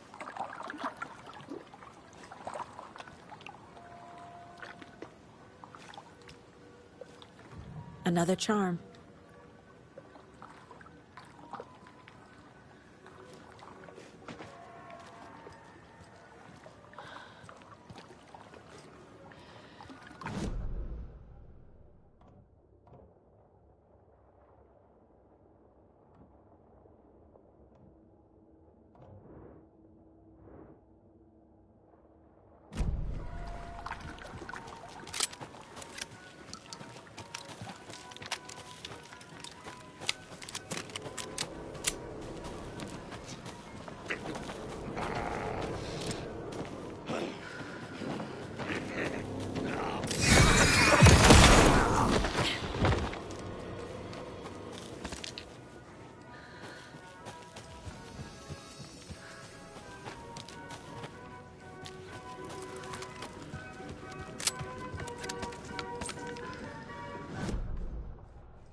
Another rhyme.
Makes sense.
That's a good deer.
charm. Perfect for my bracelet.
This bridge got fixed quick.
More of those rhymes.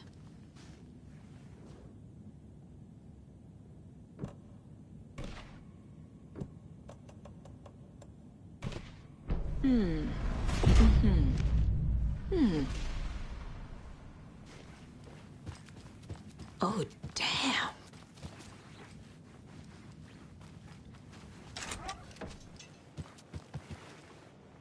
Lots of charms lying around here.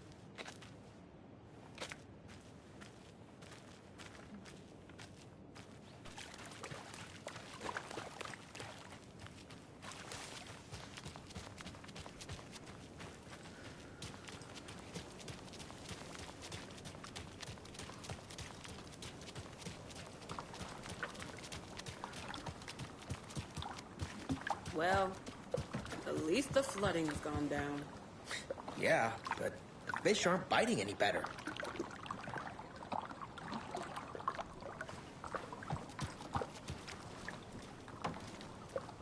You know, you really shouldn't be out here by yourself this late. You're kidding. Water is the safest, most boring house.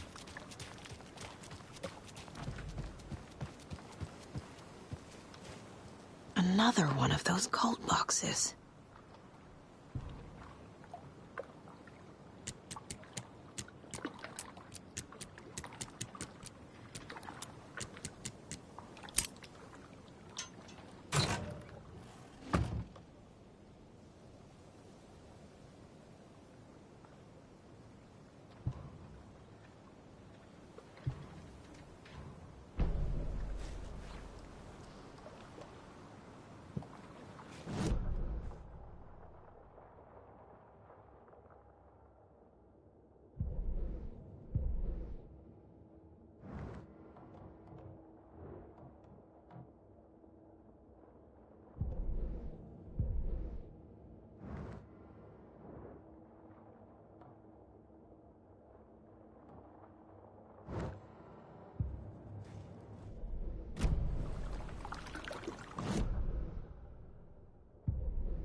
Quite the show that artsy fella put on today, eh? I loved it. I had half a mind to come down and